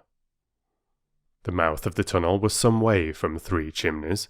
Some mother let them take their lunch with them in a basket, and the basket would do to bring the cherries back in if they found any. She also lent them her silver watch, so that they should not be late for tea. Peter's Waterbury had taken it into his head not to go since the day when Peter dropped it into the water, and they started. When they got to the top of the cutting, they leaned over the fence and looked down to where the railway lines lay at the bottom of what, as Phyllis said, was exactly like a mountain gorge. If it wasn't for the railway at the bottom, it would be as though the foot of a man had never been there, wouldn't it? The sides of the cutting were of grey stone, very roughly hewn. Indeed, the top part of the cutting had been a little natural glen that had been cut deeper to bring it down to the level of the tunnel's mouth. Among the rocks, grass and flowers grew, and seeds dropped by birds in the crannies of the stone had taken root and grown into bushes and trees that overhung the cutting. Near the tunnel was a flight of steps leading down to the line, just wooden bars roughly fixed into the earth, a very steep and narrow way, more like a ladder than a stair. "We'd better get down," said Peter. "I'm sure the cherries would be quite easy to get at from the side of the steps. You remember it was there we picked the cherry blossoms that we put on the rabbit's grave." So they went along the fence towards the little swing gate that is at the top of the steps, and they were almost at the gate when Bobbie said, "Hush! Stop! What's that?" That was a very odd noise indeed. A soft noise, but quite plainly to be heard through the sound of the wind in tree branches and the hum and whir of the telegraph wires. It was a sort of rustling, whispering sound. As they listened, it stopped, and then it began again. And this time it did not stop, but it grew louder and more rustling and rumbling. "Look!" cried Peter suddenly. "The tree over there!" The tree he pointed at was one of those that have rough grey leaves and white flowers. The berries, when they come, are bright scarlet, but if you pick them, they disappoint you by turning black before you get them home. And, as Peter pointed, the tree was moving. Not just the way trees ought to move when the wind blows through them, but all in one piece, as though it were a live creature and were walking down the side of the cutting. "It's moving!" cried Bobbie. "Oh, look! And so are the others! It's like the woods in Macbeth." "It's magic," said Phyllis breathlessly. "I always knew this railway was enchanted."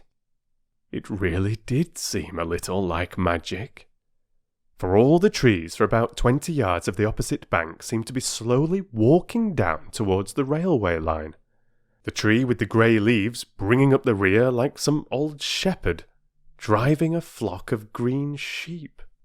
"What is it? Oh, what is it?" said Phyllis. "It's much too magic for me. I don't like it. Let's go home." But Bobbie and Peter clung fast to the rail and watched breathlessly, and Phyllis made no movement towards going home by herself. The trees moved on and on. Some stones and loose earth fell down and rattled on the railway metals far below. "It's all coming down," Peter tried to say, but he found there was hardly any voice to say it with. And indeed, just as he spoke, the great rock, on the top of which the walking trees were, leaned slowly forward. The trees, ceasing to walk, stood still and shivered.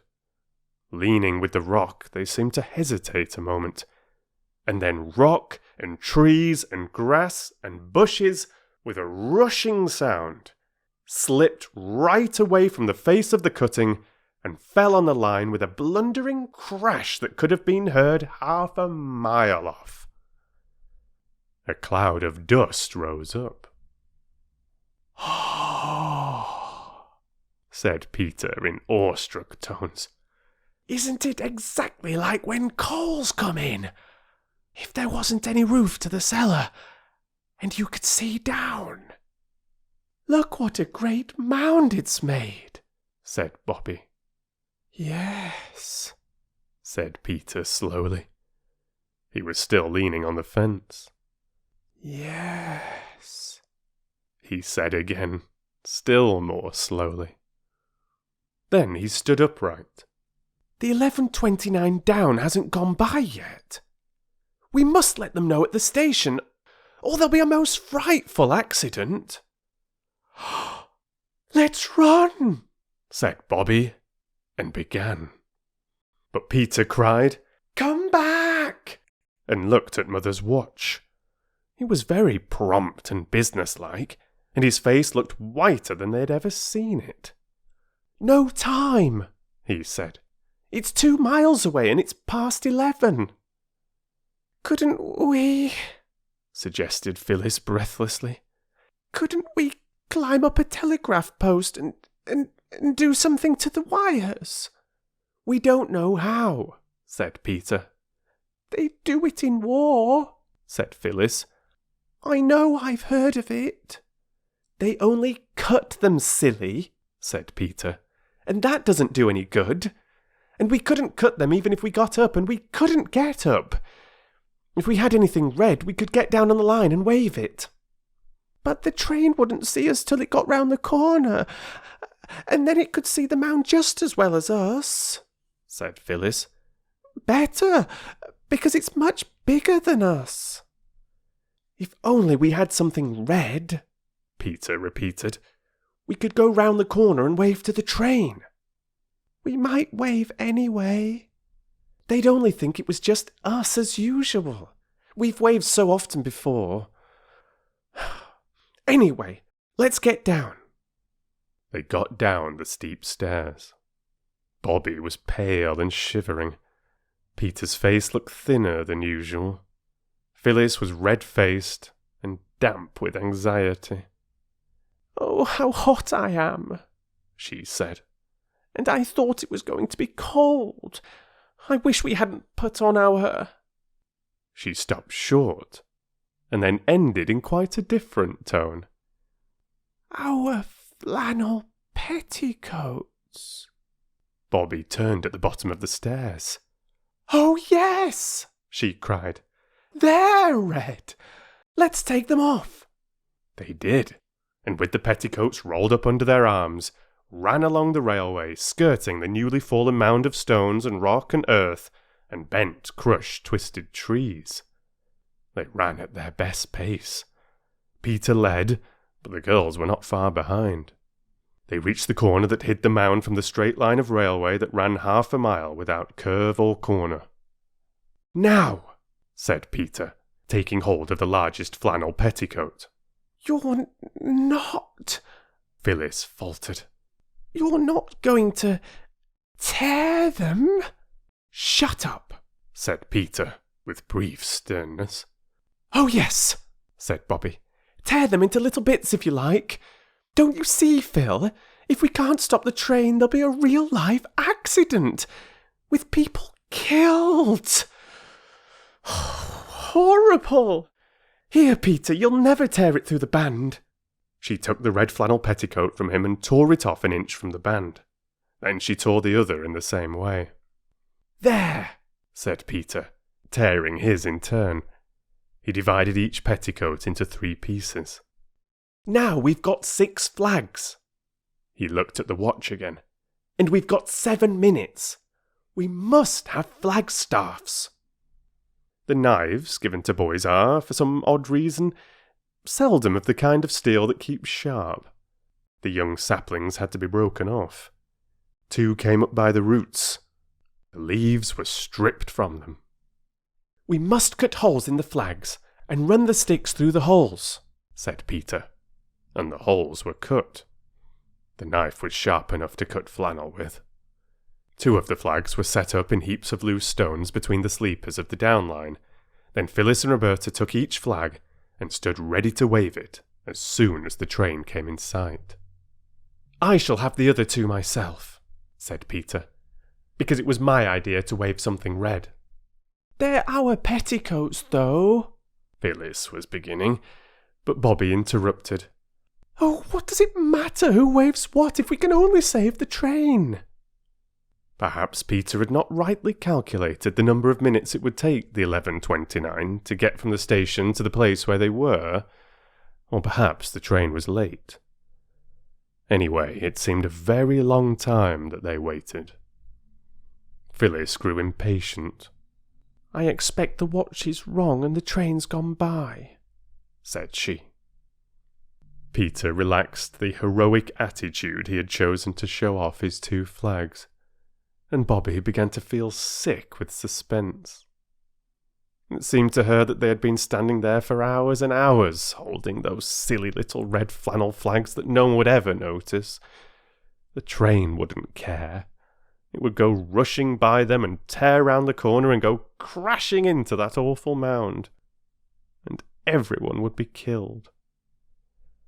Her hands grew very cold and trembled so that she could hardly hold the flag. And then came the distant rumble and hum of the metals, and a puff of white steam showed far away along the stretch of line. "Stand firm," said Peter, "and wave like mad. When it gets to that big furze bush, step back, but go on waving. Don't stand on the line, Bobbie." The train came rattling along very, very fast.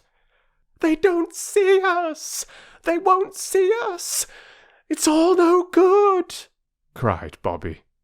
The two little flags on the line swayed as the nearing train shook and loosened the heaps of loose stones that held them up. One of them slowly leaned over and fell on the line. Bobbie jumped forward and caught it up and waved it. Her hands did not tremble now. It seemed that the train came on as fast as ever. It was very near now. "Keep off the line, you silly cuckoo," said Peter fiercely. "It's no good," Bobbie said again. "Stand back," cried Peter suddenly, and he dragged Phyllis back by the arm. But Bobbie cried, "Not yet, not yet," and waved her two flags right over the line. The front of the engine looked black and enormous. Its voice was loud and harsh. "Oh, stop, stop, stop!" cried Bobbie. No one heard her. At least Peter and Phyllis didn't, for the oncoming rush of the train covered the sound of her voice with a mountain of sound. But afterwards, she used to wonder whether the engine itself had not heard her. It seemed almost as though it had.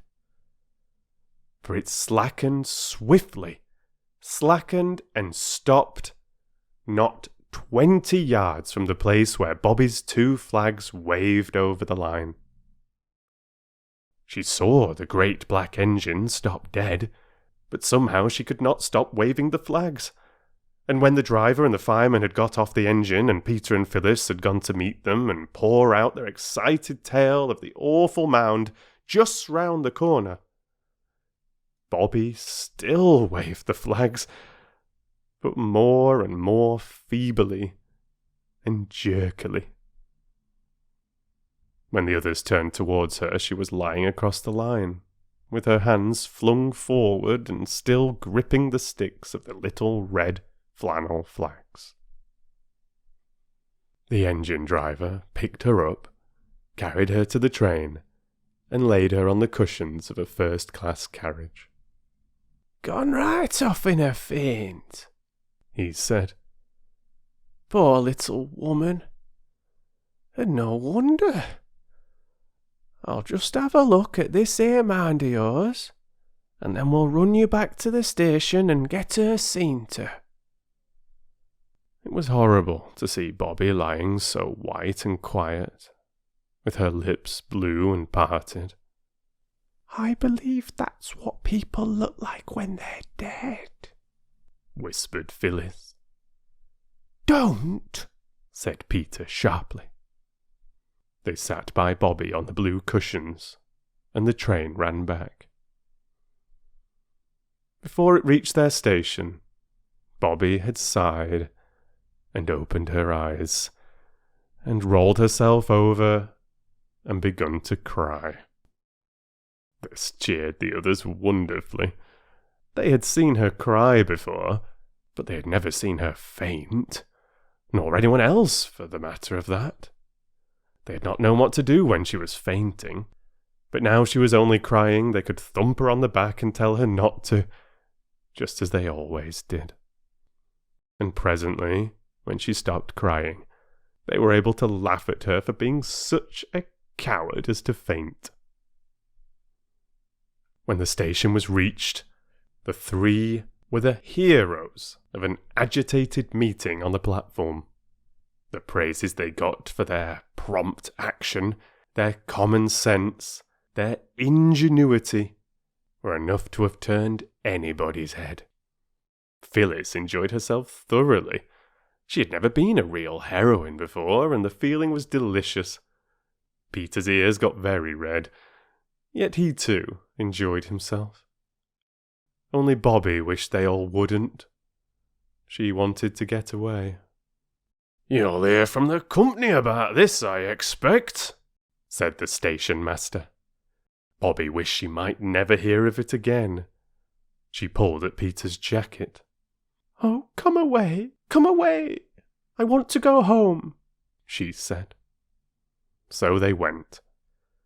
And as they went, station master and porter and guards and driver and firemen and passengers sent up a cheer. "Oh, listen!" cried Phyllis. "That's for us!" "Yes," said Peter. "I say, I am glad I thought about something red and waving it. How lucky we did put on our red flannel petticoats," said Phyllis. Bobbie said nothing.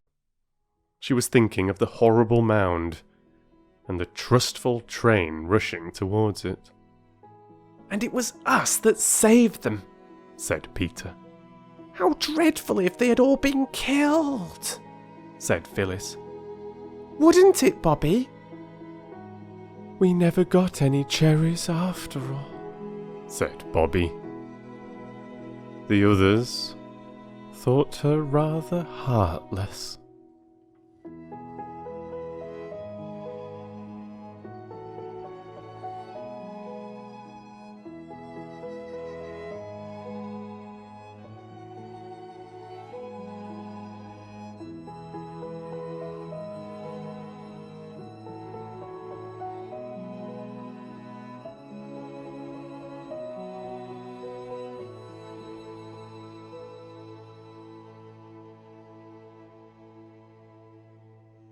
Chapter 7. For Valour.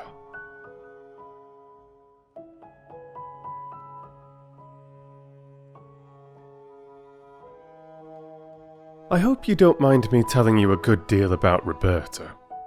The fact is, I'm growing very fond of her. The more I observe her, the more I love her, and I notice all sorts of things about her that I like. For instance, she was quite oddly anxious to make other people happy, and she could keep a secret, a tolerably rare accomplishment. Also, she had the power of silent sympathy. That sounds rather dull, I know, but it's not so dull as it sounds. It just means that a person is able to know that you are unhappy, and to love you extra on that account without bothering you by telling you all the time how sorry she is for you. That was what Bobbie was like. She knew that Mother was unhappy, and that Mother had not told her the reason. So she just loved Mother more, and never said a single word that could let Mother know how earnestly her little girl wondered what Mother was unhappy about. This needs practice. It's not so easy as you might think. Whatever happened, and all sorts of nice, pleasant, ordinary things happened, such as picnics, games, and buns for tea, Bobbie always had these thoughts at the back of her mind. Mother's unhappy. Why? I don't know. She doesn't want me to know. I won't try to find out. But she is unhappy. Why, I don't know. She doesn't... And so on, repeating and repeating like a tune that you don't know the stopping part of. The Russian gentleman still took up a good deal of everybody's thoughts. All the editors and secretaries of societies and members of Parliament had answered Mother's letters as politely as they knew how, but none of them could tell where the wife and children of Mr. Zeskpansky would be likely to be. Did I tell you that the Russian's very Russian name was that? Bobbie had another quality which you will hear differently described by different people. Some of them call it interfering in other people's business, and some call it helping lame dogs over stiles, and some call it loving kindness. It just means trying to help people. She racked her brains to think of some way of helping the Russian gentleman to find his wife and children. He'd learned a few words of English now. He could say good morning and good night, and please and thank you, and pretty when the children brought him flowers, and ver good when they asked him how he had slept. The way he smiled when he said his English was, Bobbie felt, just too sweet for anything. She used to think of his face because she fancied it would help her to some way of helping him, but it did not. Yet his being there cheered her because she saw that it made Mother happier. She likes to have someone to be good to, even beside us, said Bobbie. And I know she hated to let him have Father's clothes. But I suppose it hurt nice, or she wouldn't have. For many and many a night after the day when she and Peter and Phyllis had saved the train from wreck by waving their little red flannel flags, Bobbie used to wake screaming and shivering, seeing again that horrible mound, and the poor, dear, trustful engine rushing on towards it, just thinking that it was doing its swift duty, and that everything was clear and safe. And then a warm thrill of pleasure used to run through her at the remembrance of how she and Peter and Phyllis and the red flannel petticoats had really saved everybody. One morning a letter came. It was addressed to Peter and Bobbie and Phyllis. They opened it with enthusiastic curiosity, for they did not often get letters. The letter said, Dear Sir and Ladies, it is proposed to make a small presentation to you in commemoration of your prompt and courageous action in warning the train, and thus averting what must, humanely speaking, have been a terrible accident.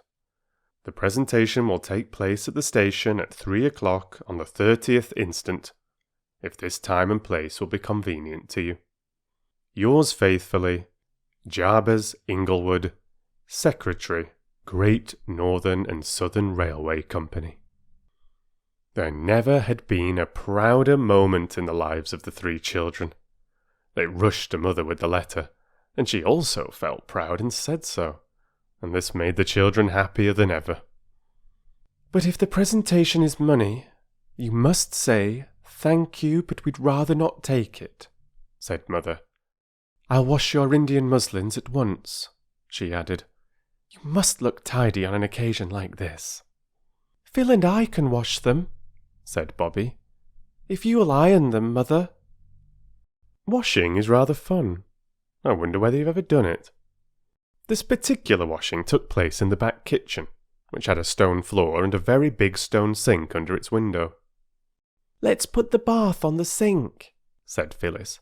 Then we can pretend we're out-of-doors washerwomen like Mother saw in France. But they were washing in the cold river, said Peter, his hands in his pockets. Not in hot water. This is a hot river, then, said Phyllis. Lend a hand with the bath. There's a dear. I should like to see a dear lending a hand, said Peter. But he lent his. Now to rub and scrub and scrub and rub, said Phyllis, hopping joyously about as Bobbie carefully carried the heavy kettle from the kitchen fire. Oh no, said Bobbie, greatly shocked. You don't rub muslin. You put the boiled soap in the hot water and make it all frothy lathery, and then you shake the muslin and squeeze it, ever so gently, and all the dirt comes out. It's only clumsy things like tablecloths and sheets that have to be rubbed." The lilac and the Gloire de Dijon roses outside the window swayed in the soft breeze. "It's a nice drying day, that's one thing," said Bobbie, feeling very grown-up. "Oh, I do wonder what wonderful feelings we shall have when we wear the Indian muslin dresses." "Yes, so do I," said Phyllis, shaking and squeezing the muslin in quite a professional manner. "Now we squeeze out the soapy water. No, we mustn't twist them. And then rinse them. I'll hold them while you and Peter empty the bath and get clean water." "A presentation? That means presents," said Peter, as his sisters, having duly washed the pegs and wiped the line, hung up the dresses to dry. "Whatever will it be?" "It might be anything," said Phyllis. "What I've always wanted is a baby elephant. But I suppose they wouldn't know that." "Suppose it was gold models of steam engines," said Bobbie. "Or a big model of the scene of the prevented accident," suggested Peter. "With a little model train, and dolls dressed like us, and the engine driver and firemen and passengers." "Do you like," said Bobbie doubtfully, drying her hands on the rough towel that hung on a roller at the back of the scullery door. "Do you like us being rewarded for saving a train?" "Yes, I do," said Peter downrightly. "And don't you try to come it over us that you don't like it too, because I know you do." "Yes," said Bobbie doubtfully. "I know I do. But oughtn't we to be satisfied with just having done it, and not ask for anything more?" "Who did ask for anything more, silly?" said her brother. "Victoria Cross soldiers don't ask for it, but they're glad enough to get it all the same. Perhaps it'll be medals.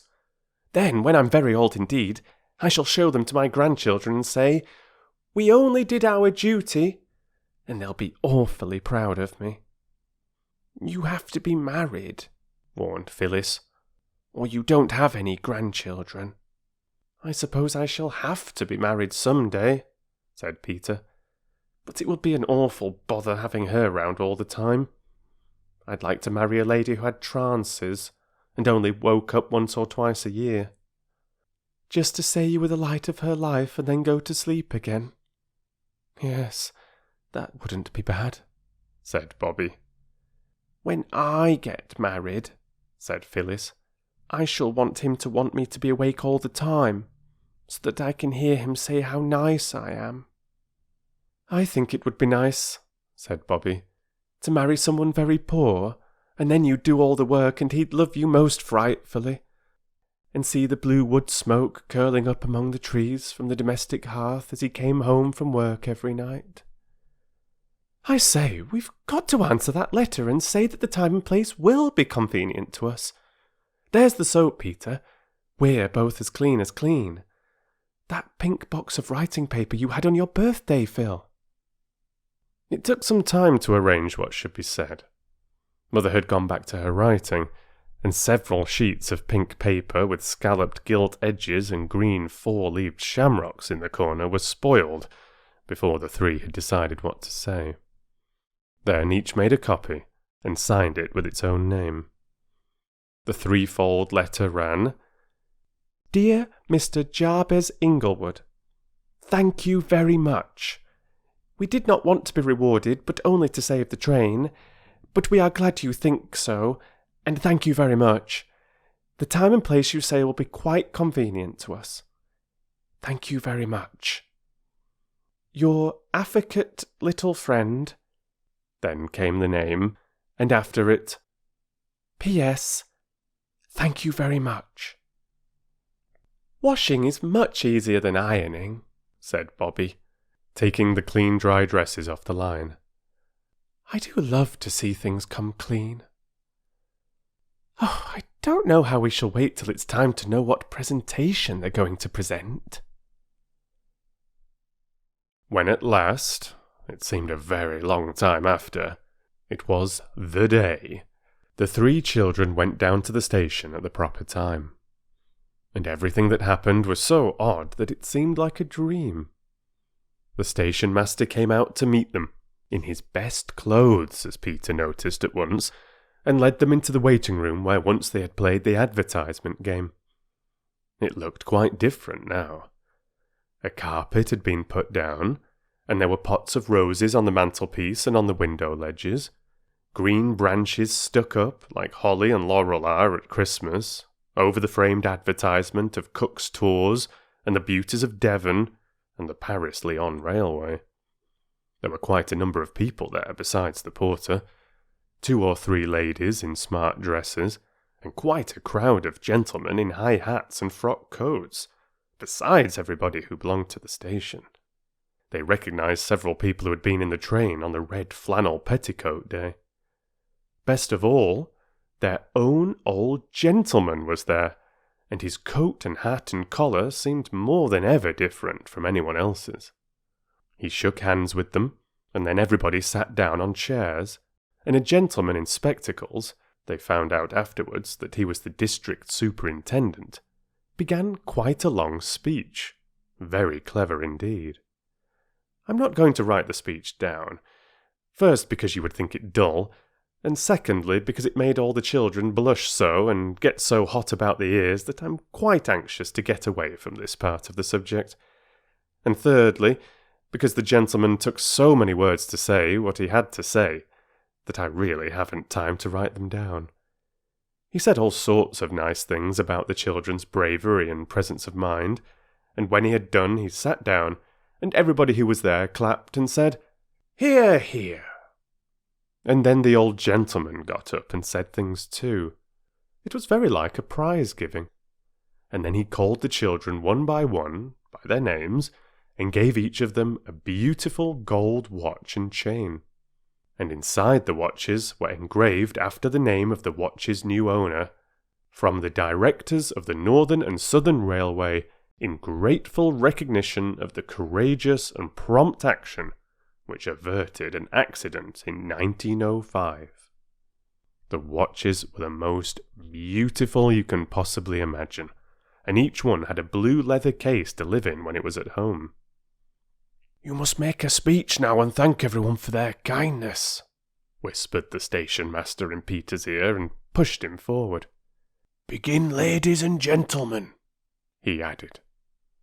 Each of the children had already said thank you quite properly. "Oh dear," said Peter, but he did not resist the push. "Ladies and gentlemen," he said in a rather husky voice. Then there was a pause, and he heard his heart beating in his throat. "Ladies and gentlemen," he went on with a rush, "it's most awfully good of you, and we shall treasure the watches all our lives, but really we don't deserve it because what we did wasn't anything really. At least, I mean, it was awfully exciting, and what I mean to say, thank you all very, very much."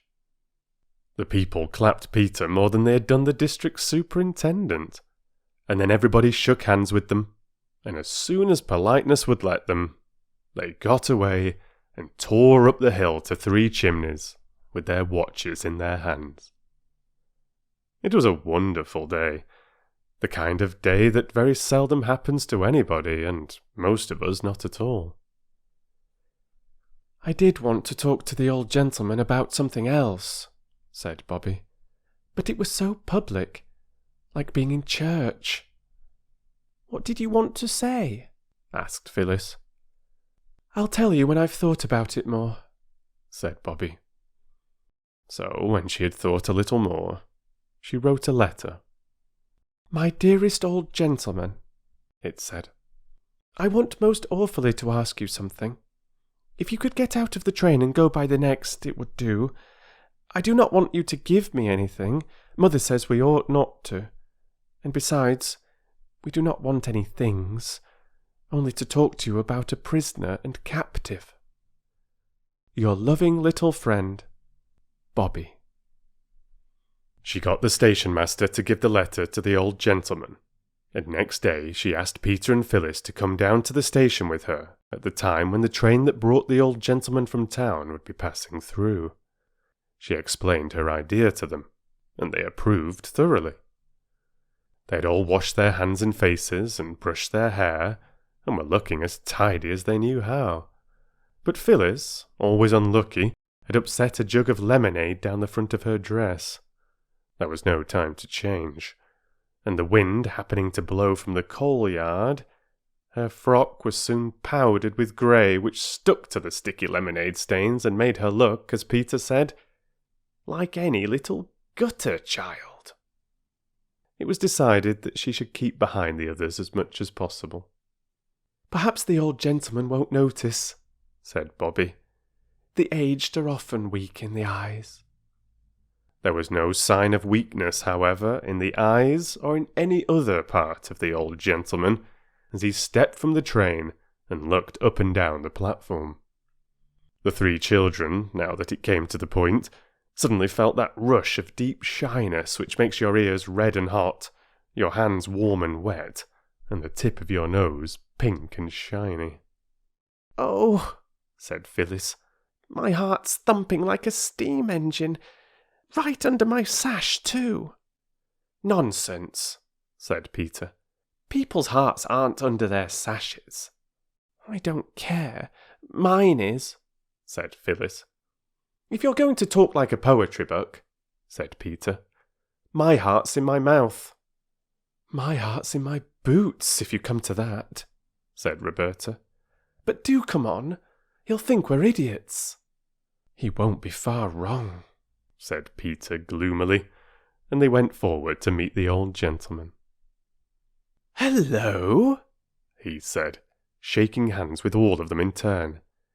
"This is a very great pleasure." "It was good of you to get out," Bobbie said, perspiring and polite. He took her arm and drew her into the waiting room where she and the others had played the advertisement game the day they found the Russian. Phyllis and Peter followed. "Well?" said the old gentleman, giving Bobbie's arm a kind little shake before he let it go. "Well? What is it?" "Oh, please," said Bobbie. "Yes?" said the old gentleman. "What I mean to say," said Bobbie. "Well," said the old gentleman. "It's all very nice and kind," said she. "But," he said. "I wish I might say something," she said. "Say it," said he. "Well then," said Bobbie, and out came the story of the Russian who had written the beautiful book about poor people, and had been sent to prison and to Siberia for just that. "And what we want more than anything in the world is to find his wife and children for him," said Bobbie. "But we don't know how. But you must be most horribly clever, or you wouldn't be a direction of the railway. And if you knew how, and would, we'd rather have that than anything else in the world. We'd go without the watches even if you could sell them and find his wife with the money." And the others said so too, though not with so much enthusiasm. Said the old gentleman, pulling down the white waistcoat that had the big gilt buttons on it. "What did you say the name was? Frying Pansky?" No, said Bobbie earnestly. "I'll write it down for you. It doesn't really look at all like that except when you say it. Have you a bit of pencil in the back of an envelope?" she asked. The old gentleman got out a gold pencil case and a beautiful, sweet-smelling green Russian leather notebook, and opened it at a new page. "Here," he said. "Right here." She wrote down SZEZCPANSKY and said, "That's how you write it. You call it Shipansky." The old gentleman took out a pair of gold-rimmed spectacles and fitted them on his nose. When he had read the name, He looked quite different. "That man! Bless my soul!" he said. "Why, I've read his book. It's translated into every European language. A fine book. A noble book. And so your mother took him in, like the Good Samaritan. Well, well, I'll tell you what, youngsters. Your mother must be a very good woman." "Of course she is," said Phyllis in astonishment. "And you're a very good man," said Bobbie, very shy, but firmly resolved to be polite. "You flatter me," said the old gentleman, taking off his hat with a flourish. "And now am I to tell you what I think of you?" "Oh, please don't," said Bobbie hastily. "Why?" asked the old gentleman. "I don't exactly know," said Bobbie. "Only, if it's horrid, I don't want you to. And if it's nice, I'd rather you didn't." The old gentleman laughed. "Well, then," he said, "I'll only just say that I'm very glad you came to me about this. Very glad indeed. And I shouldn't be surprised if I found out something very soon. I know a great many Russians in London, and every Russian knows his name. Now tell me all about yourselves." He turned to the others, but there was only one other, and that was Peter. Phyllis had disappeared. "Tell me all about yourself," said the old gentleman again, and quite naturally, Peter was stricken dumb. "All right, we'll have an examination," said the old gentleman. "You two sit on the table, and I'll sit on the bench and ask questions." He did, and out came their names and ages, their father's name and business, how long they had lived at Three Chimneys, and a great deal more. The questions were beginning to turn on a herring and a half for 3 halfpence, and a pound of lead and a pound of feathers, when the door of the waiting room was kicked open by a boot. As the boot entered, everyone could see that its lace was coming undone, and in came Phyllis, very slowly and carefully. In one hand she carried a large tin can, and in the other a thick slice of bread and butter. "Afternoon tea," she announced proudly, and held the can and the bread and butter out to the old gentleman, who took them and said, "Bless my soul." "Yes," said Phyllis. "It's very thoughtful of you," said the old gentleman. "Very." "But you might have got a cup," said Bobbie, "and a plate. Perks always drinks out of the can," said Phyllis, flushing red. "I think it was very nice of him to give it me at all, let alone cups and plates," she added. "So do I," said the old gentleman, and he drank some of the tea and tasted the bread and butter. And then it was time for the next train, and he got into it with many goodbyes and kind last words. "Well," said Peter, when they were left on the platform and the tail lights of the train disappeared round the corner, "it's my belief that we've lighted a candle today, like Latimer, you know, when he was being burned. And there'll be fireworks for our Russian before long." And so there were. It wasn't 10 days after the interview in the waiting room that the 3 children were sitting on top of the biggest rock in the field below their houses, watching the 5:15 steam away from the station along the bottom of the valley. They saw, too, the few people who had got out at the station straggling up the road towards the village, and they saw one person leave the road and open the gate that led across the fields to Three Chimneys and to nowhere else. "Who on earth?" said Peter, scrambling down. "Let's go and see," said Phyllis. So they did, and when they got near enough to see who the person was, they saw it was their old gentleman himself, his brass buttons winking in the afternoon sunshine, and his white waistcoat looking whiter than ever against the green of the field. "Hello!" shouted the children, waving their hands.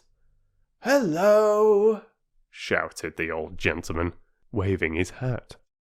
Then the three started to run, and when they got to him, they hardly had breath left to say, "How do you do?" "Good news," said he. "I've found your Russian friend's wife and child, and I couldn't resist the temptation of giving myself the pleasure of telling him." But as he looked at Bobbie's face, he felt that he could resist that temptation. "Here," he said to her, "you run on and tell him. The other two will show me the way." Bobbie ran.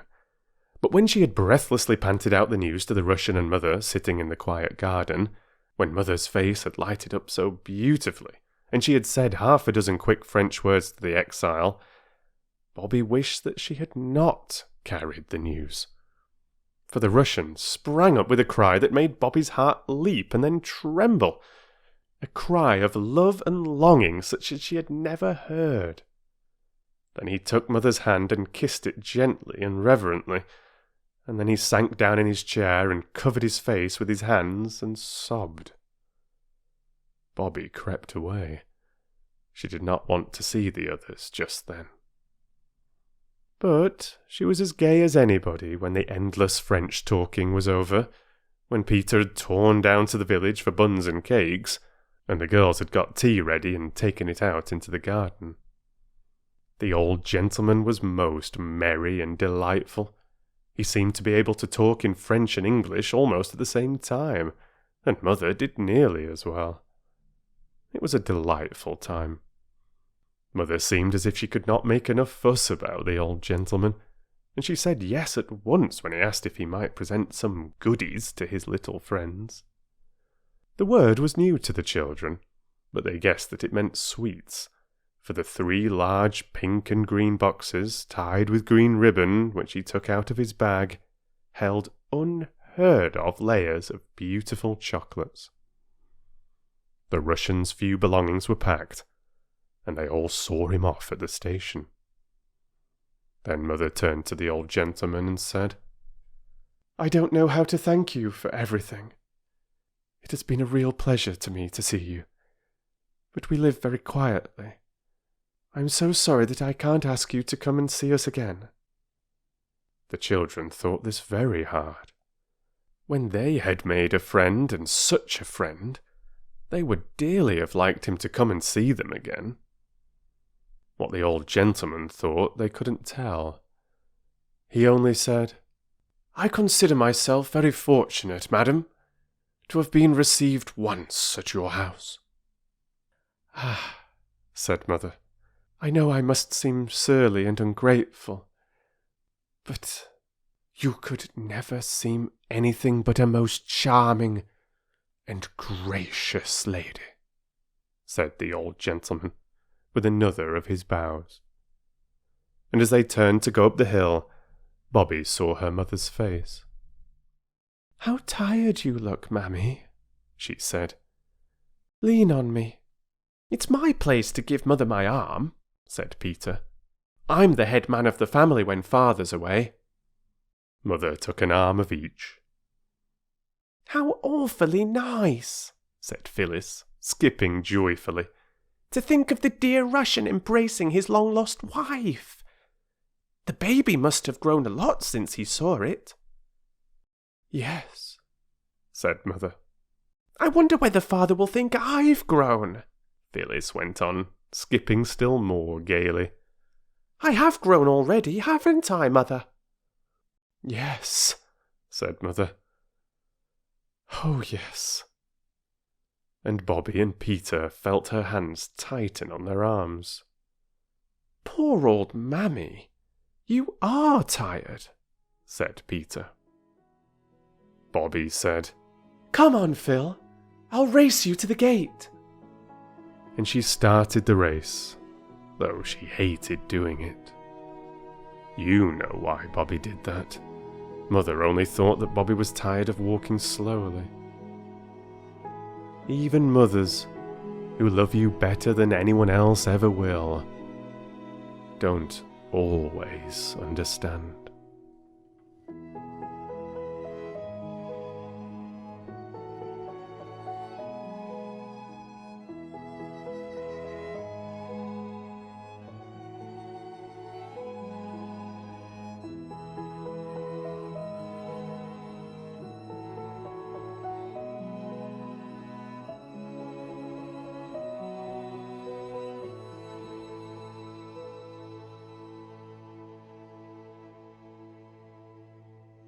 Chapter 8. The Amateur Firemen.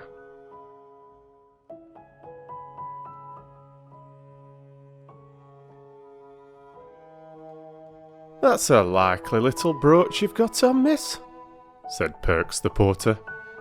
"I don't know as I ever see a thing more like a buttercup without it was a buttercup."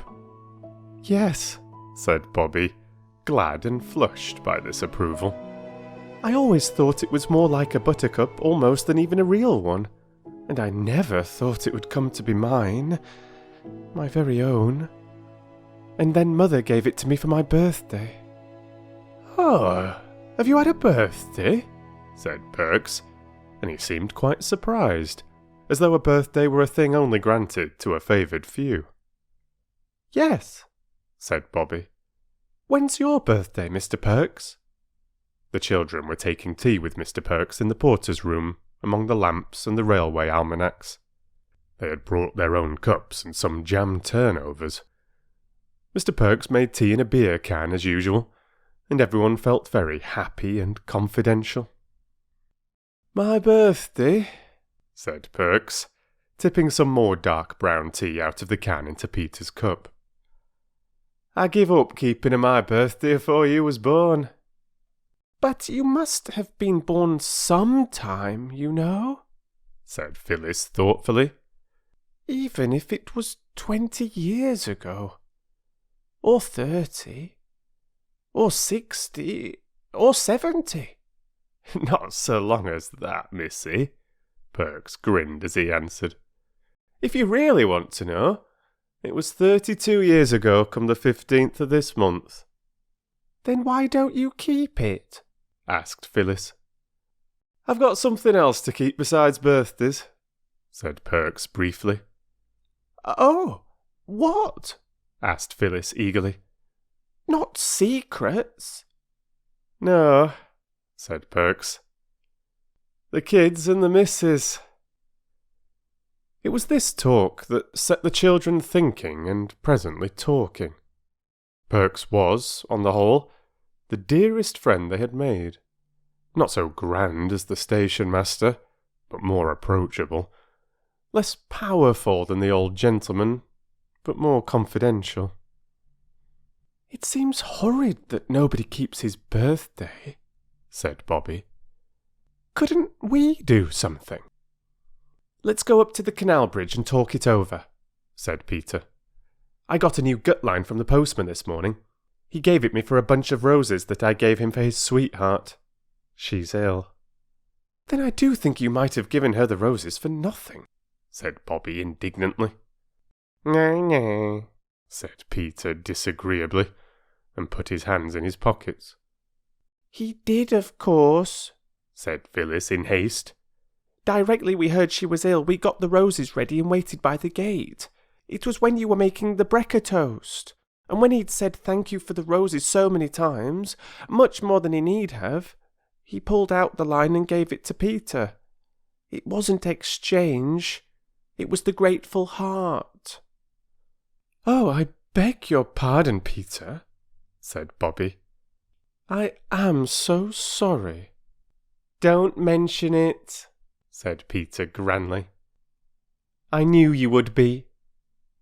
So then they all went up to the canal bridge.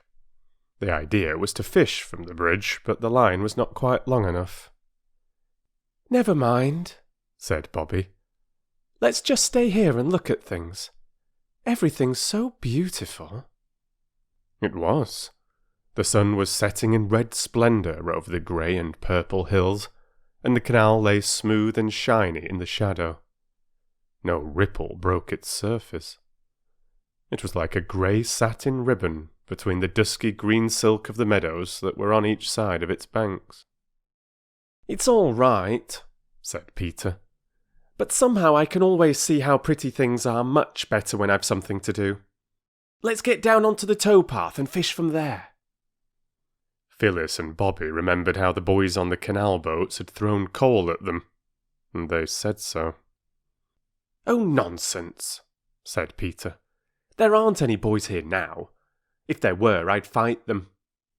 Peter's sisters were kind enough not to remind him how he had not fought the boys when coal had last been thrown. Instead, they said, "All right, then," and cautiously climbed down the steep bank to the towing path. The line was carefully baited, and for half an hour they fished patiently and in vain. Not a single nibble came to nourish hope in their hearts.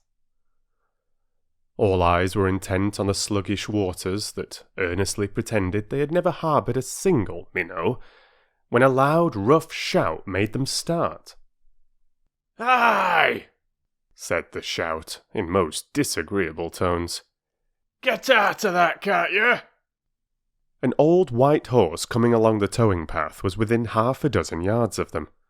They sprang to their feet and hastily climbed up the bank. "We'll slip down again when they've gone by," said Bobbie.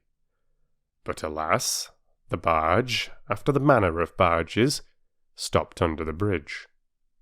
"She's going to anchor," said Peter. "Just our luck." The barge did not anchor, because an anchor is not part of a canal boat's furniture, but she was moored with ropes fore and aft, and the ropes were made fast to the palings and to crowbars driven into the ground. "What are you staring at?" growled the bargee crossly. "We weren't staring," said Bobbie. "We wouldn't be so rude." "Rude be blessed," said the man. "Get along with you." "Get along yourself," said Peter. He remembered what he had said about fighting boys, and besides, he felt safe halfway up the bank. "We've as much right here as anyone else." "Oh, have you indeed?" said the man. "We'll soon see about that." And he came across his deck and began to climb down the side of his barge. "Oh, come away, Peter, come away," said Bobbie and Phyllis in agonised unison. "Not me," said Peter. "But you'd better." The girls climbed to the top of the bank and stood ready to bolt for home as soon as they saw their brother out of danger. The way home lay all downhill. They knew that they all ran well. The bargee did not look as if he did. He was red-faced, heavy, and beefy. But as soon as his foot was on the towing path, the children saw that they had misjudged him. He made one spring up the bank and caught Peter by the leg, dragged him down, set him on his feet with a shake, took him by the ear, and said sternly, "Now then, what do you mean by it? Don't you know these here waters is preserved? You ain't no right catching fish here, not to say nothing of your precious cheek." Peter was always proud afterwards when he remembered that, with the bargee's furious fingers tightening on his ear, the bargee's crimson countenance close to his own, the bargee's hot breath on his neck, he had the courage to speak the truth. "I wasn't catching fish," said Peter. "That's not your fault, I'll be bound," said the man, giving Peter's ear a twist. Not a hard one, but still a twist. Peter could not say that it was. Bobbie and Phyllis had been holding on to the railings above and skipping with anxiety. Now, suddenly, Bobbie slipped through the railings and rushed down the bank towards Peter, so impetuously that Phyllis, following more temperately, felt certain that her sister's descent would end in the waters of the canal. And so it would have done, if the bargee hadn't let go of Peter's ear and caught her in his jerseyed arm. "Who are you a-shoving of?" he said, setting her on her feet. "Oh," said Bobbie, breathless. "I'm not shoving anybody. At least, not on purpose. Please don't be cross with Peter. Of course, if it's your canal, we're sorry and we won't any more. But we didn't know it was yours." "Go along with you," said the bargee. "Yes, we will. Indeed we will," said Bobbie earnestly. "But we do beg your pardon. And really, we haven't caught a single fish. I tell you directly if we had. Honour bright I would." She held out her hands, and Phyllis turned out her little empty pocket to show that really they hadn't any fish concealed about them. "Well," said the bargee more gently, "cut along then. And don't you do it again, that's all." The children hurried up the bank. "Chuck us a coat, Maria," shouted the man, and a red-haired woman in a green plaid shawl came out from the cabin door with a baby in her arms and threw a coat to him. He put it on, climbed the bank, and slouched along across the bridge towards the village. "You'll find me up at the Rose and Crown when you've got the kid to sleep," he called to her from the bridge. When he was out of sight, the children slowly returned. Peter insisted on this. "The canal may belong to him," he said, "though I don't believe it does. But the bridge is everybody's. Dr. Forrest told me it's public property. I'm not going to be bounced off the bridge by him or anyone else, so I tell you." Peter's ear was still sore, and so were his feelings. The girls followed him as gallant soldiers might follow the leader of a forlorn hope. "I do wish you wouldn't," was all they said. "Go home if you're afraid," said Peter. "Leave me alone. I'm not afraid." The sound of the man's footsteps died away along the quiet road. The peace of the evening was not broken by the notes of the sedge warblers, or by the voice of the woman in the barge singing her baby to sleep. It was a sad song she sang, something about Bill Bailey and how she wanted him to come home. The children stood leaning their arms on the parapet of the bridge. They were glad to be quiet for a few minutes, because all three hearts were beating much more quickly. "I'm not going to be driven away by any old bargeman, I'm not," said Peter thickly. "Of course not," Phyllis said soothingly. "You didn't give in to him. So now we might go home, don't you think?" "No," said Peter. Nothing more was said till the woman got off the barge, climbed the bank, and came across the bridge. She hesitated, looking at the three backs of the children, then said, "Ahem." Peter stayed as he was, but the girls looked round. "You mustn't take no notice of my Bill," said the woman. "His bark's worse than his bite. Some of the kids down Farley way is fair terrors. It was them put his back up, calling out about who ate the puppy pie under Marlow Bridge." "Who did?" asked Phyllis. "I dunno," said the woman. "Nobody don't know. But somehow, and I don't know the why nor the wherefore of it, them words is poison to a barge master. Don't you take no notice. He won't be back for 2 hours good. He might catch a power of fish afore that. The light's good and all," she added. "Thank you," said Bobbie. "You're very kind. Where's your baby?" "Asleep in the cabin," said the woman. "He's all right. Never wakes afore 12. Reg'lar as a church clock, he is." "I'm sorry," said Bobbie. "I would have liked to see him close too. And a finer you never did see, miss, though I says it." The woman's face brightened as she spoke. "Aren't you afraid to leave it?" said Peter. "Lor love you, no," said the woman. "Who'd hurt a little thing like him? Besides, Spot's there. So long." The woman went away. Shall we go home? Said Phyllis. You can. I'm going to fish, said Peter briefly. I thought we came up here to talk about Perks's birthday, said Phyllis. Perks's birthday'll keep. So they got down on the towing path again, and Peter fished. He did not catch anything. It was almost quite dark, the girls were getting tired, and as Bobbie said, it was past bedtime, when suddenly Phyllis cried, "What's that?" and she pointed to the canal boat. Smoke was coming from the chimney of the cabin, had indeed been curling softly into the soft evening air all the time, but now other wreaths of smoke were rising, and these were from the cabin door. It's on fire, that's all, said Peter calmly. Serve him right. Oh, how can you? Cried Phyllis. Think of the poor dear dog. The baby! Screamed Bobbie.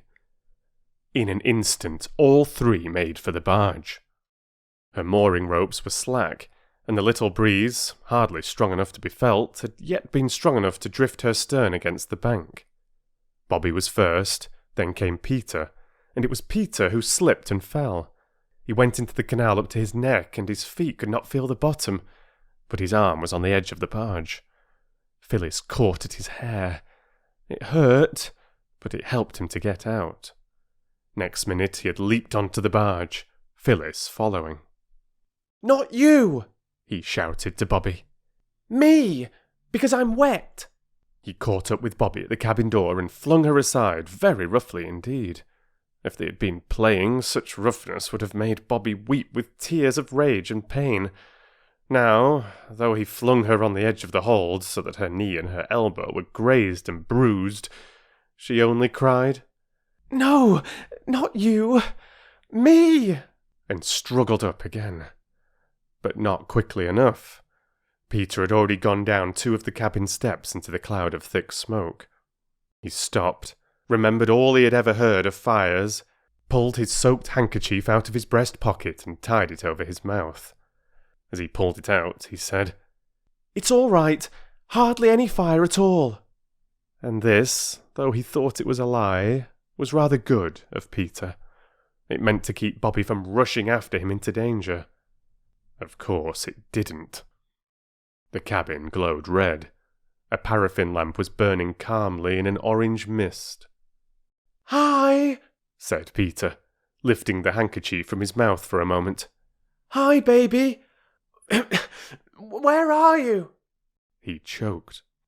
Oh, let me go, cried Bobbie close behind him. Peter pushed her back more roughly than before, and went on. Now, what would have happened if the baby hadn't cried, I don't know. But just at that moment, it did cry. Peter felt his way through the dark smoke, found something small and soft and warm and alive, picked it up, and backed out, nearly tumbling over Bobbie, who was close behind.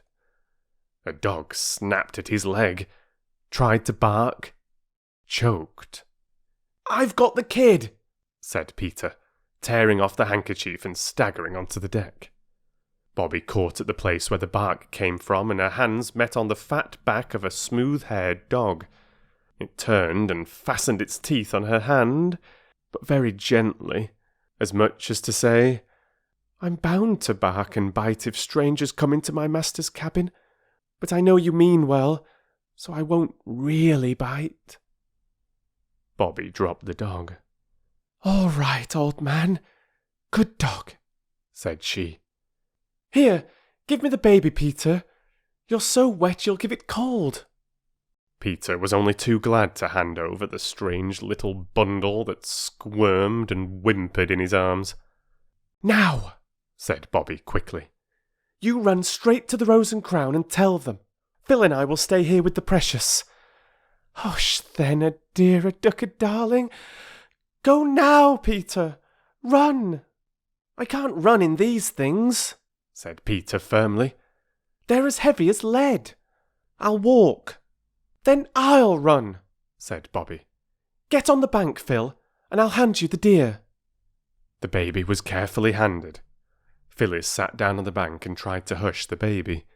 Peter wrung the water from his sleeves and knickerbocker legs as well as he could, and it was Bobbie who ran like the wind across the bridge and up the long, white, quiet twilight road towards the Rose and Crown.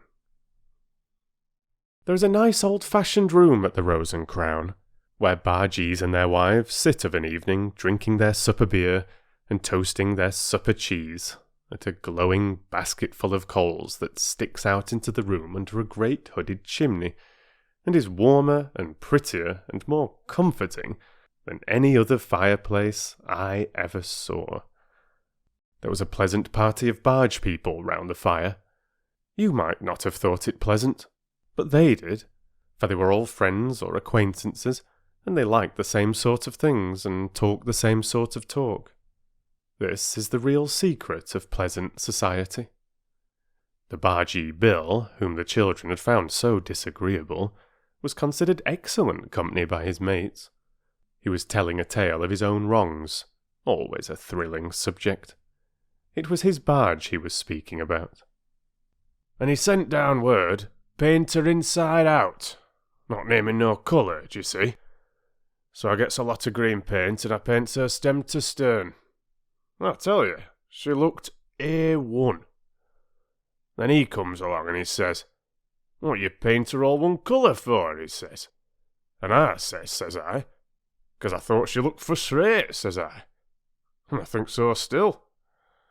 And he says, 'Do you? Then you can just pay for the blooming paint yourself,' says he. And I had to, too." A murmur of sympathy ran round the room. Breaking noisily in on it came Bobbie. She burst open the swing door, crying breathlessly, "Bill! I want Bill the bargeman!" There was a stupefied silence.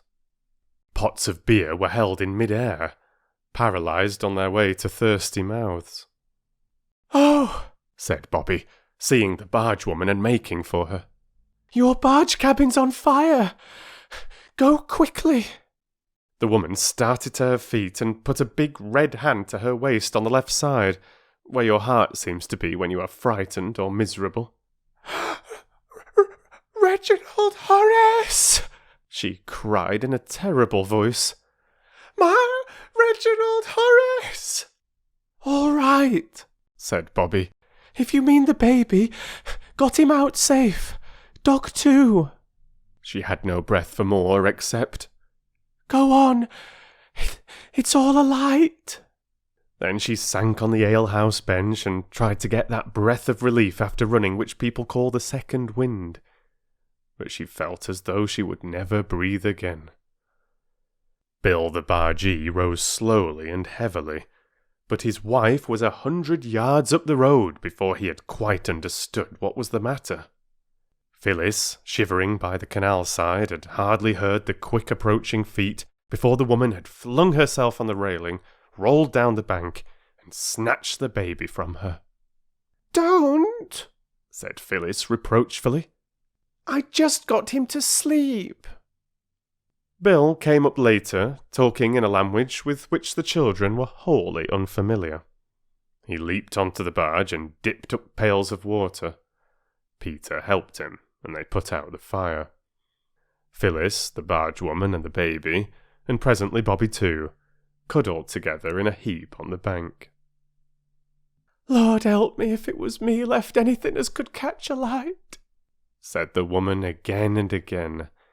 But it wasn't she. It was Bill the bargeman, who had knocked his pipe out and the red ash had fallen on the hearthrug and smouldered there, and at last broken into flame. Though a stern man, he was just. He did not blame his wife for what was his own fault, as many bargemen and other men too would have done. Mother was half wild with anxiety when at last the 3 children turned up at 3 Chimneys, all very wet by now, for Peter seemed to have come off on the others. But when she had disentangled the truth of what had happened from their mixed and incoherent narrative, she owned that they had done quite right, and could not possibly have done otherwise. Nor did she put any obstacles in the way of their accepting the cordial invitation with which the bargeman had parted from them. "You be here at 7 tomorrow," he had said, "and I'll take you the entire trip to Farley and back, so I will, and not a penny to pay. 19 locks." They did not know what locks were, but they were at the bridge at 7 with bread and cheese and half a soda cake and quite a quarter of a leg of mutton in a basket. It was a glorious day. The old white horse strained at the ropes. The barge glided smoothly and steadily through the still water. The sky was blue overhead. Mr. Bill was as nice as anyone could possibly be. No one would have thought that he could be the same man who had held Peter by the ear. As for Mrs. Bill, she had always been nice, as Bobbie said, and so had the baby, and even Spot, who might have bitten them quite badly if he had liked. "It was simply ripping, Mother," said Peter when they had reached home, very happy, very tired, and very dirty. "Right over that glorious aqueduct. And locks! You don't know what they're like. You sink into the ground, and then, when you feel you're never going to stop going down, 2 great black gates open slowly, slowly. You go out, and there you are on the canal, just like you were before." "I know," said Mother. "There are locks on the Thames. Father and I used to go on the river at Marlow before we were married." "And the dear darling ducky baby," said Bobbie. "It let me nurse it for ages and ages, and it was so good. Mother, I wish we had a baby to play with." "And everybody was so nice to us," said Phyllis. "Everybody we met. And they say we may fish whenever we like. And Bill is going to show us the way next time he's in these parts. He says we don't know, really." "He said you didn't know," said Peter. "But, Mother, he said he'd tell all the bargees up and down the canal that we were the real right sort, and that they were to treat us like good pals as we were." "So then I said," Phyllis interrupted, "we'd always each wear a red ribbon when we went fishing by the canal so they'd know it was us, and we were the real right sort, and be nice to us." "So you've made another lot of friends," said Mother. "First the railway, and then the canal." "Oh, yes," said Bobbie. "I think everyone in the world is friends if you can only get them to see you don't want to be unfriends." "Perhaps you're right," said Mother, and she sighed. "Come, chicks, it's bedtime." "Yes," said Phyllis. "Oh dear, and we went up there to talk about what we do for Perks's birthday, and we haven't talked a single thing about it." "No more we have," said Bobbie. "But Peter's saved Reginald Horace's life. I think that's about good enough for one evening. Bobbie would have saved him if I hadn't knocked her down. Twice I did," said Peter loyally. "So would I," said Phyllis, "if I'd known what to do." "Yes," said Mother. "You've saved a little child's life.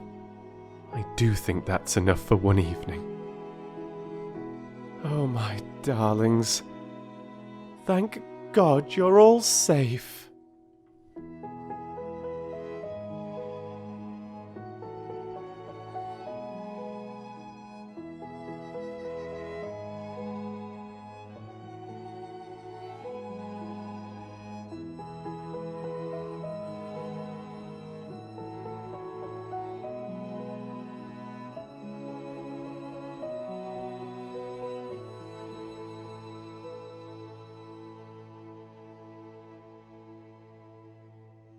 Chapter 9.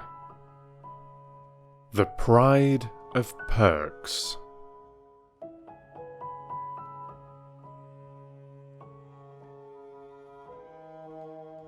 It was breakfast time.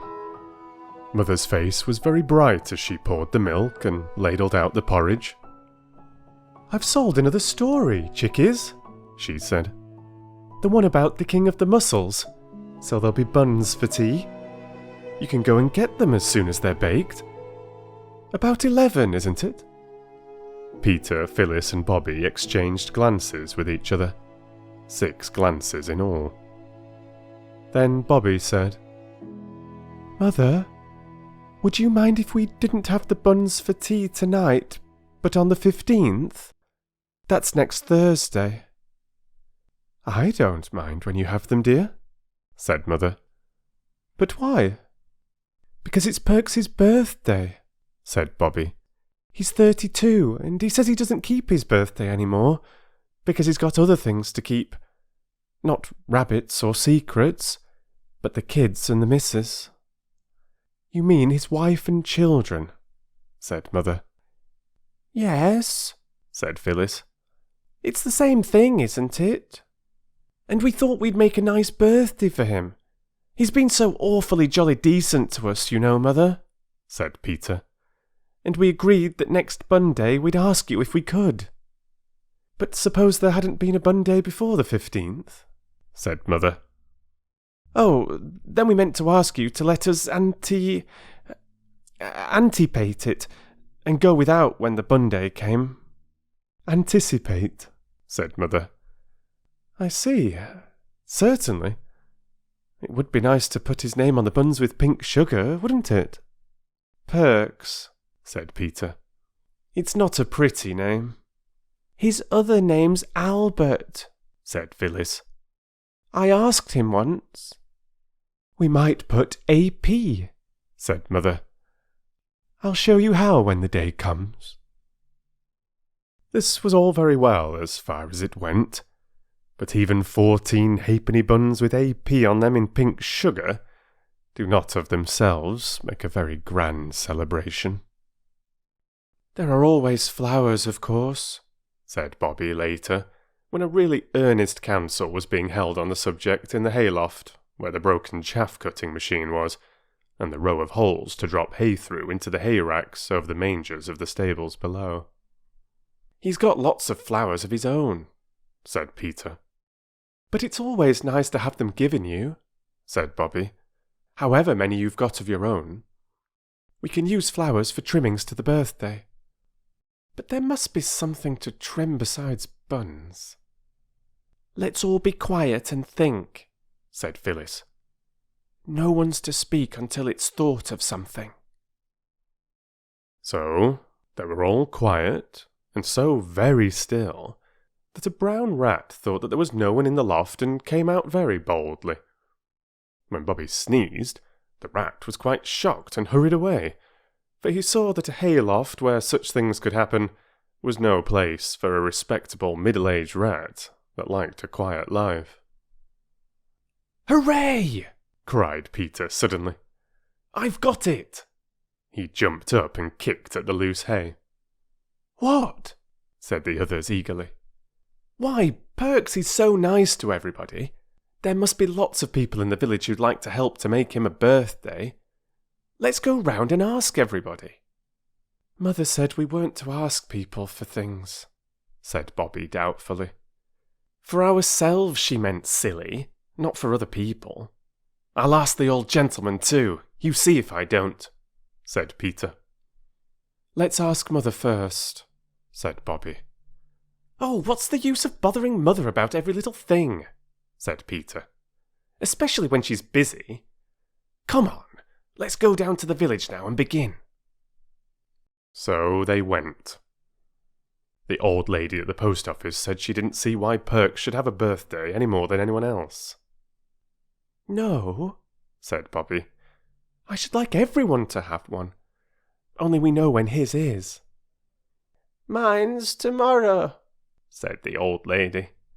"And much notice anyone will take of it. Go along with you." So they went. And some people were kind, and some were crusty, and some would give and some would not. It is rather difficult work asking for things, even for other people, as you have no doubt found if you have ever tried it. When the children got home and counted up what had been given and what had been promised, they felt that for the first day it was not so bad. Peter wrote down the lists of the things in the little pocket-book where he kept the numbers of his engines. These were the lists.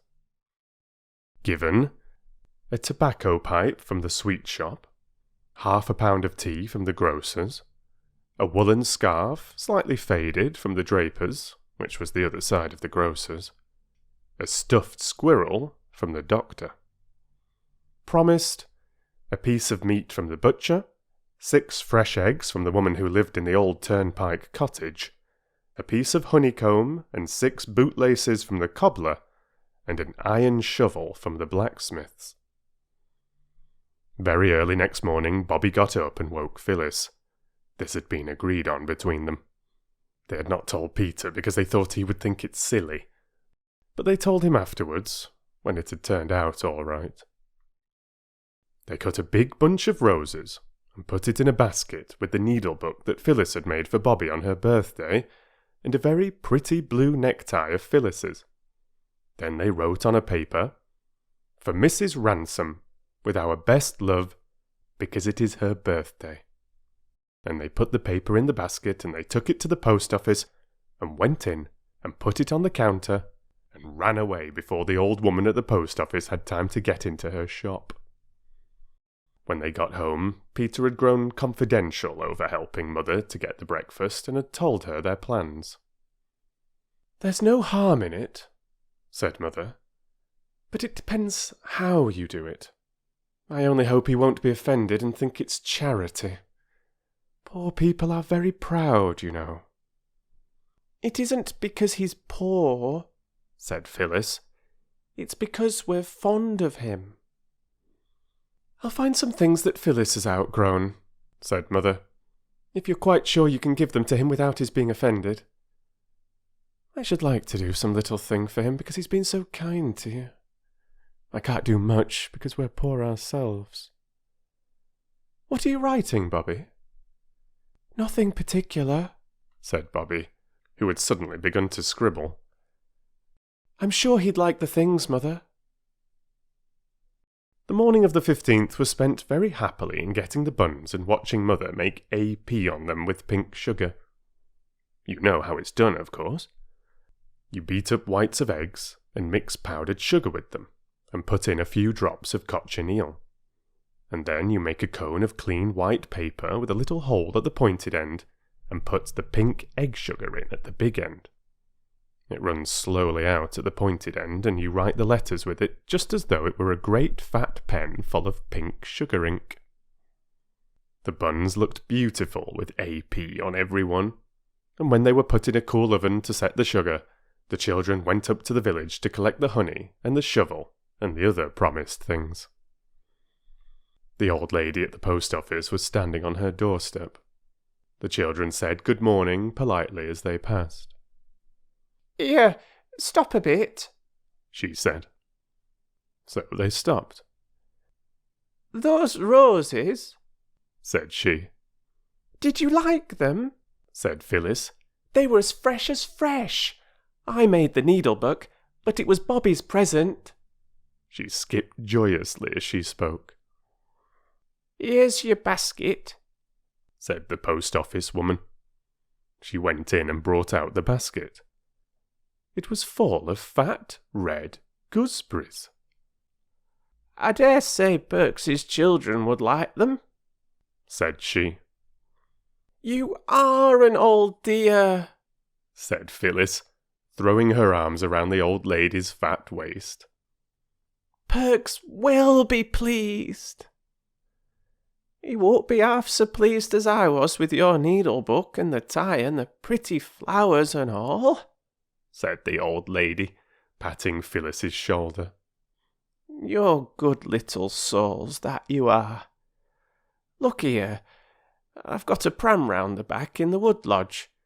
It was got for my Emmy's first, that didn't live but 6 months, and she never had but that one. I'd like Mrs. Perks to have it. It'd be a help to her with that great boy of hers. Will you take it along?" "Oh!" said all the children together. When Mrs. Ransom had got out the perambulator and taken off the careful papers that covered it, and dusted it all over. She said, "Well, there it is. I don't know but what I'd have given it to her before if I'd thought of it, only I didn't quite know if she'd accept of it from me. You tell her it was my Emmy's little one's pram." "Oh, isn't it nice to think there is going to be a real live baby in it again?" "Yes," said Mrs. Ransom, sighing and then laughing. "Here, I'll give you some peppermint cushions for the little uns, and then you run along before I give you the roof off my head and the clothes off my back." All the things that had been collected for Perks were packed into the perambulator, and at 3:30, Peter and Bobbie and Phyllis wheeled it down to the little yellow house where Perks lived.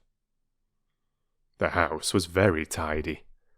On the window ledge was a jug of wildflowers, big daisies, and red sorrel, and feathery, flowery grasses.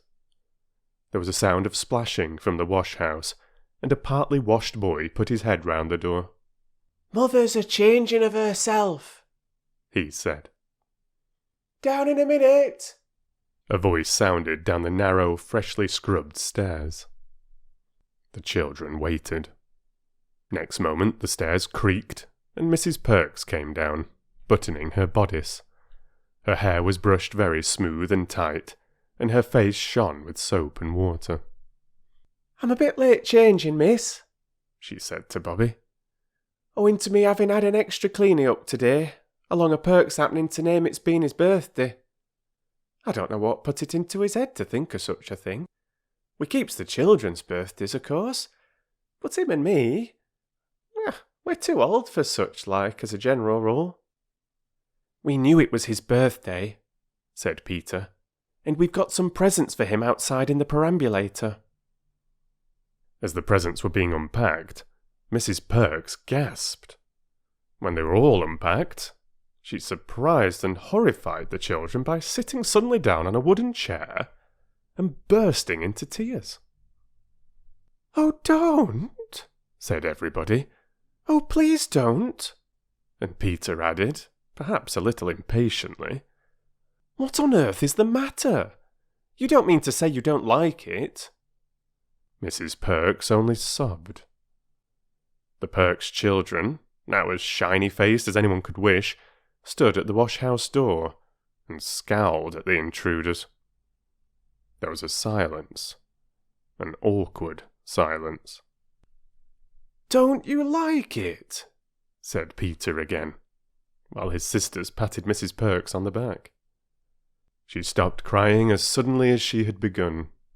There, don't you mind me. I'm all right," she said. "Like it? Why, it's a birthday such as Perks never had. Not even when he was a boy and stayed with his uncle, who was a corn chandler in his own account. He failed afterwards. Like it? Oh." And then she went on and said all sorts of things that I won't write down, because I'm sure that Peter and Bobbie and Phyllis would not like me to. Their ears got hotter and hotter, and their faces redder and redder at the kind things Mrs. Perks said. They felt that they had done nothing to deserve all this praise.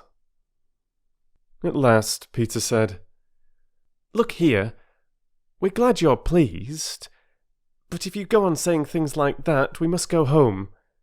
And we did want to stay and see if Mr. Perks is pleased too, but we can't stand this." "I won't say another single word," said Mrs. Perks, with a beaming face. "But that needn't stop me thinking, need it? For if ever... Can we have a plate for the buns?" Bobbie asked abruptly, and then Mrs. Perks hastily laid the table for tea, and the buns and the honey and the gooseberries were displayed on plates, and the roses were put in 2 glass jam jars, and the table looked, as Mrs. Perks said, "Fit for a prince." "To think," she said, "me getting the place tidy early and the little uns getting the wildflowers and all. Why, never did I think there'd be anything more for him except the ounce of his pet particular that I got a Saturday, and been saving up for him ever since. Bless us! He is early. Perks had indeed unlatched the latch of the little front gate. Oh, whispered Bobbie. Let's hide in the back kitchen and you tell him about it. But give him the tobacco first because you got it for him, and when you've told him, we'll all come in and shout many happy returns. It was a very nice plan, but it did not quite come off. To begin with, there was only just time for Peter and Bobbie and Phyllis to rush into the wash-house, pushing the young and open-mouthed Perks children in front of them. There was not time to shut the door, so that, without at all meaning it, they had to listen to what went on in the kitchen. The wash-house was a tight fit for the Perks children and the Three Chimneys children, as well as all the wash-house's proper furniture, including the mangle and the copper. "Hello, old woman," they heard Mr. Perks's voice say. "Here's a pretty set-out." "It's your birthday tea, Bert," said Mrs. Perks. "And here's an ounce of your extra particular. I got it a Saturday along of your happening to remember it was your birthday today." "Good old girl," said Mr. Perks, and there was a sound of a kiss. "But what's that pram doing here? And what's all these bundles? And where did you get the sweet stuff, and—" The children did not hear what Mrs. Perks replied, because just then Bobbie gave a start, put her hand in her pocket, and all her body grew stiff with horror. "Oh," she whispered to the others. "Whatever shall we do? I forgot to put the labels on any of the things. He won't know what's from who. He'll think it's all us, and that we're trying to be grand or charitable or something horrid." "Hush," said Peter. And then they heard the voice of Mr. Perks, loud and rather angry. "I don't care," he said. "I won't stand it, and so I tell you straight." "But," said Mrs. Perks, "it's them children you make such a fuss about. The children from the Three Chimneys." "I don't care," said Perks firmly. "Not if it was an angel from heaven. We've got on all right all these years and no favours asked.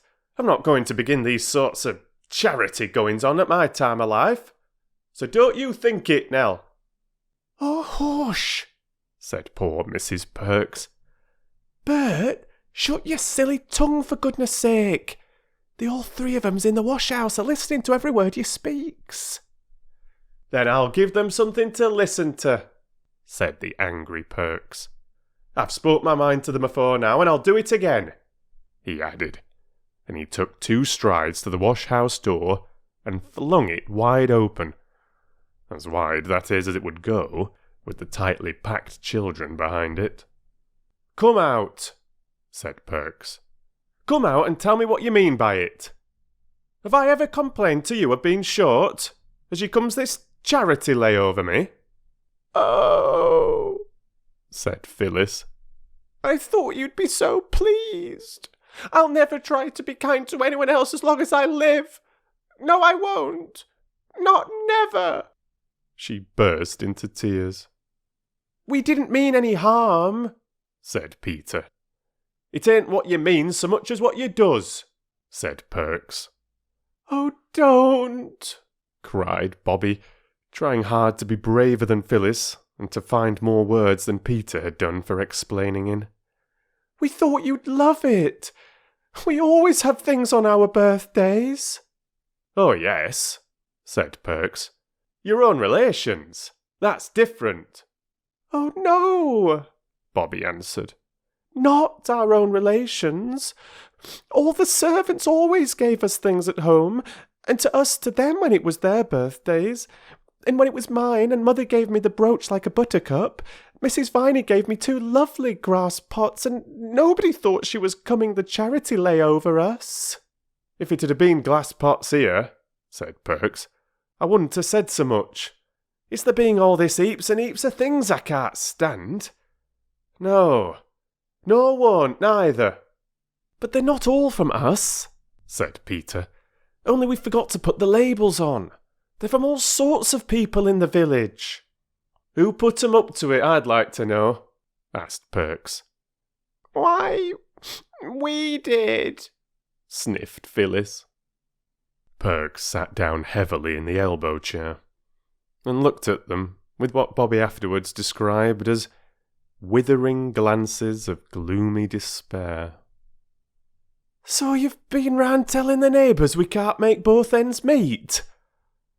Oh, now you've disgraced us as deep as you can in the neighbourhood. You can just take the old bag of tricks back where it come from. Very much obliged, I'm sure. I don't doubt but what you meant it kind, but I'd rather not be acquainted with you any longer if it's all the same to you. He deliberately turned the chair round so that his back was turned to the children. The legs of the chair grated on the brick floor, and that was the only sound that broke the silence. Then suddenly Bobbie spoke. Look here, she said. This is most awful. That's what I says, said Perks, not turning round. Look here, said Bobbie desperately. We'll go if you like, and you needn't be friends with us any more if you don't want. But we shall always be friends with you, however nasty you are to us, sniffed Phyllis wildly. Be quiet, said Peter in a fierce aside. But before we go, Bobbie went on desperately, do let us show you the labels we wrote to put on the things. I don't want to see no labels, said Perks, except proper luggage ones in my own walk of life. Do you think I've kept respectable and out of debt on what I gets, and her having to take in washing, to be give away for a laughing stock to all the neighbours? Laughing? said Peter. You don't know. You're a very hasty gentleman, whined Phyllis. You know you were wrong once before, about us not telling you the secret about the Russian. Do let Bobbie tell you about the labels.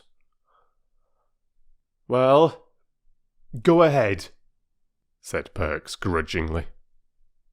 Well then, said Bobbie, fumbling miserably, yet not without hope, in her tightly stuffed pocket.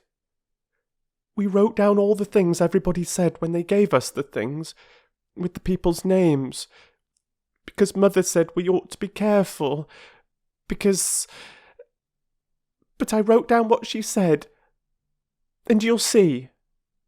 But Bobbie could not read the labels just at once. She had to swallow once or twice before she could begin. Mrs. Perks had been crying steadily ever since her husband had opened the wash-house door. Now she caught her breath, choked, and said, Don't you upset yourself, Missy. I know you meant it kind if he doesn't. May I read the labels? said Bobbie, crying onto the slips as she tried to sort them. Mother's first. It says, Little clothes for Mrs. Perks's children. Mother said, I'll find some of Phyllis's things that she's grown out of if you're quite sure Mr. Perks wouldn't be offended, and think it's meant for charity. I'd like to do some little thing for him because he's so kind to you. I can't do much because we're poor ourselves. Bobbie paused. That's all right, said Perks. Your ma's a born lady. We'll keep the little frocks and what not, Nell. Then there's the perambulator and the gooseberries and the sweets, said Bobbie. They're from Mrs. Ransom. She said, I dare say Mr. Perks's children would like the sweets, and the perambulator was got for my Emmy's first. It didn't live but 6 months, and she's never had but that one. I'd like Mrs. Perks to have it. It would be a help with her fine boy. I'd have given it before if I'd have been sure she'd accept of it from me. She told me to tell you," Bobbie added, "that it was her Emmy's little one's pram." "I can't send that pram back, Bert," said Mrs. Perks firmly, "and I won't. So don't you ask me." "I'm not asking anything," said Perks gruffly. "Then the shovel," said Bobbie. "Mr. James made it for you himself. And he said, where is it? Oh yes, here. He said, 'You tell Mr. Perks it's a pleasure to make a little trifle for a man as is so much respected.' And then he said he wished he could shoe your children and his own children like they do the horses. Because, well, he knew what shoe leather was." "James is a good enough chap," said Perks. "Then the honey," said Bobbie in haste. "and the bootlaces. He said he respected a man that paid his way, and the butcher said the same, and the old turnpike woman said many was the time you'd lent her a hand with her garden when you were a lad, and things like that came home to roost. I don't know what she meant. And everybody who gave anything said they liked you, and it was a very good idea of ours. And nobody said anything about charity or anything horrid like that. And the old gentleman gave Peter a gold pound for you and said you were a man who knew your work. And I thought you'd love to know how fond people are of you. And I never was so unhappy in my life. Goodbye. I hope you'll forgive us some day." She could say no more, and she turned to go. "Stop," said Perks, still with his back to them. "I take back every word I've said contrary to what you'd wish. Nell, set on the kettle." "We'll take the things away if you're unhappy about them," said Peter. "But I think everybody'll be most awfully disappointed, as well as us." "I'm not unhappy about them," said Perks. "I don't know," he added, suddenly wheeling the chair round and showing a very odd-looking, screwed-up face. "I don't know as ever I was better pleased. Not so much with the presents, though they're an A1 collection, but the kind respect of our neighbours. That's worth having, eh, Nell? I think it's all worth having," said Mrs. Perks. "And you've made a most ridiculous fuss about nothing, Bert, if you ask me." "No, I ain't," said Perks firmly. "If a man didn't respect himself, no one wouldn't do it for him." "But everyone respects you," said Bobbie. "They all said so." "I knew you'd like it when you really understood," said Phyllis brightly.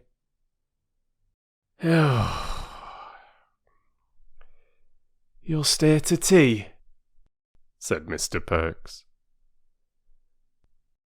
Later on, Peter proposed Mr. Perks's health, and Mr. Perks proposed a toast, also honoured in tea, and the toast was, "May the garland of friendship be ever green," which was much more poetical than anyone had expected from him.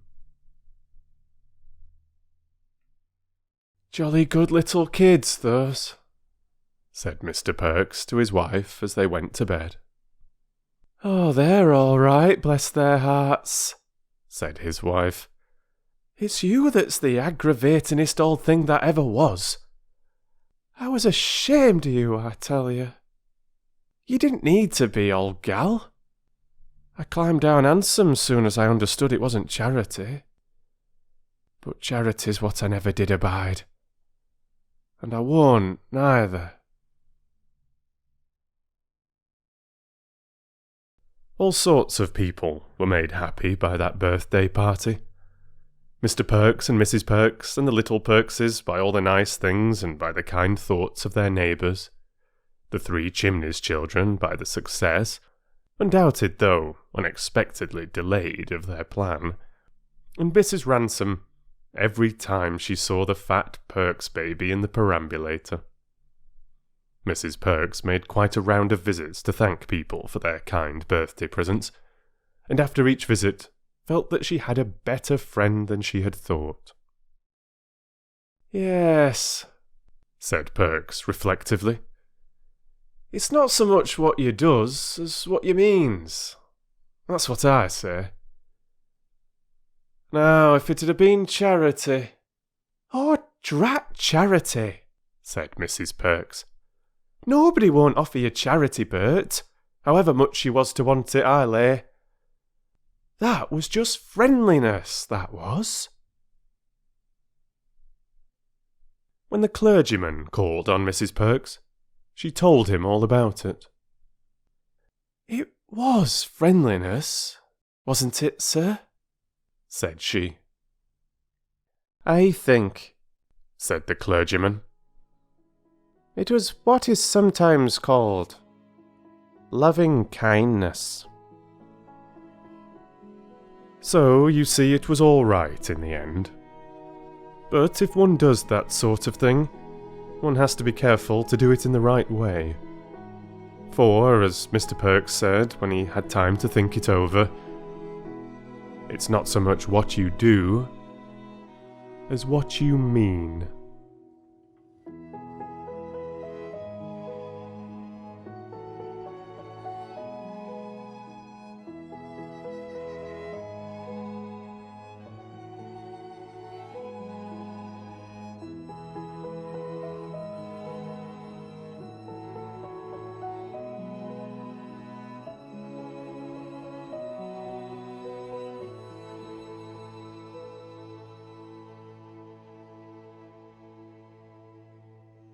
Chapter 10.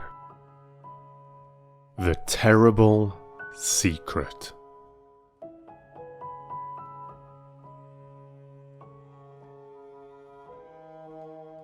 When they first went to live at Three Chimneys, the children had talked a great deal about their father, and had asked a great many questions about him, and what he was doing, and where he was, and when he would come home. Mother always answered their questions as well as she could, but as the time went on, they grew to speak less of him. Bobbie had felt, almost from the first, that for some strange, miserable reason, these questions hurt Mother and made her sad, and little by little, the others came to have this feeling too, though they could not have put it into words. One day, when Mother was working so hard that she could not leave off even for 10 minutes, Bobbie carried up her tea to the big bare room that they called Mother's workshop. It had hardly any furniture, just a table and a chair and a rug, but always big pots of flowers on the windowsills and on the mantelpiece. The children saw to that. And from the 3 long uncurtained windows, the beautiful stretch of meadow and moorland, the far violet of the hills, and the unchanging changefulness of cloud and sky. "Here's your tea, mother love," said Bobbie. "Do drink it while it's hot." Mother laid down her pen among the pages that were scattered all over the table, pages covered with her writing, which was almost as plain as print and much prettier. She ran her hands into her hair as if she were going to pull it out by handfuls. "Poor dear head," said Bobbie. "Does it ache?" "No. Yes. Not much," said Mother. "Bobbie, do you think Peter and Phil are forgetting Father?" "No," said Bobbie indignantly. "Why? You none of you ever speak of him now." Bobbie stood first on one leg and then on the other. "We often talk about him when we're by ourselves," she said. "But not to me," said Mother. "Why?" Bobbie did not find it easy to say why. You, she said, and stopped. She went over to the window and looked out. "Bobbie, come here," said her mother, and Bobbie came. "Now," said Mother, putting her arm round Bobbie and laying her ruffled head against Bobbie's shoulder. "Try to tell me, dear." Bobbie fidgeted. "Tell Mother." "Well then," said Bobbie, "I thought you were so unhappy about Daddy not being here, it made you worse when I talked about him. So I stopped doing it." "And the others?" "I don't know about the others," said Bobbie. "I never said anything about that to them. But I expect they felt the same about it as me." "Bobbie, dear," said Mother, still leaning her head against her. "I'll tell you. Besides parting from Father, he and I have had a great sorrow. Oh, terrible. Worse than anything you can think of, and at first it did hurt to hear you all talking of him as if everything were just the same. But it would be much more terrible if you were to forget him. That would be worse than anything." "The trouble," said Bobbie in a very little voice. "I promised I would never ask you any questions, and I never have I? But the trouble, it won't last always." "No," said Mother. "The worst will be over when Father comes home to us." "I wish I could comfort you," said Bobbie. "Oh, my dear, do you suppose you don't? Do you think I haven't noticed how good you've all been? Not quarrelling nearly as much as you used to. And all the little kind things you do for me. The flowers, and cleaning my shoes, and tearing up to make my bed before I get time to do it myself." Bobbie had sometimes wondered whether Mother noticed these things. "That's nothing," she said. "To what?" "I must get on with my work," said Mother, giving Bobbie one last squeeze. "Don't say anything to the others." That evening, in the hour before bedtime, instead of reading to the children, Mother told them stories of the games she and Father used to have when they were children and lived near each other in the country. Tales of the adventures of Father with Mother's brothers when they were all boys together. Very funny stories they were, and the children laughed as they listened. "Uncle Edward died before he was grown up, didn't he?" said Phyllis, as Mother lighted the bedroom candles.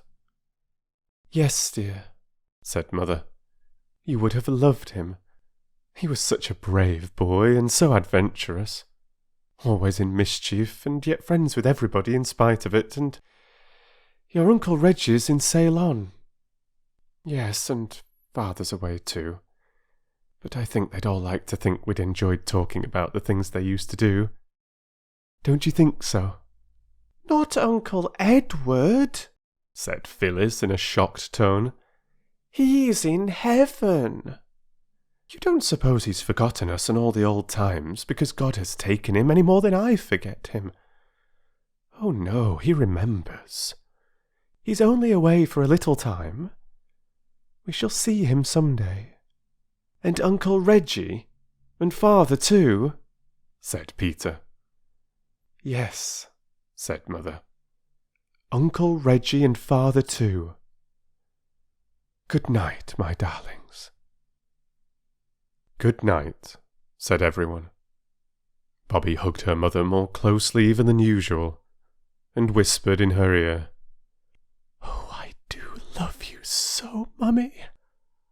I do. When Bobbie came to think it all over, she tried not to wonder what the great trouble was, but she could not always help it. Father was not dead, like poor Uncle Edward. Mother had said so, and he was not ill, or Mother would have been with him. Being poor wasn't the trouble. Bobbie knew it was something nearer the heart than money could be. I mustn't try to think what it is, she told herself. No, I mustn't. I am glad Mother noticed about us not quarrelling so much. We'll keep that up. And alas, that very afternoon, she and Peter had what Peter called a first-class shindy. They had not been a week at Three Chimneys before they'd asked Mother to let them have a piece of garden each for their very own, and she had agreed, and the south border under the peach trees had been divided into 3 pieces, and they were allowed to plant whatever they liked there. Phyllis had planted mignonette and nasturtium and Virginia stock in hers. The seeds came up, and though they looked just like weeds, Phyllis believed that they would bear flowers some day. The Virginia stock justified her faith quite soon, and her garden was gay with a band of bright little flowers, pink and white and red and mauve. I can't weed, for fear I pull up the wrong things, she used to say comfortably. It saves such a lot of work. Peter sowed vegetable seeds in his, carrots and onions and turnips. The seed was given to him by the farmer who lived in the nice black and white wooden plaster house just beyond the bridge. He kept turkeys and guinea fowls, and was a most amiable man, but Peter's vegetables never had much of a chance, because he liked to use the earth of his garden for digging canals, and making forts and earthworks for his toy soldiers. And the seeds of vegetables rarely come to much in a soil that is constantly disturbed for the purposes of war and irrigation. Bobbie planted rose bushes in her garden, but all the little new leaves of the rose bushes shriveled and withered, perhaps because she had moved them from the other part of the garden in May, which is not at all the right time of year for moving roses. But she would not own that they were dead, and hoped on against hope until the day when Perks came up to see the garden, and told her quite plainly that all her roses were as dead as doornails. "Only good for bonfires, miss," he said. "You just dig 'em up and burn 'em, and I'll give you some nice fresh roots out of me garden. Pansies and stocks and sweet willies and forget-me-nots. I'll bring 'em along tomorrow if you get the ground ready." So next day she set to work. And that happened to be the day when Mother had praised her and the others about not quarrelling. She moved the rose bushes and carried them to the other end of the garden, where the rubbish heap was that they meant to make a bonfire of when Guy Fawkes' Day came. Meanwhile, Peter had decided to flatten out all his forts and earthworks, with a view to making a model of the railway tunnel, cutting, embankment, canal, aqueduct, bridges and all. So, when Bobbie came back from her last thorny journey with the dead rose bushes, he had got the rake and was using it busily. "I was using the rake," said Bobbie.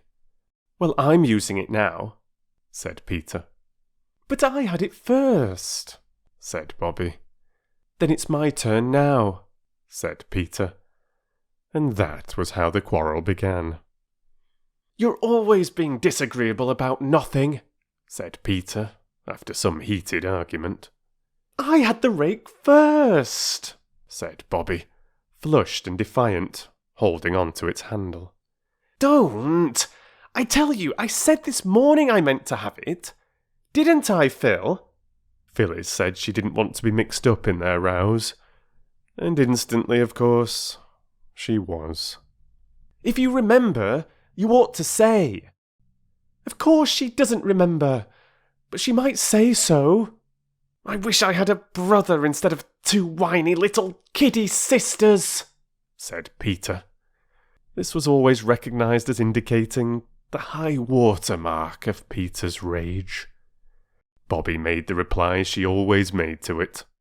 "I can't think why little boys were ever invented." And just as she said it, she looked up and saw the 3 long windows of Mother's workshop flashing in the red rays of the sun. The sight brought back those words of praise. "You don't quarrel like you used to do." "Oh!" cried Bobbie, just as if she had been hit, or had cut her finger in a door, or had felt the hideous sharp beginnings of toothache. "What's the matter?" said Phyllis. Bobbie wanted to say, "Don't let's quarrel, Mother hates it so." But though she tried hard, she couldn't. Peter was looking too disagreeable and insulting. "Take the horrid rake, then," was the best she could manage, and she suddenly let go her hold on the handle. Peter had been holding on to it too firmly and pullingly, and now that the pull the other way was suddenly stopped, he staggered and fell over backward, the teeth of the rake between his feet. "Serve you right," said Bobbie, before she could stop herself. Peter lay still for half a moment, long enough to frighten Bobbie a little. Then he frightened her a little more, for he sat up, screamed once, turned rather pale, and then lay back and began to shriek, faintly but steadily. It sounded exactly like a pig being killed a quarter of a mile off. Mother put her head out of the window, and it wasn't half a minute after that she was in the garden kneeling by the side of Peter, who never for an instant ceased to squeal. "What happened, Bobbie?" Mother asked. "It was the rake," said Phyllis. "Peter was pulling at it, so was Bobbie, and she let go, and he went over." "Stop that noise, Peter," said Mother. "Come, stop at once." Peter used up what breath he had left in a last squeal, and stopped. "Now," said Mother, "are you hurt?" "If he was really hurt, he wouldn't make such a fuss," said Bobbie, still trembling with fury. "He's not a coward." "I think my foot's broken off, that's all," said Peter huffily, and sat up. Then he turned quite white. Mother put her arm round him. "He is hurt," she said. "He's fainted. Here, Bobbie, sit down and take his head on your lap." Then Mother undid Peter's boots. As she took the right one off, something dripped from his foot onto the ground. It was red blood, and when the stocking came off, there were 3 red wounds in Peter's foot and ankle, where the teeth of the rake had bitten him, and his foot was covered with red smears. "Run for water, a basinful," said Mother, and Phyllis ran. She upset most of the water out of the basin in her haste, and had to fetch more in a jug. Peter did not open his eyes again till Mother had tied her handkerchief round his foot, and she and Bobbie had carried him in and laid him on the brown wooden settle in the dining room. By this time, Phyllis was halfway to the doctor's. Mother sat by Peter and bathed his foot and talked to him, and Bobbie went out and got tea ready and put on the kettle. "It's all I can do," she told herself. "Oh, suppose Peter should die, or be a helpless cripple for life, or have to walk with crutches, or wear a boot with a sole like a log of wood." She stood by the back door, reflecting on these gloomy possibilities, her eyes fixed on the water butt. "I wish I'd never been born," she said, and she said it out loud. "Why, Lord a mercy, what's that for?" asked a voice, and Perks stood before her with a wooden trug basketful of green-leaved things and soft, loose earth. "Oh, it's you," she said. "Peter's hurt his foot with a rake. 3 great gaping wounds like soldiers get, and it was partly my fault." "That it wasn't, I'll go bail," said Perks. "Doctor seen him?" "Phyllis has gone for the doctor." "He'll be all right, you see if he isn't," said Perks. "Why, my father's second cousin had a hayfork run into him, right into his inside, and he was right as ever in a few weeks. All except his being a bit weak in the head afterwards, And they did say that it was along of his getting a touch of the sun in the hayfield and not the fork at all. I remember him well. A kind-hearted chap. But soft, as you might say. Bobbie tried to let herself be cheered by this heartening reminiscence. Well, said Perks, you won't want to be bothered with gardening just this minute, I dare say. You show me where your garden is and I'll pop the bits of stuff in for you. I'll hang about if I make so free to see the doctor as he comes out and hear what he says. You cheer up, missy. I lay £1 he ain't hurt. Not to speak of. But he was. The doctor came and looked at the foot and bandaged it beautifully, and said that Peter must not put it to the ground for at least a week. He won't be lame or have to wear crutches or a lump on his foot, will he? Whispered Bobbie breathlessly at the door. My aunt, no, said Dr. Forrest. He'll be as nimble as ever on his pins in a fortnight. Don't you worry, little Mother Goose. It was when Mother had gone to the gate with the doctor to take his last instructions, and Phyllis was filling the kettle for tea, that Peter and Bobbie found themselves alone. He says you won't be lame or anything, said Bobbie. Of course I shan't, silly, said Peter, very much relieved all the same. Oh, Peter, I am so sorry, said Bobbie after a pause. That's all right, said Peter gruffly. It was all my fault, said Bobbie.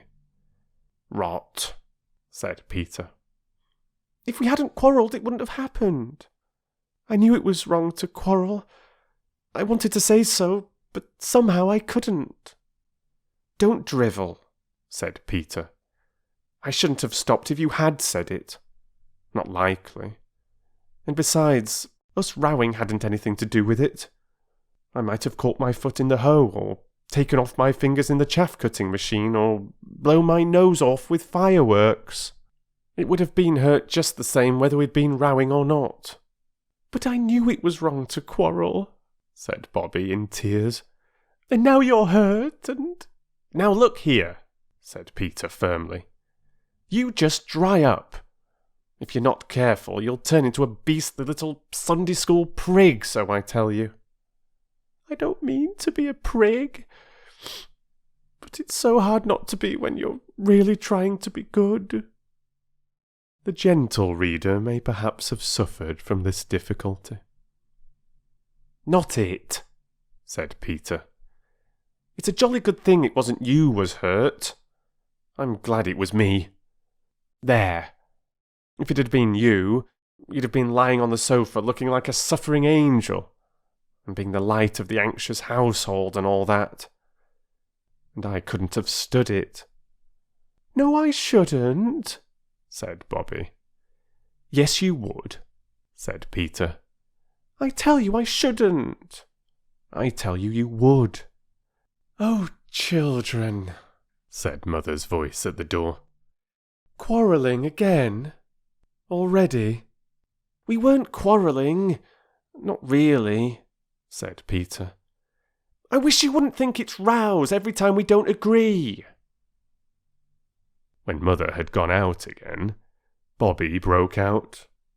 Peter, I am sorry you're hurt, but you are a beast to say I'm a prig. Well, said Peter unexpectedly. Perhaps I am. You did say I wasn't a coward, even when you were in such a wax. The only thing is, don't you be a prig, that's all. You keep your eyes open, and if you feel priggishness coming on, just stop in time. See? Yes, said Bobbie. I see. Then let's call it Pax, said Peter magnanimously. Bury the hatchet in the fathoms of the past. Shake hands on it. I say, Bobbie, old chap, I am tired. He was tired for many days after that, and the settle seemed hard and uncomfortable in spite of all the pillows and bolsters and soft-folded rugs. It was terrible not to be able to go out. They moved the settle to the window, and from there Peter could see the smoke of the trains winding along the valley. But he could not see the trains.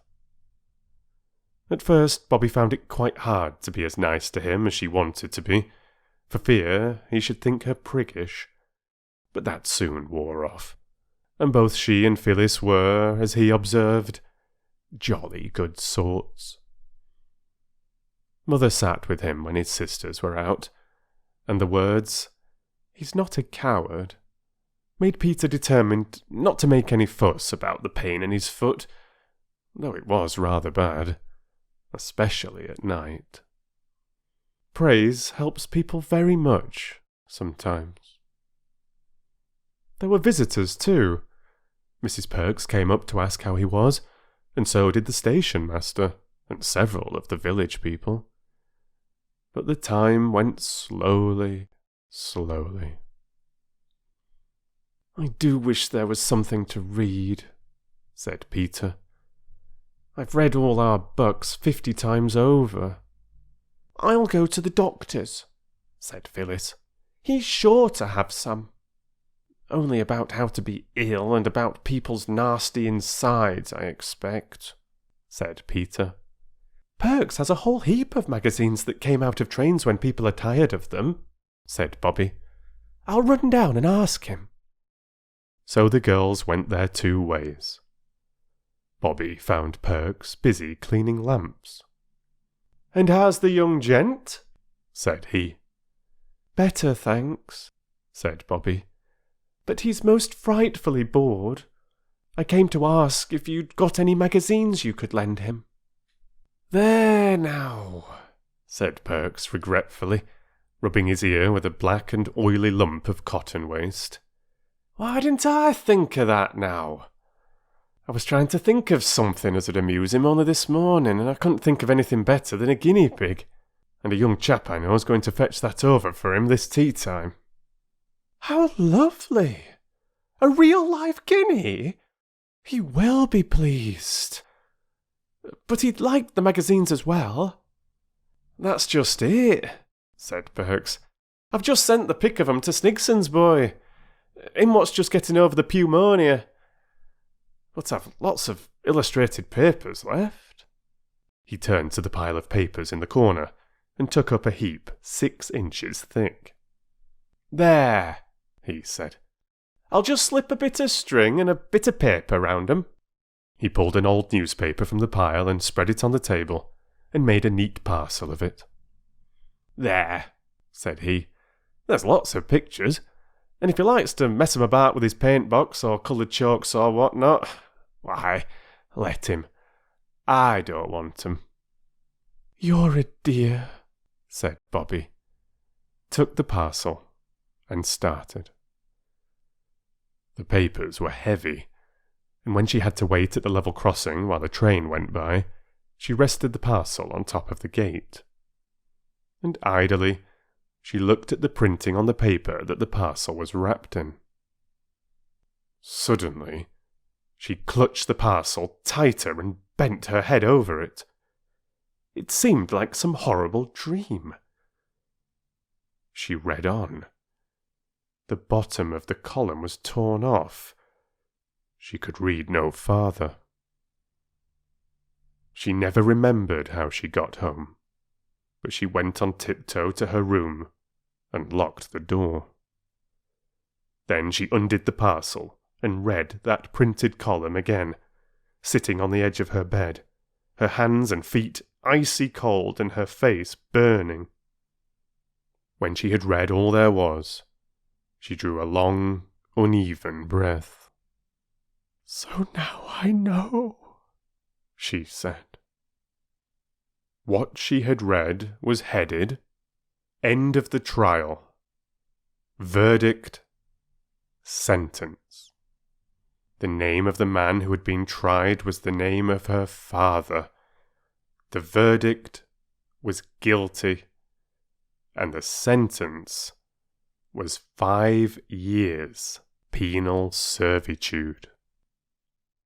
"Oh, Daddy," she whispered, crushing the paper hard. "It's not true. I don't believe it. You never did it. Never, never, never." There was a hammering on the door. "What is it?" said Bobbie. "It's me," said the voice of Phyllis. "Tea's ready, and a boy's brought Peter a guinea pig. Come along down." And Bobbie had to.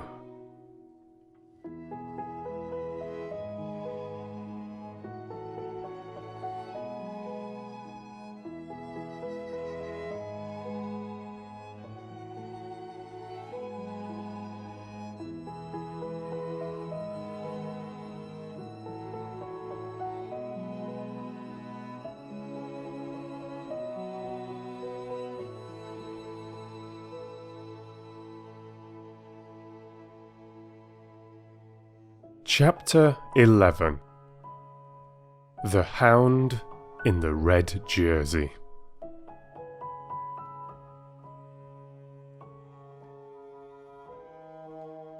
Bobbie knew the secret now. A sheet of old newspaper wrapped round a parcel, just a little chance like that, had given the secret to her. And she had to go down to tea and pretend that there was nothing the matter. The pretense was bravely made, but it wasn't very successful. For when she came in, everyone looked up from tea and saw her pink-lidded eyes and her pale face with red tear blotches on it. "My darling," cried Mother, jumping up from the tea tray. "Whatever is the matter?" "My head aches, rather," said Bobbie, and indeed it did. "Has anything gone wrong?" Mother asked.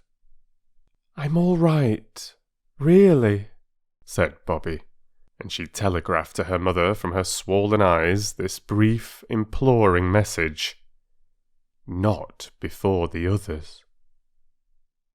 Tea was not a cheerful meal. Peter was so distressed by the obvious fact that something horrid had happened to Bobbie that he limited his speech to repeating, "More bread and butter, please," at startlingly short intervals. Phyllis stroked her sister's hand under the table to express sympathy and knocked her cup over as she did it. Fetching a cloth and wiping up the spilt milk helped Bobbie a little, but she thought that tea would never end. Yet at last it did end, as all things do, at last, and when Mother took out the tray, Bobbie followed her.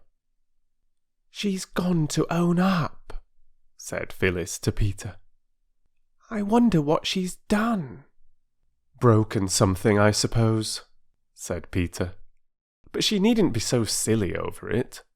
Mother never roused for accidents." "Listen! Yes, they're going upstairs. She's taking Mother up to show her.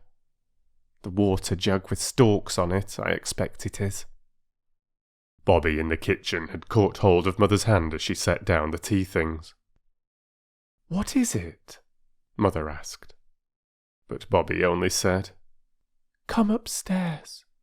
Come up where nobody can hear us." When she'd got Mother alone in her room, she locked the door and then stood quite still and quite without words. All through tea she'd been thinking of what to say. She had decided that "I know all," or "all is known to me," or "the terrible secret is a secret no longer," would be the proper thing. But now that she and her mother and that awful sheet of newspaper were alone in the room together, she found that she could say nothing. Suddenly she went to Mother and put her arms round her and began to cry again. And still she could find no words, only, "Oh, Mammy, oh, Mammy, oh, Mammy," over and over again. Mother held her very close and waited. Suddenly Bobbie broke away from her and went to her bed. From under her mattress she pulled out the paper she had hidden there, and held it out, pointing to her father's name with a finger that shook. "Oh, Bobbie!" Mother cried, when one little quick look had shown her what it was. "You don't believe it? You don't believe Daddy did it?" "No!" Bobbie almost shouted. She had stopped crying. "That's all right," said Mother. "It's not true. And they've shut him up in prison, but he's done nothing wrong. He's good and noble and honourable, and he belongs to us. We have to think of that, and be proud of him, and wait." Again Bobbie clung to her mother, and again only one word came to her, but now that word was Daddy, and "Oh, Daddy, oh, Daddy, oh, Daddy," again and again. "Why didn't you tell me, Mammy?" she asked presently. "Are you going to tell the others?" Mother asked. "No." "Why?" "Because—" "Exactly," said Mother. "So you understand why I didn't tell you? We two must help each other to be brave." "Yes," said Bobbie. "Mother, will it make you more unhappy if you tell me all about it? I want to understand." So then, sitting cuddled up close to her mother, Bobbie heard all about it. She heard how those men, who had asked to see Father on that remembered last night when the engine was being mended, had come to arrest him, charging him with selling state secrets to the Russians, with being, in fact, a spy and a traitor. She heard about the trial and about the evidence, letters found in Father's desk at the office, letters that convinced the jury that Father was guilty. "Oh, how could they look at him and believe it?" cried Bobbie. "And how could anyone do such a thing?" "Someone did it," said Mother, "and all the evidence was against Father. Those letters—" "Yes, how did the letters get into his desk?" "Someone put them there, and the person who put them there was the person who was really guilty." "He must be feeling pretty awful all this time," said Bobbie thoughtfully. "I don't believe he had any feelings," Mother said hotly. "Or he couldn't have done a thing like that if he had. Perhaps he just shoved the letters into the desk to hide them when he thought he was going to be found out. Why don't you tell the lawyers or someone that it must have been that person? There wasn't anyone that would have hurt Father on purpose, was there?" "I don't know. I don't know.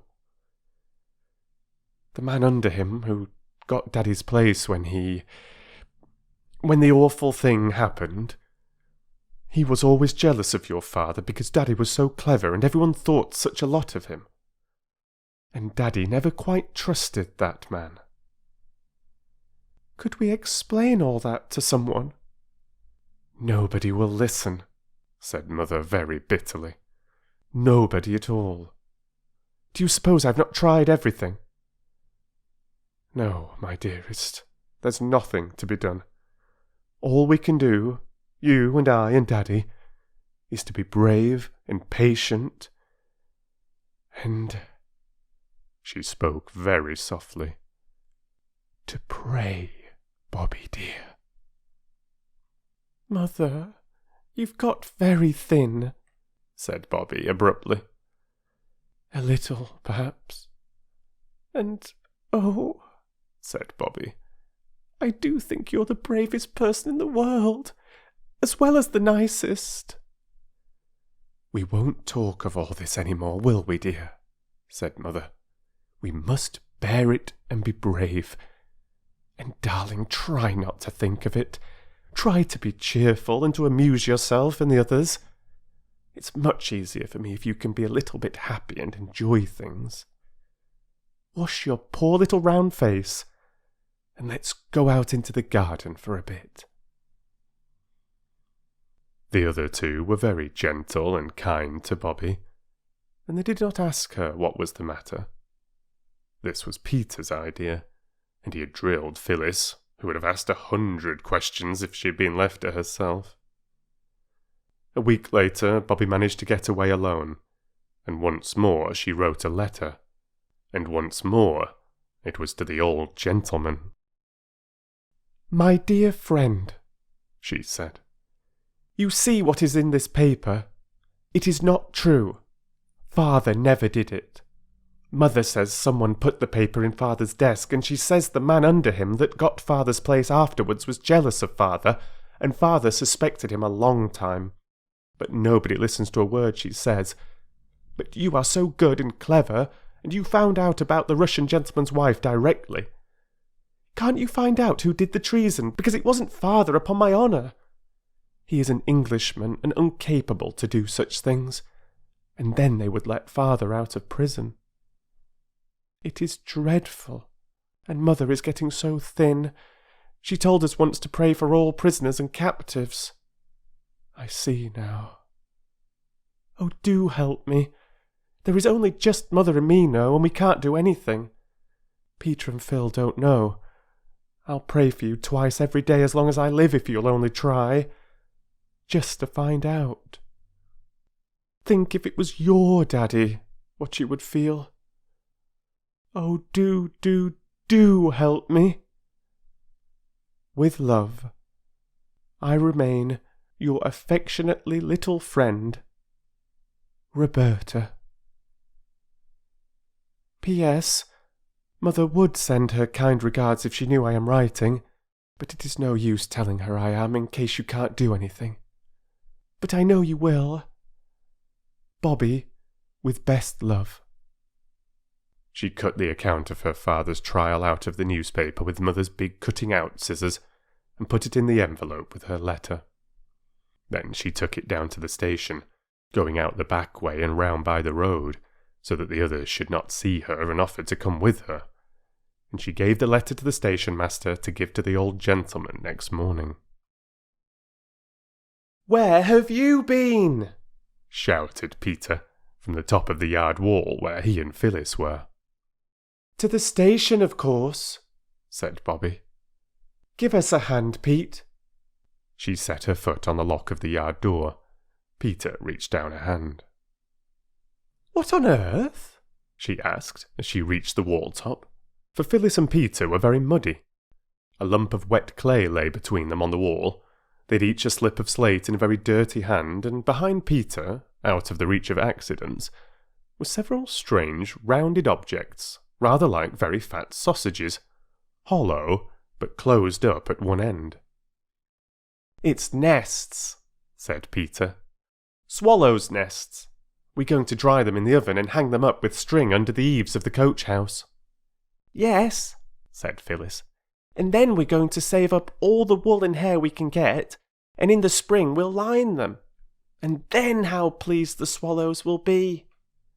"I've often thought people don't do nearly enough for dumb animals," said Peter with an air of virtue. "I do think people might have thought of making nests for poor little swallows before this." "Oh," said Bobbie vaguely. "If everybody thought of everything, there'd be nothing left for anybody else to think about." "Look at the nests! Aren't they pretty?" said Phyllis, reaching across Peter to grasp a nest. "Look out, Phil, you goat!" said her brother, but it was too late. Her strong little fingers had crushed the nest. "There now," said Peter. "Never mind," said Bobbie. "It is one of my own," said Phyllis. "So you needn't jaw, Peter. Yes, we've put our initials on the ones we've done, so that the swallows will know who they've got to be so grateful to and fond of." "Swallows can't read, silly," said Peter. "Silly yourself. retorted Phyllis. How do you know? Who thought of making the nests anyhow? Shouted Peter. I did, screamed Phyllis. Nyeh, rejoined Peter. You only thought of making hay ones and sticking them in the ivy for the sparrows, and they'd have been sopping long before egg-laying time. It was me said clay and swallows. I don't care what you said. Look, said Bobbie. I've made the nest all right again. Give me the bit of stick to mark your initial name on it. But how can you? Your letter and Peter's are the same. P for Peter, P for Phyllis. I put F for Phyllis, said the child of that name. That's how it sounds. The swallows wouldn't spell Phyllis with a P, I'm certain sure. They can't spell at all. Peter was still insisting. Then why do you see them always on Christmas cards and Valentines with letters round their necks? How would they know where to go if they couldn't read? That's only in pictures. You never saw one really with letters round its neck. Well, I have a pigeon then. At least Daddy told me they did. Only it was under their wings and not round their necks. But it comes to the same thing, and... I say, interrupted Bobbie. There's to be a paper chase tomorrow. Who? Peter asked. Grammar school. Perks thinks the hare will go along by the line at first. We might go along the cutting. You can see a long way from there. The paper chase was found to be a more amusing subject of conversation than the reading powers of swallows. Bobbie had hoped it might be. And next morning, Mother let them take their lunch and go out for the day to see the paper chase. If we go to the cutting, said Peter, we shall see the workmen, even if we miss the paper chase. Of course, it had taken some time to get the line clear from the rocks and earth and trees that had fallen on it when the great landslip happened. That was the occasion, you'll remember, when the 3 children saved the train from being wrecked by waving 6 little red flannel petticoat flags. It is always interesting to watch people working, especially when they work with such interesting things as spades and picks and shovels and planks and barrows, when they have cindery red fires in iron pots with round holes in them, and red lamps hanging near the works at night. Of course, the children were never out at night, but once at dusk, when Peter had got out of his bedroom skylight onto the roof, he had seen the red lamp shining far away at the edge of the cutting. The children had often been down to watch the work, and this day the interest of picks and spades and barrows being wheeled along the planks completely put the paper chase out of their heads, so that they quite jumped when a voice just behind them panted, "Let me pass, please." It was the hare, a big-boned, loose-limbed boy with dark hair lying flat on a very damp forehead. The bag of torn paper under his arm was fastened across one shoulder by a strap. The children stood back. The hare ran along the line, and the workmen leaned on their picks to watch him. He ran on steadily, and disappeared into the mouth of the tunnel. "That's against the bylaws," said the foreman. "Why worry?" said the oldest workman. "Live and let live's what I always say. Ain't you never been young yourself, Mr. Bates?" "I ought to report him," said the foreman. "Why spoil sport's what I always say." "Passengers are forbidden to cross the line on any pretence," murmured the foreman doubtfully. "He ain't no passenger," said one of the workmen. "Nor he ain't crossed the line, not where we could see him do it," said another. "Not yet he ain't made no pretences," said a third.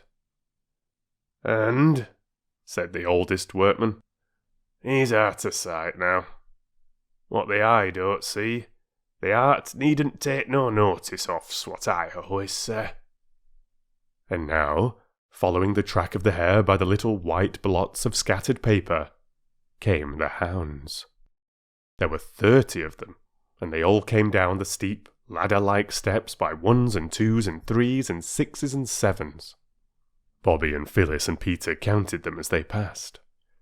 The foremost ones hesitated a moment at the foot of the ladder. Then their eyes caught the gleam of scattered whiteness along the line, and they turned towards the tunnel.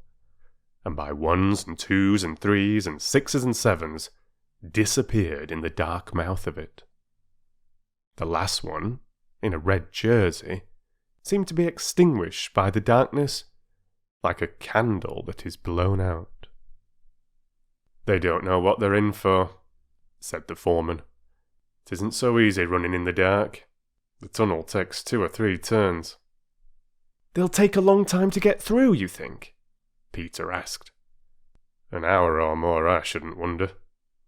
"Then let's cut across the top and see them come out at the other end," said Peter.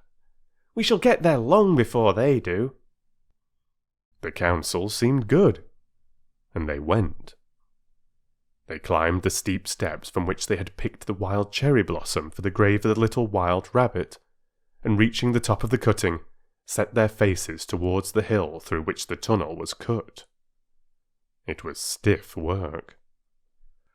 "It's like Alps," said Bobbie breathlessly. "Or Andes," said Peter. "It's like Himmy... What's its names?" gasped Phyllis. "Mount Everlasting. Do let's stop." "Stick to it," panted Peter. "You'll get your second wind in a minute." Phyllis consented to stick to it, and they went on, running when the turf was smooth and the slope easy, climbing over stones, helping themselves up rocks by the branches of trees, creeping through narrow openings between tree trunks and rocks, and so on and on, up and up, till at last they stood on the very top of the hill where they had so often wished to be. "Halt!" cried Peter, and threw himself flat on the grass. For the very top of the hill was a smooth, turfed tableland, dotted with mossy rocks and little mountain ash trees. The girls also threw themselves down flat. "Plenty of time," Peter panted. "The rest's all downhill." When they were rested enough to sit up and look round them, Bobbie cried, "Oh, look!" "What at?" said Phyllis. "The view," said Bobbie. "I hate views," said Phyllis. "Don't you, Peter?" "Let's get on," said Peter. "But this isn't like a view they take you to in carriages when you're at the seaside, all sea and sand and bare hills. It's like the coloured counties in one of Mother's poetry books." "It's not so dusty," said Peter. "Look at the aqueduct straddling slap across the valley like a giant centipede, and then the towns sticking their church spires up out of the trees like pens out of an inkstand. I think it's more like, there could he see the banners of 12 fair cities shine." "I love it," said Bobbie. "It's worth the climb." "The paper chase is worth the climb," said Phyllis. "If we don't lose it. Let's get on. It's all downhill now." "I said that 10 minutes ago," said Peter. "Well, I've said it now," said Phyllis. "Come on." "Loads of time," said Peter. And there was. For when they had got down to a level with the top of the tunnel's mouth, they were a couple of 100 yards out of their reckoning and had to creep along the face of the hill. There was no sign of the hare or the hounds. "They've gone long ago, of course," said Phyllis, as they leaned on the brick parapet above the tunnel. "I don't think so," said Bobbie. "But even if they had, it's ripping here, and we shall see the trains come out of the tunnel like dragons out of lairs. We've never seen that from the top side before." "No more we have," said Phyllis, partially appeased. It was really a most exciting place to be in. The top of the tunnel seemed ever so much farther from the line than they'd expected it, and it was like being on a bridge, but a bridge overgrown with bushes and creepers, and grass and wildflowers. "I know the paper chase has gone long ago," said Phyllis every 2 minutes, and she hardly knew whether she was pleased or disappointed, when Peter, leaning over the parapet, suddenly cried, "Look out! Here he comes!" They all leaned over the sun-warmed brick wall in time to see the hare, going very slowly, come out from the shadow of the tunnel. "There now!" said Peter. "What did I tell you? Now for the hounds!" Very soon came the hounds, by 1s and 2s and 3s and 6s and 7s, and they also were going slowly and seemed very tired. 2 or 3 who lagged far behind came out long after the others. "There," said Bobbie. "That's all. Now what shall we do?" "Go along into the Tulgey Wood over there and have lunch," said Phyllis. "We can see them for miles from up here." "Not yet," said Peter. "That's not the last. There's the one in the red jersey to come yet. Let's see the last of them come out." But though they waited and waited and waited, the boy in the red jersey did not appear. "Oh, let's have lunch," said Phyllis. "I've got a pain in my front with being so hungry. You must have missed seeing the red-jerseyed one when he came out with the others." But Bobbie and Peter agreed that he had not come out with the others. "Let's get down to the tunnel mouth," said Peter. "Then perhaps we shall see him coming along from the inside. I expect he felt sponge chuck and rested in one of the manholes. You stay up here and watch, Bob, and when I signal from below, you come down. We might miss seeing him on the way down with all these trees." So the others climbed down, and Bobbie waited till they signalled to her from the line below. And then she too scrambled down the roundabout, slippery path among roots and moss till she stepped out between 2 dogwood trees and joined the others on the line. And still there was no sign of the hound with the red jersey. "Oh, do, let's have something to eat," wailed Phyllis. "I shall die if I don't, and then you'll be sorry." "Give her the sandwiches, for goodness sake, and stop her silly mouth," said Peter, not quite unkindly. "Look here," he added, turning to Bobbie. "Perhaps we'd better have one each too. We may need all our strength. Not more than one, though. There's no time." "What?" asked Bobbie, her mouth already full, for she was just as hungry as Phyllis. "Don't you see?" replied Peter impressively. "That red-jerseyed hound has had an accident. That's what it is. Perhaps even as we speak he's lying with his head on the metals, an unresisting prey to any passing express." "Oh, don't talk like a buck," cried Bobbie, bolting what was left of her sandwich. "Come on. Phil, keep close behind me, and if a train comes, stand flat against the tunnel wall and hold your petticoats close to you." "Give me one more sandwich," pleaded Phyllis. "And I will." "I'm going first," said Peter. "It was my idea." And he went. Of course, you know what going into a tunnel is like.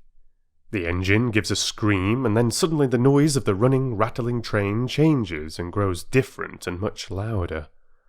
Grown-up people pull up the windows and hold them by the strap. The railway carriage suddenly grows like night, with lamps, of course, unless you're in a slow local train, in which case lamps are not always provided. Then, by and by, the darkness outside the carriage window is touched by puffs of cloudy whiteness. Then you see a blue light on the walls of the tunnel, Then the sound of the moving train changes once more, and you are out in the good open air again, and grown-ups let the straps go. The windows, all dim with the yellow breath of the tunnel, rattle down into their places, and you see once more the dip and catch of the telegraph wires beside the line, and the straight-cut hawthorn hedges, with the tiny baby trees growing up out of them every 30 yards. All this, of course, is what a tunnel means when you are in a train, but everything is quite different when you walk into a tunnel on your own feet, and tread on shifting, sliding stones and gravel, on a path that curves downwards from the shining metals to the wall.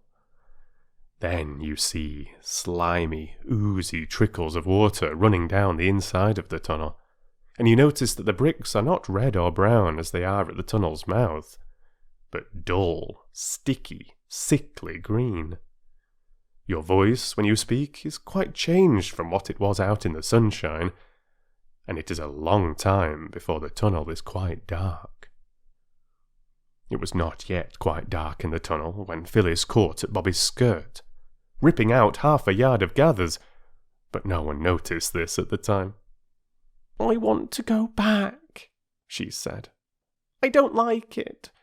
It'll be pitch dark in a minute. I won't go in the dark. I don't care what you say. I won't." "Don't be a silly cuckoo," said Peter. "I've got a candle end and matches, and... What's that?" That was a low humming sound on the railway line, a trembling of the wires beside it, a buzzing, humming sound that grew louder and louder as they listened. "It's a train," said Bobbie. "Which line?" "Let me go back," cried Phyllis, struggling to get away from the hand by which Bobbie held her. "Don't be a coward," said Bobbie. "It's quite safe. Stand back." "Come on," shouted Peter, who was a few yards ahead. "Quick! Manhole!" The roar of the advancing train was now louder than the noise you hear when your head is under water in the bath and both taps are running, and you are kicking with your heels against the bath's tin sides. But Peter had shouted for all he was worth, and Bobbie heard him. She dragged Phyllis along to the manhole.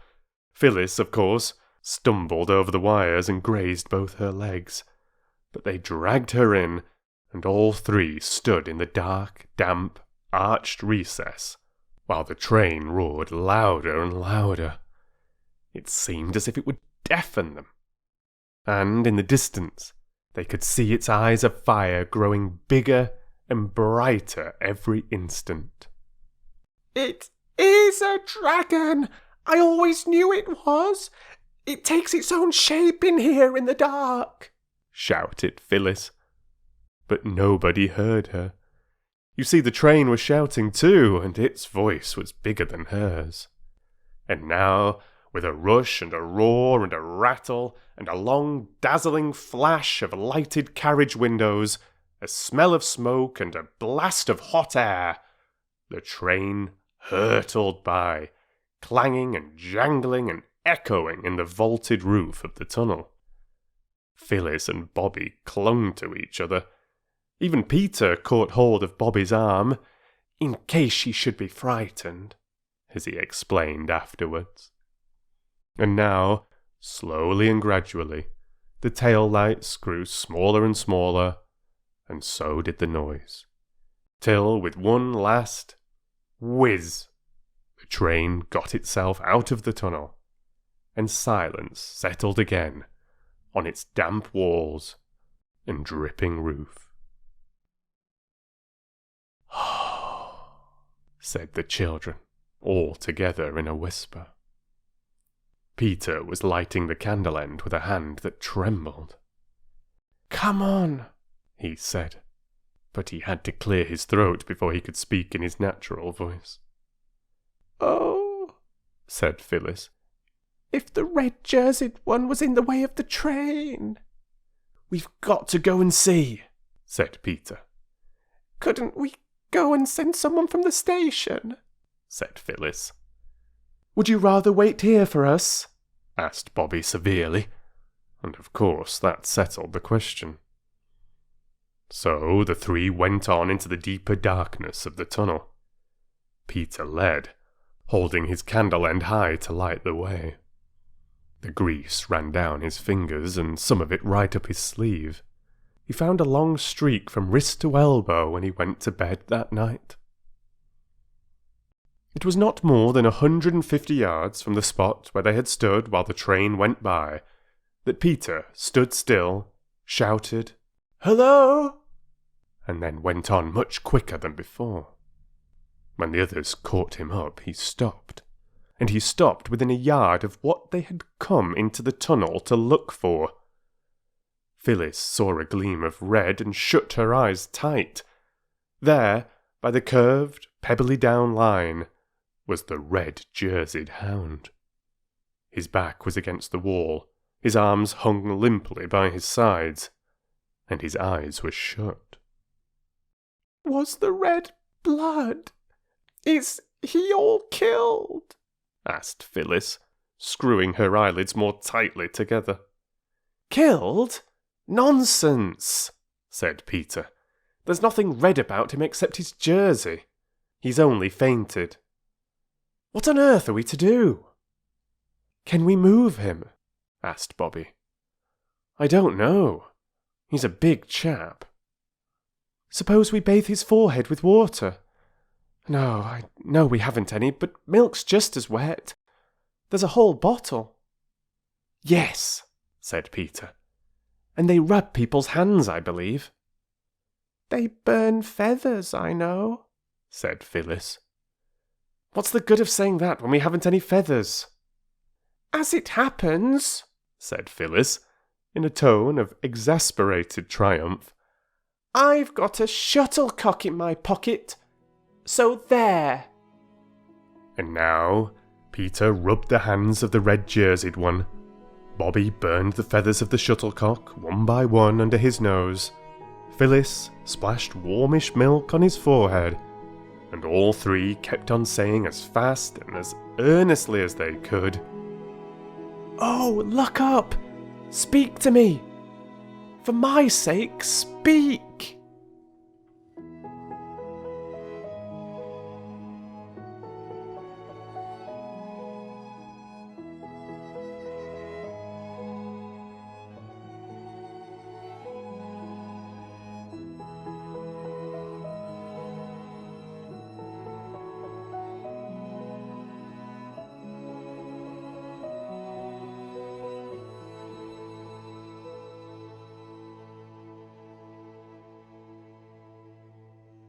Chapter 12. What Bobbie Brought Home.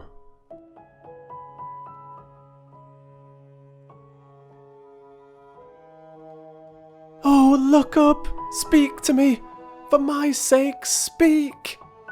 The children said the words over and over again to the unconscious hound in a red jersey, who sat with closed eyes and pale face against the side of the tunnel. "Wet his ears with milk," said Bobbie. "I know they do it to people that faint with eau de cologne, but I expect milk's just as good." So they wetted his ears, and some of the milk ran down his neck under the red jersey. It was very dark in the tunnel. The candle end Peter had carried, and which now burned on a flat stone, gave hardly any light at all. "Oh, do look up," said Phyllis. "For my sake. I believe he's dead." "For my sake," repeated Bobbie. "No, he isn't." "For any sake," said Peter. "Come out of it." And he shook the sufferer by the arm. And then the boy in the red jersey sighed, and opened his eyes, and shut them again, and said in a very small voice, "Chuck it." "Oh, he's not dead," said Phyllis. "I knew he wasn't." And she began to cry. "What's up? I'm all right," said the boy. Drink this, said Peter firmly, thrusting the nose of the milk bottle into the boy's mouth. The boy struggled, and some of the milk was upset before he could get his mouth free to say, "What is it?" "It's milk," said Peter. "Fear not, you are in the hands of friends." "Phil, you stop bleating this minute." "Do drink it," said Bobbie gently. "It'll do you good." So he drank, and the three stood by without speaking to him. "Let him be a minute," Peter whispered. "He'll be all right as soon as the milk begins to run like fire through his veins." He was. "I'm better now," he announced. "I remember all about it." He tried to move, but the movement ended in a groan. "Oh, bother! I believe I've broken my leg," he said. "Did you tumble down?" asked Phyllis, sniffing. "Of course not. I'm not a kiddie," said the boy indignantly. "It was one of those beastly wires tripped me up, and when I tried to get up again I couldn't stand, so I sat down. Gee willikins, it does hurt though. How did you get here?" "We saw you all go into the tunnel, and then we went across the hill to see you all come out. And the others did, all but you, and you didn't. So we are a rescue party," said Peter with pride. "You've got some pluck, I will say," remarked the boy. "Oh, that's nothing," said Peter with modesty. "Do you think you could walk if we helped you?" "I could try," said the boy. He did try, but he could only stand on one foot. The other dragged in a very nasty way. "Here, let me sit down. I feel like dying," said the boy. "Let go of me. Let go, quick." He lay down and closed his eyes. The others looked at each other by the dim light of the little candle. "What on earth?" said Peter. "Look here," said Bobbie quickly. "You must go and get help. Go to the nearest house." "Yes, that's the only thing," said Peter. "Come on. If you take his feet and Phil and I take his head, we could carry him to the manhole." They did it. It was perhaps as well for the sufferer that he had fainted again. "Now," said Bobbie, "I'll stay with him. You take the longest bit of candle and, oh, be quick, for this bit won't burn long." "I don't think Mother would like me leaving you," said Peter doubtfully. "Let me stay, and you and Phil go." No, said Bobbie. "You and Phil go, and lend me your knife. I'll try to get his boot off before he wakes up again." "I hope it's all right what we're doing," said Peter. "Of course it's right," said Bobbie impatiently. "What else would you do? Leave him here all alone because it's dark? Nonsense. Hurry up, that's all." So they hurried up. Bobbie watched their dark figures and the little light of the little candle with an odd feeling of having come to the end of everything. She knew now, she thought, what nuns who were bricked up alive in convent walls felt like. Suddenly she gave herself a little shake. "Don't be a silly little girl," she said. She was always very angry when anyone else called her a little girl, even if the adjective that went first was not silly, but nice or good or clever. And it was only when she was very angry with herself that she allowed Roberta to use that expression to Bobbie. She fixed the little candle end on a broken brick near the red-jerseyed boy's feet. Then she opened Peter's knife. It was always hard to manage. A halfpenny was generally needed to get it open at all. This time Bobbie somehow got it open with her thumbnail. She broke the nail and it hurt horribly. Then she cut the boy's bootlace and got the boot off. She tried to pull off his stocking, but his leg was dreadfully swollen, and it did not seem to be the proper shape. So she cut the stocking down very slowly and carefully. It was a brown knitted stocking, and she wondered who had knitted it, and whether it was the boy's mother, and whether she was feeling anxious about him, and how she would feel when he was brought home with his broken leg.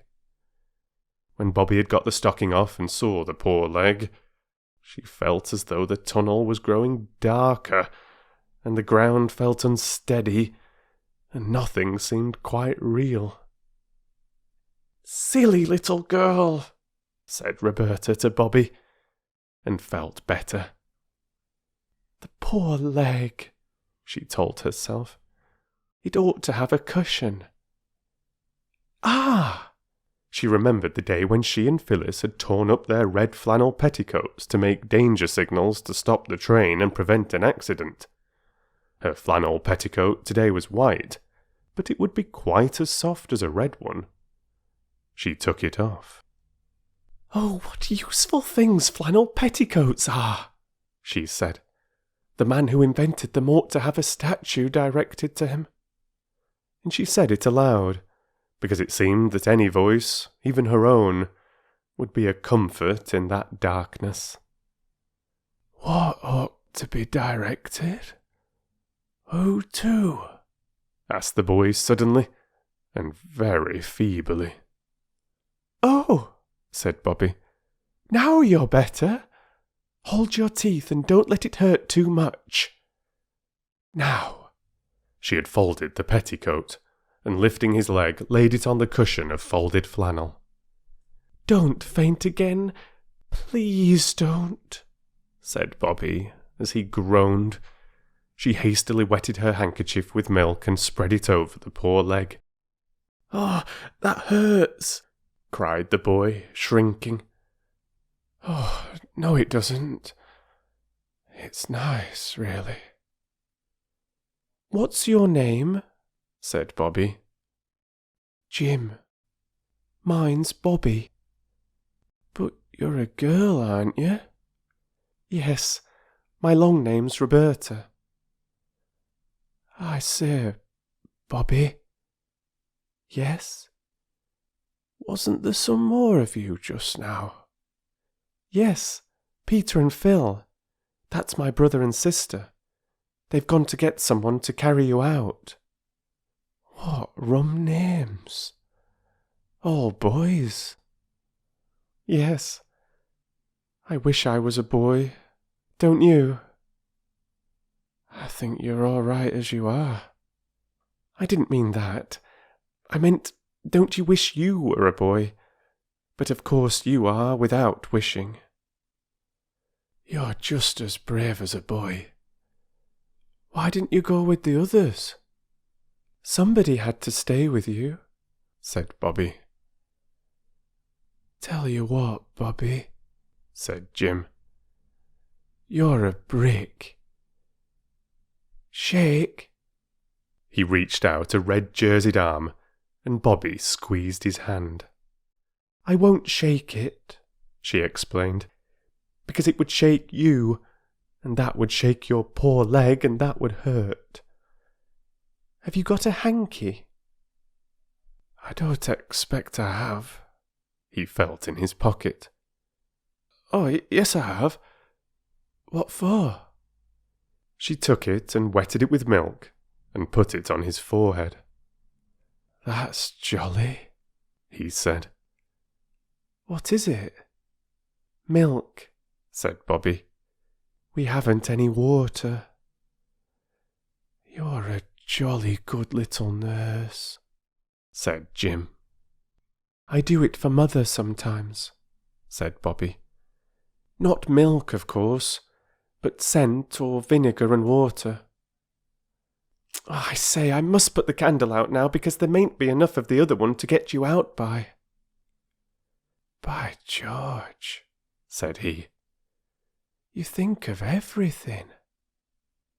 Bobbie blew. Out went the candle. You have no idea how black velvety the darkness was.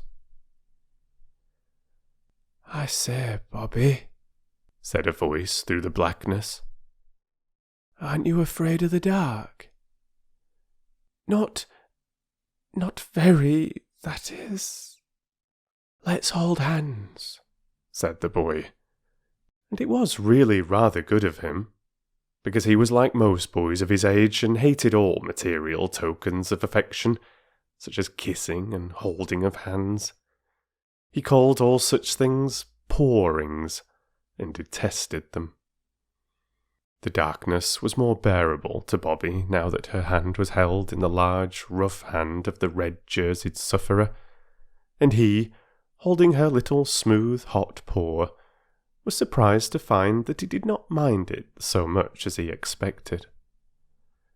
She tried to talk, to amuse him and take his mind off his sufferings, but it was very difficult to go on talking in the dark, and presently they found themselves in a silence, only broken now and then by a "You all right, Bobbie?" or an "I'm afraid it's hurting you most awfully, Jim. I am so sorry." And it was very cold. Peter and Phyllis tramped down the long way of the tunnel towards daylight, the candle grease dripping over Peter's fingers. There were no accidents, unless you count Phyllis's catching her frock on a wire and tearing a long, jagged slit in it, and tripping over her bootlace when it came undone, or going down on her hands and knees, all 4 of which were grazed. "There's no end to this tunnel," said Phyllis, and indeed it did seem very, very long. "Stick to it," said Peter. "Everything has an end, and you get to it if you only keep all on." Which is quite true if you come to think of it, and a useful thing to remember in seasons of trouble, such as measles, arithmetic, impositions, and those times when you are in disgrace and feel as though no one would ever love you again, and you could never, never again love anybody. "Hooray!" said Peter suddenly. "There's the end of the tunnel. Looks just like a pinhole in a bit of black paper, doesn't it?" The pinhole got larger. Blue lights lay along the sides of the tunnel. The children could see the gravel way that lay in front of them. The air grew warmer and sweeter. Another 20 steps and they were out in the good, glad sunshine, with the green trees on both sides. Phyllis drew a long breath. "I'll never go into a tunnel again as long as I ever live," said she. "Not if there are 200,000 millions hounds inside, with red jerseys and their legs broken." "Don't be a silly cuckoo," said Peter as usual. "You'd have to." "I think it was very brave and good of me," said Phyllis. "Not it," said Peter. "You didn't go because you were brave, but because Bobbie and I aren't skunks. Now where's the nearest house, I wonder? You can't see anything here for the trees." "There's a roof over there," said Phyllis, pointing down the line. "That's the signal box," said Peter. "And you know you're not allowed to speak to signalmen on duty. It's wrong." "I'm not near so afraid of doing wrong as I was of going into that tunnel," said Phyllis. "Come on." And she started to run along the line. So Peter ran too. It was very hot in the sunshine, and both children were hot and breathless by the time they stopped, and bending their heads back to look up at the open windows of the signal box, shouted, "Hi!" as loud as their breathless state allowed. But no one answered. The signal box stood quiet as an empty nursery, and the handrail of its steps was hot to the hands of the children as they climbed softly up. They peeped in at the open door. The signalman was sitting on a chair tilted back against the wall. His head leaned sideways, and his mouth was open. He was fast asleep. "My hat!" cried Peter. "Wake up!" And he cried it in a terrible voice, for he knew that if a signalman sleeps on duty, he risks losing his situation, let alone all the other dreadful risks to trains which expect him to tell them when it is safe for them to go their ways. The signalman never moved. Then Peter sprang to him and shook him, and slowly, yawning and stretching, the man awoke. But the moment he was awake, he leapt to his feet, put his hands to his head, like a mad maniac, as Phyllis said afterwards, and shouted, "Oh, my heavens! What's o'clock?" 12:13, said Peter, and indeed it was by the white-faced, round-faced clock on the wall of the signal box. The man looked at the clock, sprang to the levers and wrenched them this way and that. An electric bell tingled, the wires and cranks creaked, and the man threw himself into a chair. He was very pale, and the sweat stood on his forehead like large dewdrops on a white cabbage, as Phyllis remarked later. He was trembling too. The children could see his big hairy hands shake from side to side, with quite extra-sized trembles, to use the subsequent words of Peter. He drew long breaths. Then, suddenly, he cried, thank God you come in when you did. Oh, thank God!" And his shoulders began to heave and his face grew red again, and he hid it in those large, hairy hands of his. "Oh, don't cry, don't," said Phyllis. "It's all right now." And she patted him on one big broad shoulder, while Peter conscientiously thumped the other. But the signalman seemed quite broken down, and the children had to pat him and thump him for quite a long time before he found his handkerchief, a red one with mauve and white horseshoes on it, and mopped his face, and spoke. During this patting and thumping interval, a train thundered by. "I'm downright shamed, that I am," were the words of the big signalman when he had stopped crying. "Snivelling like a kid." Then suddenly he seemed to get cross. "And what was you doing up here, anyway?" he said. "You know it ain't allowed." "Yes," said Phyllis. "We knew it was wrong, but I wasn't afraid of doing wrong, and so it turned out right. You aren't sorry we came?" "Oh, I love you. If you hadn't come." He stopped, and then went on. "It's a disgrace, so it is, sleeping on duty. If it was to come to be known, even as it is, when no harm's come of it." "It won't come to be known," said Peter. "We aren't sneaks. All the same, you oughtn't to sleep on duty. It's dangerous." "Tell me something I don't know," said the man. "But I can't help it. I knowed well enough just how it'd be, but I couldn't get off. They couldn't get no one to take on my duty. I tell you, I ain't had 10 minutes sleep this last 5 days. My little chap's ill. Pneumonia, the doctor says, and there's no one but me and his little sister to do for him. That's where it is. The girl must have her sleep. Dangerous? Yes, I believe you. Now go and split on me if you like." "Of course we won't," said Peter indignantly. But Phyllis ignored the whole of the signalman's speech except the first 6 words. "You asked us," she said, "to tell you something you don't know. Well, I will. There's a boy in the tunnel over there with a red jersey and his leg broken." "What did he want to go into the blooming tunnel for, then?" said the man. "Don't you be so cross," said Phyllis kindly. "We haven't done anything wrong except coming and waking you up. And that was right as it happens." Then Peter told how the boy came to be in the tunnel. "Well," said the man, "I don't see as I can do anything. I can't leave the box." "You might tell us where to go after someone who isn't in a box, though," said Phyllis. "There's Brigden's farm over yonder, where you see the smoke coming up through the trees," said the man, more and more grumpy as Phyllis noticed. "Well, goodbye then," said Peter.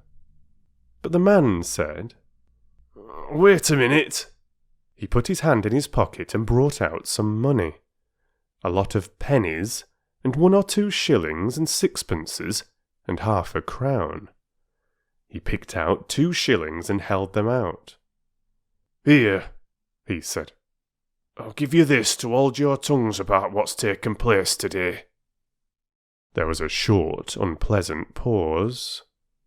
Then, "You are a nasty man, though, aren't you?" said Phyllis. Peter took a step forward and knocked the man's hand up, so that the shillings leapt out of it and rolled on the floor. "If anything could make me sneak, that would," he said. "Come, Phil," and marched out of the signal box with flaming cheeks. Phyllis hesitated. Then she took the hand, still held out stupidly, that the shillings had been in. "I forgive you," she said. "Even if Peter doesn't.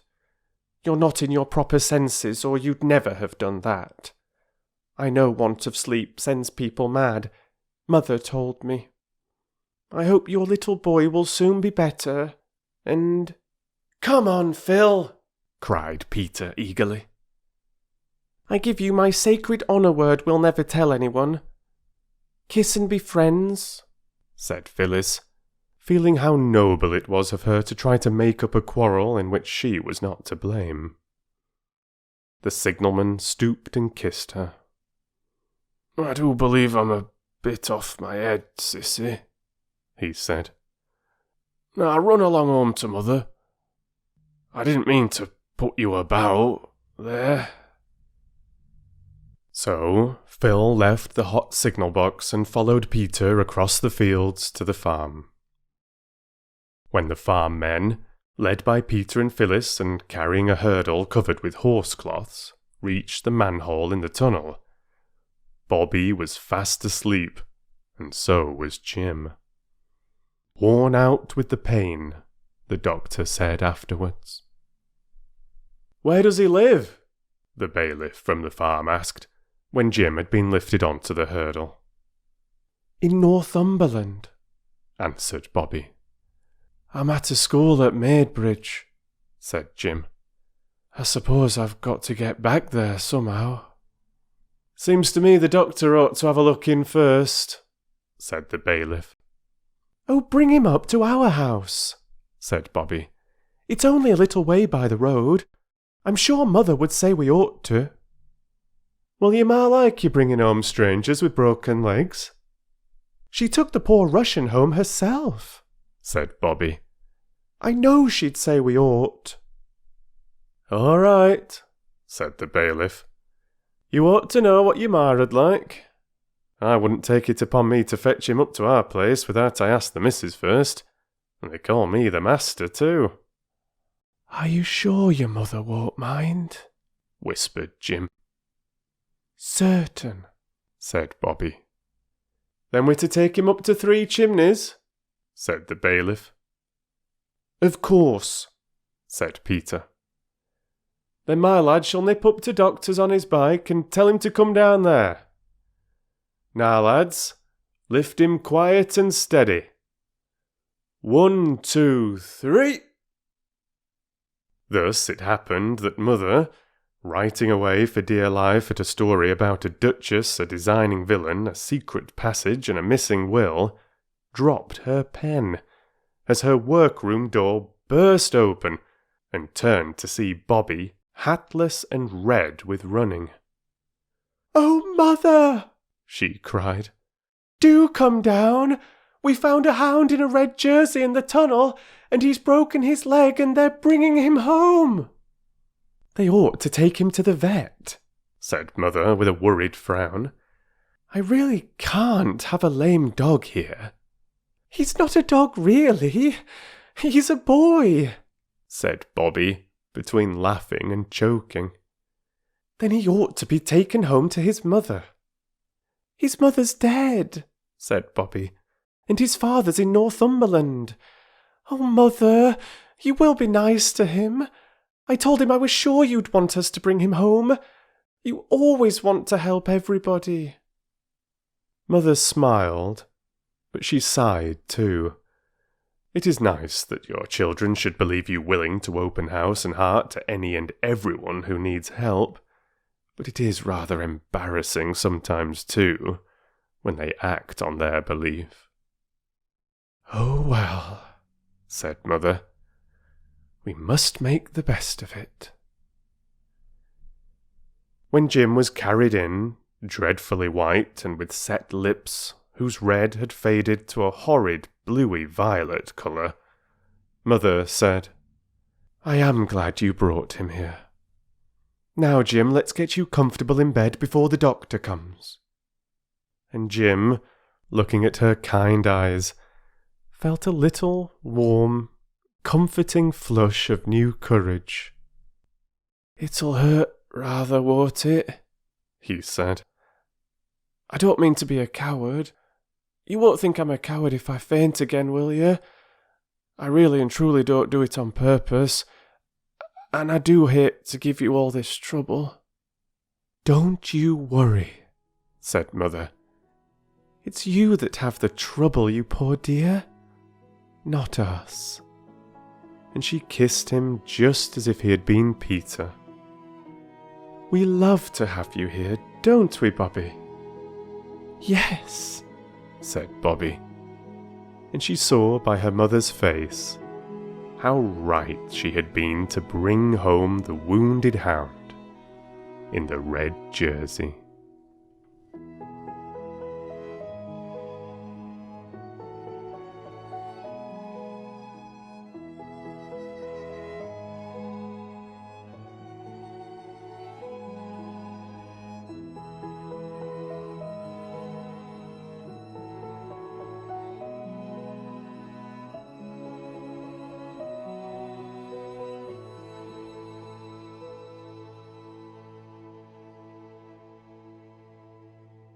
Chapter 13. The Hound's Grandfather.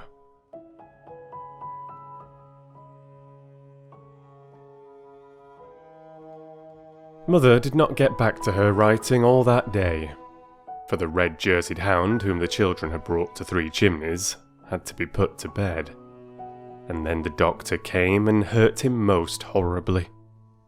Mother was with him all through it, and that made it a little better than it would have been, but bad was the best, as Mrs. Viney said. The children sat in the parlour downstairs, and heard the sound of the doctor's boots going backwards and forwards over the bedroom floor, and once or twice there was a groan. "It's horrible," said Bobbie. "Oh, I wish Dr. Forrest would make haste. Oh, poor Jim." "It is horrible," said Peter, "but it's very exciting. I wish doctors weren't so stuck up about who they'll have in their room when they're doing things. I should most awfully like to see a leg set. I believe the bones crunch like anything." "Don't," said the two girls at once. "Rubbish," said Peter. "How are you going to be Red Cross nurses, like you were talking of coming home, if you can't even stand hearing me saying about bones crunching? You'd have to hear them crunch on the field of battle, and be steeped in gore up to the elbows as likely as not, and— "Stop it!" cried Bobbie with a white face. "You don't know how funny you're making me feel." "Me too," said Phyllis, whose face was pink. "Cowards," said Peter. "I'm not," said Bobbie. "I helped Mother with your rake-wounded foot, and so did Phil. You know we did." "Well then," said Peter. "Now look here. It would be a jolly good thing for you if I were to talk to you every day for half an hour about broken bones and people's insides, so as to get you used to it." A chair was moved above. "Listen," said Peter. "That's the bone crunching." "I do wish you wouldn't," said Phyllis. "Bobbie doesn't like it." "I'll tell you what they do," said Peter. I can't think what made him so horrid. Perhaps it was because he had been so very nice and kind all the earlier part of the day, and now he had to have a change. This is called reaction. One notices it now and then in oneself. Sometimes, when one has been extra good for a longer time than usual, one is suddenly attacked by a violent fit of not being good at all. "I'll tell you what they do," said Peter. "They strap the broken man down so that he can't resist or interfere with their doctorish designs, and then someone holds his head, and someone holds his leg, the broken one, and pulls it till the bones fit in. With a crunch, mind you. Then they strap it up and— let's play at bone setting." "Oh no," said Phyllis. But Bobbie said suddenly, "All right, let's. I'll be the doctor, and Phil can be the nurse. You can be the broken boner. We can get at your legs more easily because you don't wear petticoats." "I'll get the splints and bandages," said Peter. "You get the couch of suffering ready." The ropes that had tied up the boxes that had come from home were all in a wooden packing case in the cellar. When Peter brought in a trailing tangle of them, and 2 boards for splints, Phyllis was excitedly giggling. "Now then," he said, and lay down on the settle, groaning most grievously. "Not so loud," said Bobbie, beginning to wind the rope round him and the settle. "You pull, Phil." "Not so tight," moaned Peter. "You'll break my other leg." Bobbie worked on in silence, winding more and more rope round him. "That's enough," said Peter. "I can't move at all." "Oh, my poor leg," he groaned again. "Sure you can't move?" asked Bobbie, in a rather strange tone. "Quite sure," replied Peter. "Shall we play It's Bleeding Freely or not?" he asked cheerfully. "You can play what you like," said Bobbie sternly, folding her arms and looking down at him where he lay all wound round and round with cord. "Phil and I are going away, and we shan't untie you till you promise never, never to talk to us about blood and wounds unless we say you may. Come, Phil." "You beast," said Peter, writhing. "I'll never promise, never. I'll yell, and Mother will come." "Do," said Bobbie, "and tell her why we tied you up. Come on, Phil. No, I'm not a beast, Peter, but you wouldn't stop when we asked you, and—" "Yah," said Peter. "It wasn't even your own idea. You got it out of Storky." Bobbie and Phil, retiring in silent dignity, were met at the door by the doctor. He came in rubbing his hands and looking pleased with himself. "Well," he said, "that job's done. It's a nice clean fracture, and he'll go on all right, I've no doubt. Plucky young chap, too. Hullo, what's all this?" His eye had fallen on Peter, who lay mousy still in his bonds on the settle. "Playing at prisoners, eh?" he said. But his eyebrows had gone up a little. Somehow he had not thought that Bobbie would be playing, while in the room above, someone was having a broken bone set. "Oh no," said Bobbie. "Not at prisoners. We were playing at setting bones. Peter's the broken boner, and I was the doctor." The doctor frowned. "Then I must say," he said, and he said it rather sternly, "that it's a very heartless game. Haven't you enough imagination even to faintly picture what's been going on upstairs? That poor chap, with the drops of sweat on his forehead, and biting his lips so as not to cry out, and every touch on his leg agony, and—" "You ought to be tied up," said Phyllis. "You're as bad as—" "Hush!" said Bobbie. "I'm sorry, but we weren't heartless, really." "I was, I suppose," said Peter crossly. "All right, Bobbie. Don't you go on being noble and screening me, because I jolly well won't have it. It was only that I kept on talking about blood and wounds. I wanted to train them for Red Cross nurses, and I wouldn't stop when they asked me." "Well?" said Dr. Forrest, sitting down. "Well, then I said, let's play at setting bones. It was all rot. I knew Bobbie wouldn't. I only said it to tease her, and then when she said yes, of course I had to go through with it, and they tied me up. They got it out of Storky. And I think it's a beastly shame." He managed to writhe over and hide his face against the wooden back of the settle. "I didn't think that anyone would know but us," said Bobbie, indignantly answering Peter's unspoken reproach. "I never thought of your coming in, and hearing about blood and wounds does really make me feel most awfully funny. It was only a joke, our tying him up. Let me untie you, Pete." "I don't care if you never untie me," said Peter. "And if that's your idea of a joke—" "If I were you," said the doctor, though really he did not know quite what to say, "I should be untied before your mother comes down.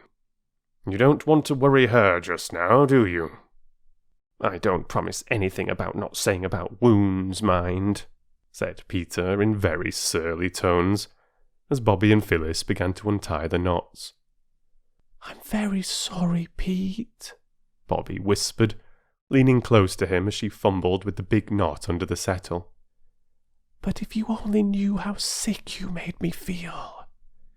"You've made me feel pretty sick, I can tell you," Peter rejoined. Then he shook off the loose cords and stood up. "I looked in," said Dr. Forrest, "to see if one of you would come along to the surgery. There are some things that your mother will want at once, and I've given my man a day off to go and see the circus. Will you come, Peter?" Peter went without a word or a look to his sisters. The two walked in silence up to the gate that led from the Three Chimneys field to the road. Then Peter said, "Let me carry your bag." "I say, it is heavy. What's in it?" "Oh, knives and lancets and different instruments for hurting people. And the ether bottle. I had to give him ether, you know. The agony was so intense." Peter was silent. "Tell me all about how you found that chap," said Dr. Forrest.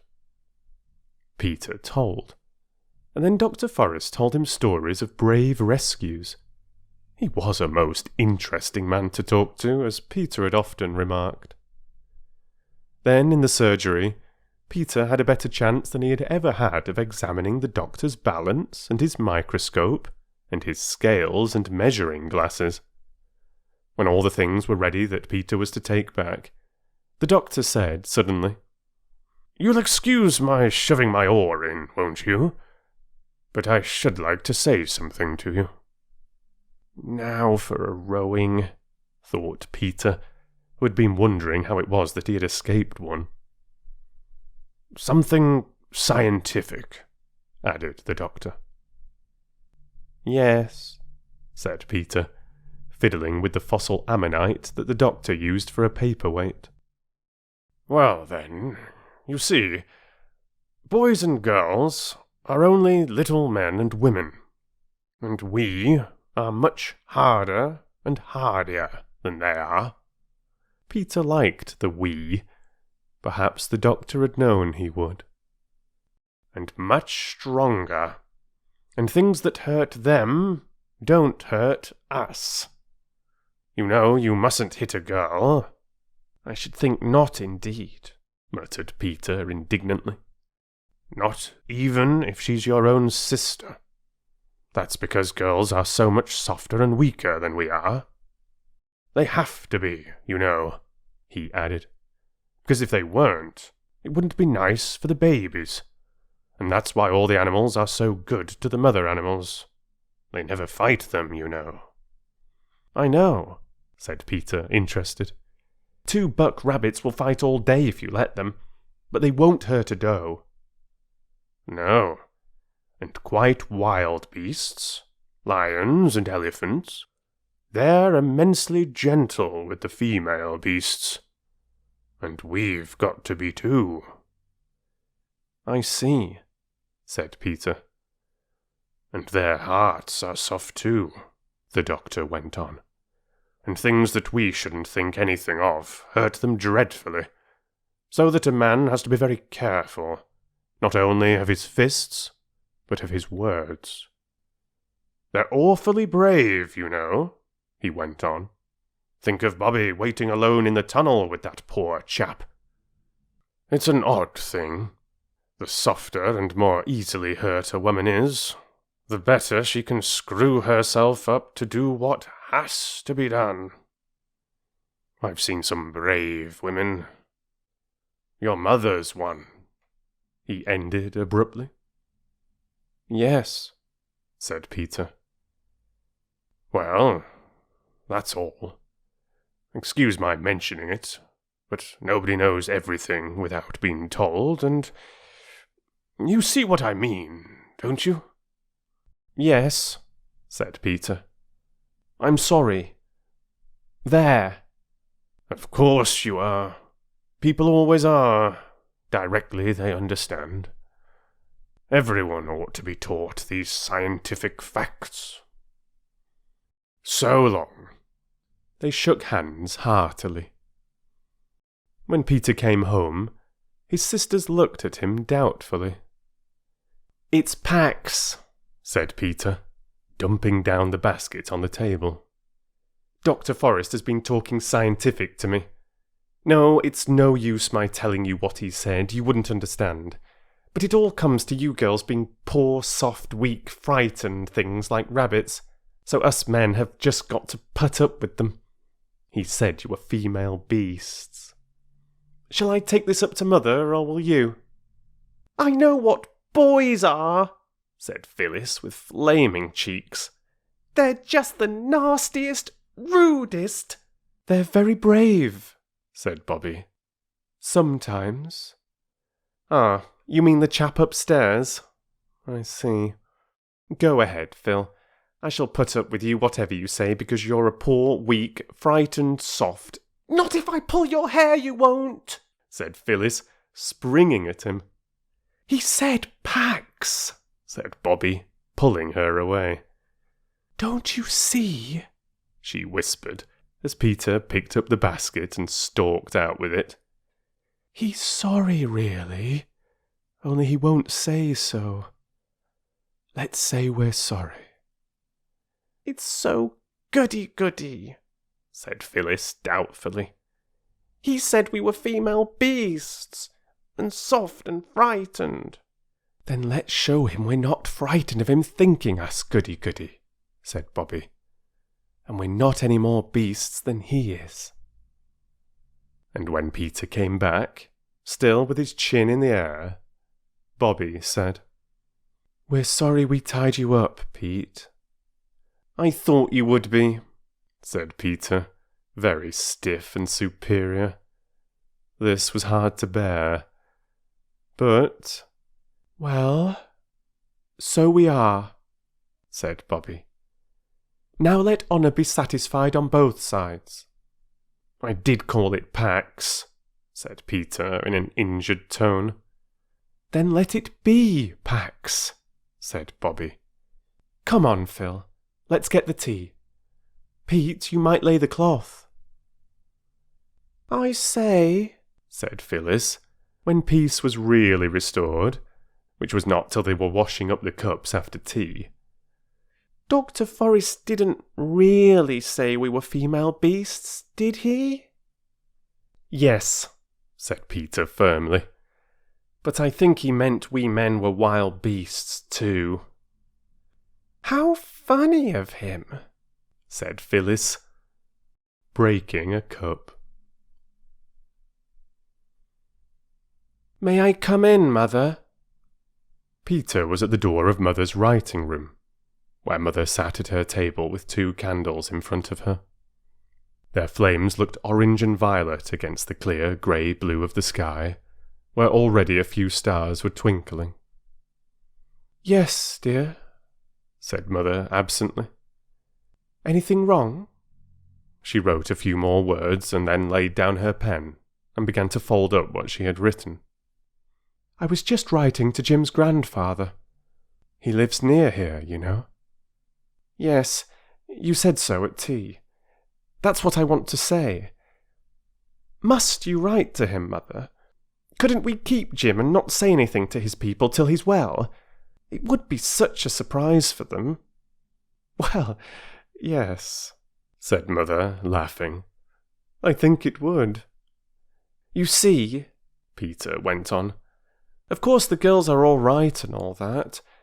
I'm not saying anything against them. But I should like it if I had another chap to talk to sometimes. Yes, said Mother. I know it's dull for you, dear, but I can't help it. Next year perhaps I can send you to school. You'd like that, wouldn't you? I do miss the other chaps, rather, Peter confessed.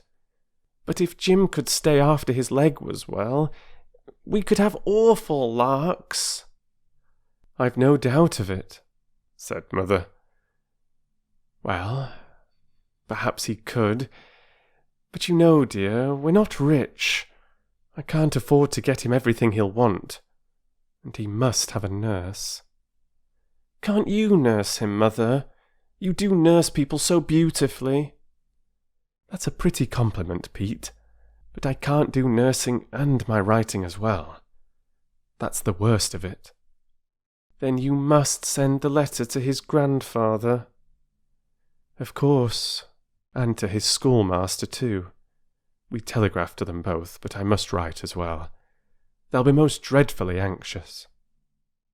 I say, Mother, why can't his grandfather pay for a nurse? Peter suggested. That would be ripping. I expect the old boy's rolling in money. Grandfathers in books always are. Well, this one isn't in a book, said Mother, so we mustn't expect him to roll much. I say, said Peter musingly, wouldn't it be jolly if we all were in a book, and you were writing it? Then you could make all sorts of jolly things happen, and make Jim's legs get well at once and be all right tomorrow, and Father come home soon, and... Do you miss your father very much? Mother asked. Rather coldly, Peter thought. Awfully, said Peter briefly. Mother was enveloping and addressing the second letter. You see, Peter went on slowly. You see, it's not only him being father, but now he's away, there's no other man in the house but me. That's why I want Jim to stay so frightfully much. Wouldn't you like to be writing that book with us all in it, Mother, and make Daddy come home soon? Peter's mother put her arm round him suddenly, and hugged him in silence for a minute. Then she said, Don't you think it's rather nice to think that we're in a book that God's writing? If I were writing the book, I might make mistakes. But God knows how to make the story end just right, in the way that's best for us. Do you really believe that, Mother? Peter asked quietly. Yes, she said. I do believe it. Almost always. Except when I'm so sad that I can't believe anything. But even when I can't believe it, I know it's true, and I try to believe. You don't know how I try, Peter. Now take the letters to the post, and don't let's be sad any more. Courage, courage. That's the finest of all the virtues. I dare say Jim will be here for 2 or 3 weeks yet. For what was left of the evening, Peter was so angelic that Bobbie feared he was going to be ill. She was quite relieved in the morning to find him plaiting Phyllis's hair onto the back of her chair, in quite his old manner. It was soon after breakfast that a knock came at the door.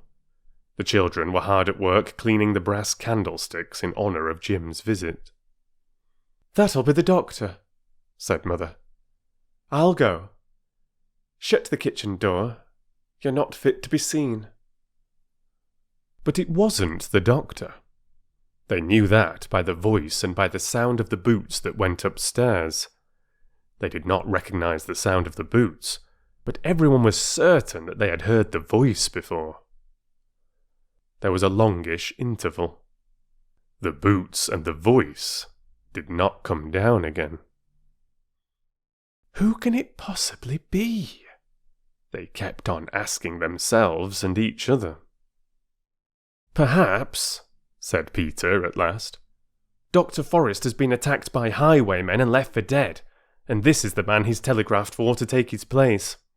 Mrs. Viney said he had a local tenant to do his work when he went for a holiday. Didn't you, Mrs. Viney? I did so, my dear, said Mrs. Viney from the back kitchen. He's fallen down in a fit, more likely, said Phyllis. All human aid despaired of. And this is his man come to break the news to Mother. Nonsense, said Peter briskly. Mother wouldn't have taken the man up into Jim's bedroom. Why should she? Listen, the door's opening. Now they'll come down. I'll open the door a crack. He did. It's not listening, he replied indignantly to Bobbie's scandalised remarks. Nobody in their senses would talk secrets on the stairs, and Mother can't have secrets to talk with Dr. Forrest's stableman, and you said it was him. Bobbie, called Mother's voice. They opened the kitchen door, and Mother leaned over the stair railing. Jim's grandfather has come, she said. Wash your hands and faces, and then you can see him. He wants to see you. The bedroom door shut again. There now, said Peter. Fancy us not even thinking of that. Let's have some hot water, Mrs. Viney. I'm as black as your hat. The three were indeed dirty, for the stuff you clean brass candlesticks with is very far from cleaning to the cleaner. They were still busy with soap and flannel when they heard the boots and the voice come down the stairs and go into the dining room. And when they were clean, though still damp, because it takes such a long time to dry your hands properly, and they were very impatient to see the grandfather, they filed into the dining room. Mother was sitting in the window seat, and in the leather-covered armchair that Father always used to sit in at the other house, sat their own old gentleman. Well, I never did, said Peter, even before he said, "How do you do?" He was, as he explained afterwards, too surprised even to remember that there was such a thing as politeness, much less to practice it. "It's our own old gentleman," said Phyllis. "Oh, it's you," said Bobbie. And then they remembered themselves and their manners, and said, "How do you do?" very nicely. "This is Jim's grandfather. Mr. said Mother, naming the old gentleman's name. "How splendid!" said Peter. That's just exactly like a book, isn't it, Mother? It is rather, said Mother, smiling. Things do happen in real life that are rather like books sometimes. I'm so awfully glad it is you, said Phyllis. When you think of the tons of old gentlemen there are in the world, it might have been almost anyone. I say, though, said Peter, you're not going to take Jim away, though, are you? Not at present, said the old gentleman. Your mother has most kindly consented to let him stay here. I thought of sending a nurse, but your mother is good enough to say that she will nurse him herself. But what about her writing? Said Peter, before anyone could stop him. There won't be anything for him to eat if Mother doesn't write. That's all right, said Mother hastily. The old gentleman looked very kindly at Mother. I see, he said. You trust your children and confide in them. Of course, said Mother. Then I may tell them of our little arrangement, he said. Your mother, my dears, has consented to give up writing for a little while, and to become a matron of my hospital. Oh, said Phyllis blankly. And shall we have to go away from Three Chimneys and the railway and everything? No, no, darling, said Mother hurriedly. The hospital is called Three Chimneys Hospital, said the old gentleman, and my unlucky Jim's the only patient, and I hope he'll continue to be so. Your mother will be matron, and there'll be a hospital staff of a housemaid and a cook, till Jim's well. And then will Mother go on writing again? Asked Peter. We shall see, said the old gentleman, with a slight, swift glance at Bobbie. Perhaps something nice may happen and she won't have to. I love my writing, said Mother very quickly. I know, said the old gentleman. Don't be afraid that I'm going to try to interfere. But one never knows. Very wonderful and beautiful things do happen, don't they? And we live most of our lives in the hope of them. I may come again to see the boy? Surely, said Mother. And I don't know how to thank you for making it possible for me to nurse him. Dear boy. He kept calling Mother, Mother in the night, said Phyllis. I woke up twice and heard him. He didn't mean me, said Mother in a low voice to the old gentleman. That's why I wanted so much to keep him. The old gentleman rose. I'm so glad, said Peter, that you're going to keep him, Mother. Take care of your mother, my dears, said the old gentleman. She's a woman in a million. Yes, isn't she?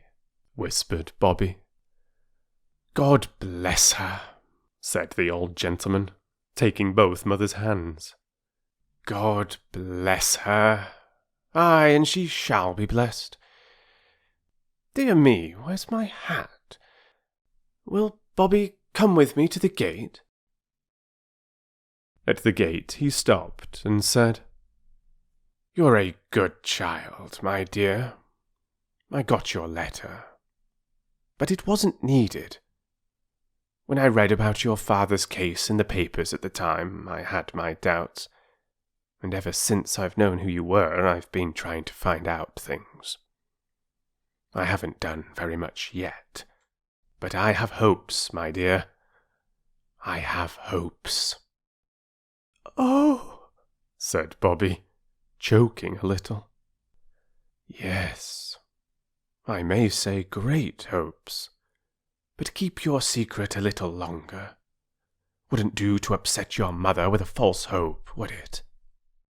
Oh, but it isn't false, said Bobbie. I know you can do it. I knew you could when I wrote. It isn't a false hope, is it?" "No," he said. "I don't think it's a false hope, or I wouldn't have told you. And I think you deserve to be told that there is a hope." "And you don't think Father did it, do you? Oh, say you don't think he did." "My dear," he said, "I'm perfectly certain he didn't." If it was a false hope, it was none the less a very radiant one that lay warm at Bobbie's heart, and through the days that followed, lighted her little face as a Japanese lantern is lighted by the candle within.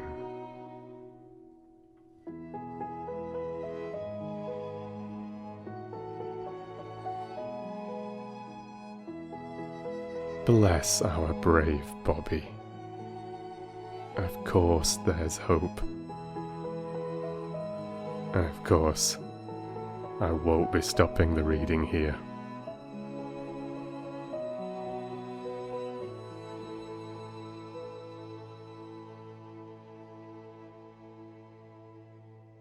Chapter 14. The End.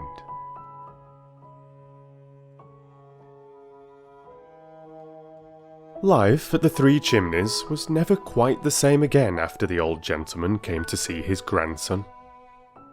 Although they now knew his name, the children never spoke of him by it, at any rate when they were by themselves. To them, he was always the old gentleman, and I think he had better be the old gentleman to us too. It wouldn't make him seem any more real to you, would it, if I were to tell you that his name was Snooks or Jenkins, which it wasn't. And after all, I must be allowed to keep one secret. It's the only one. I've told you everything else, except what I'm going to tell you in this chapter, which is the last. At least, of course, I haven't told you everything. If I were to do that, the book would never come to an end. And that would be a pity, wouldn't it? Well, as I was saying, life at Three Chimneys was never quite the same again. The cook and the housemaid were very nice. I don't mind telling you their names.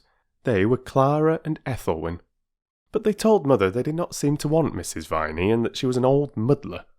So Mrs. Viney came only 2 days a week to do washing and ironing.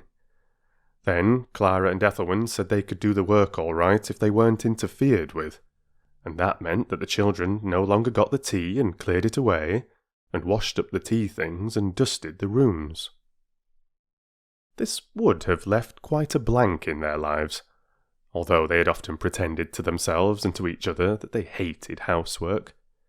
But now that Mother had no writing and no housework to do, she had time for lessons, and lessons the children had to do. However nice the person who is teaching you may be, lessons are lessons all the world over, and at their best are worse fun than peeling potatoes or lighting a fire.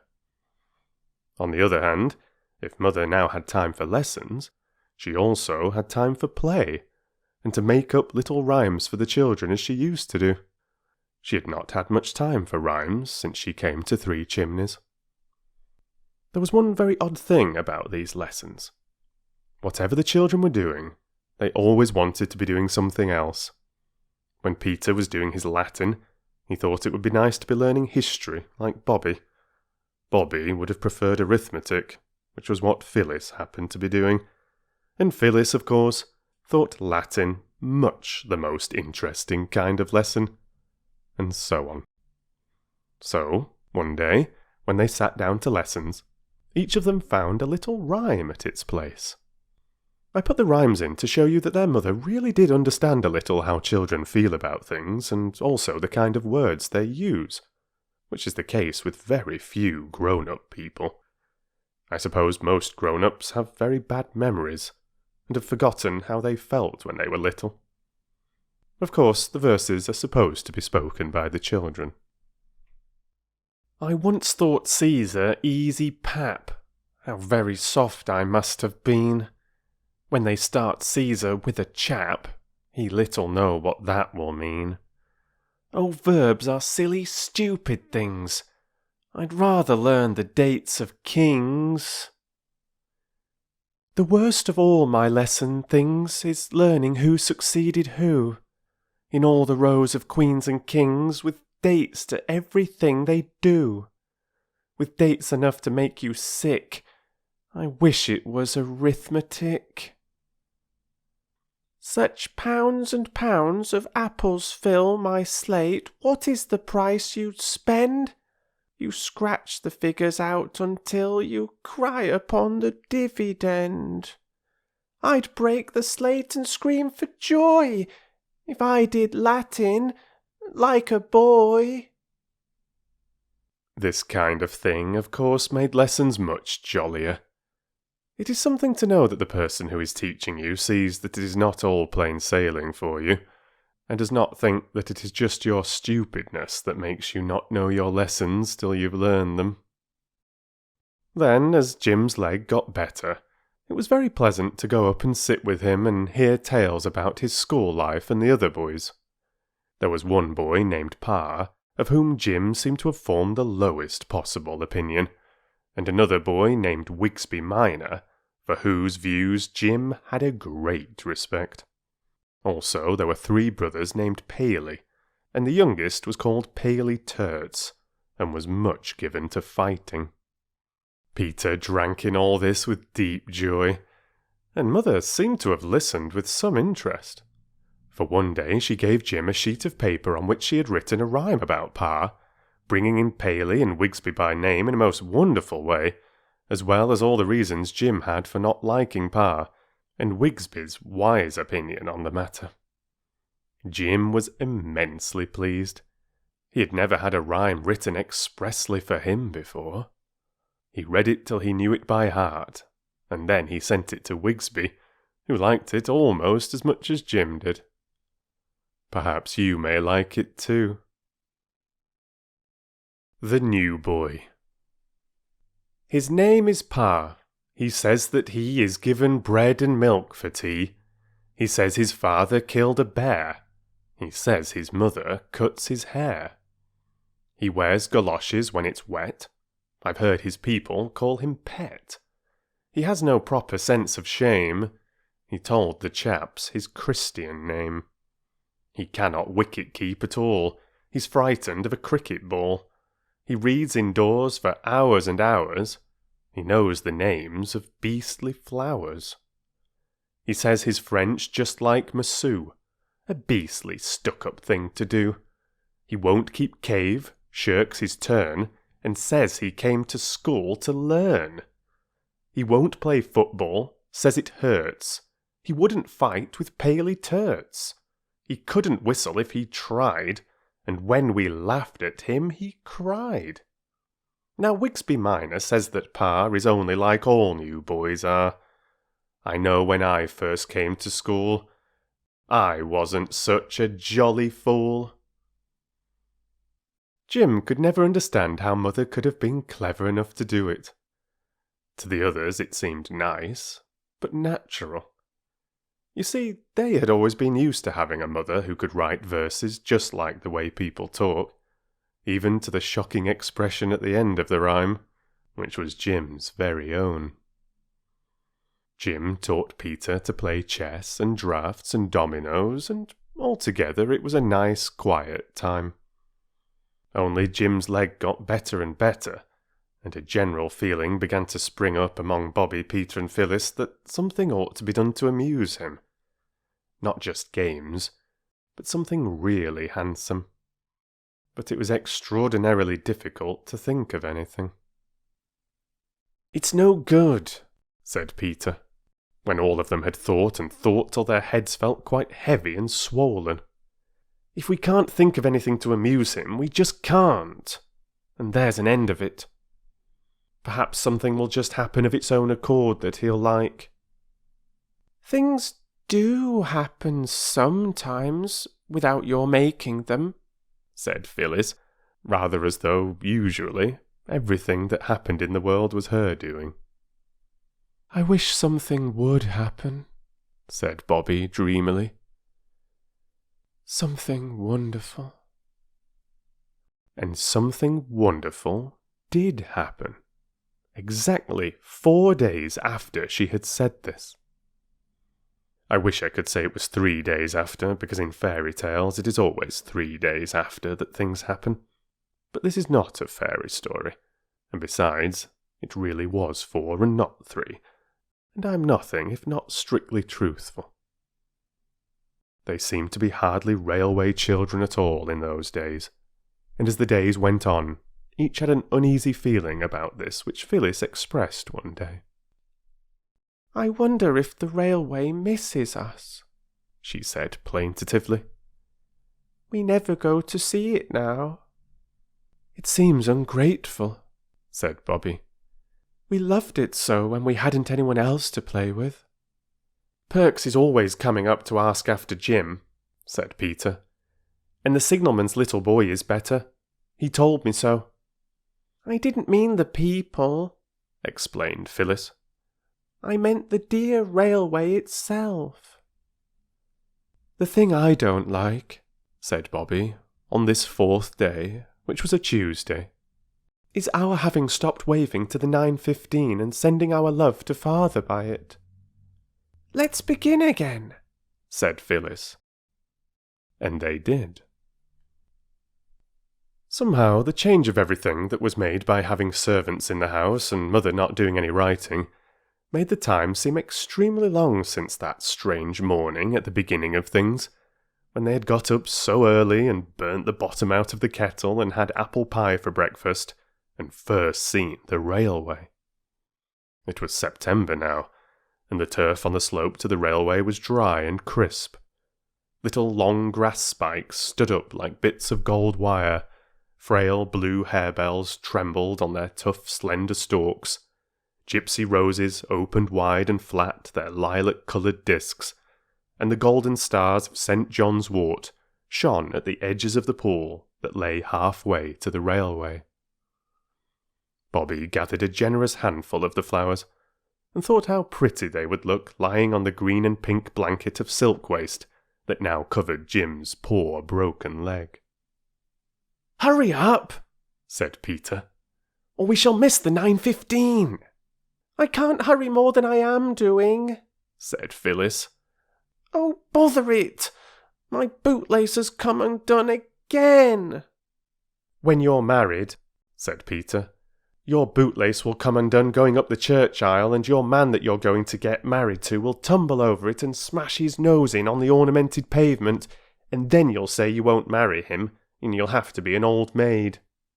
"I shan't," said Phyllis. "I'd much rather marry a man with his nose smashed in than not marry anybody." "It would be horrid to marry a man with a smashed nose all the same," went on Bobbie. "He wouldn't be able to smell the flowers at the wedding. Wouldn't that be awful?" "Bother the flowers at the wedding!" cried Peter. "Look! The signal's down! We must run!" They ran, and once more they waved their handkerchiefs, without at all minding whether the handkerchiefs were clean or not, to the 9:15. "Take our love to father!" cried Bobbie, and the others too shouted, "Take our love to father!" The old gentleman waved from his first-class carriage window. Quite violently he waved, and there was nothing odd in that, for he always had waved. But what was really remarkable was that from every window handkerchiefs fluttered, newspapers signalled, hands waved wildly. The train swept by with a rustle and roar, the little pebbles jumped and danced under it as it passed, and the children were left looking at each other. "Well," said Peter. "Well," said Bobbie. "Well," said Phyllis. "Whatever on earth does that mean?" asked Peter, but he did not expect any answer. "I don't know," said Bobbie. "Perhaps the old gentleman told the people at his station to look out for us and wave. He knew we should like it." Now, curiously enough, this was just what had happened. The old gentleman, who was very well known and respected at his particular station, had got there early that morning, and he had waited at the door where the young man stands holding the interesting machine that clips the tickets, and he had said something to every single passenger who passed through that door. And after nodding to what the old gentleman had said, and the nods expressed every shade of surprise, interest, doubt, cheerful pleasure, and grumpy agreement, each passenger had gone onto the platform and read one certain part of his newspaper. And when the passengers got into the train, they had told the other passengers who were already there what the old gentleman had said, and then the other passengers had also looked at their newspapers and seemed very astonished and mostly pleased. Then, when the train passed the fence where the 3 children were, newspapers and hands and handkerchiefs were waved madly, till all that side of the train was fluttery with white like the pictures of the king's coronation in the biograph at Maskelyne and Cook's. To the children it almost seemed as though the train itself was alive, and was at last responding to the love that they had given it so freely and so long. "It is most extraordinarily rum," said Peter. "Most stronery," echoed Phyllis.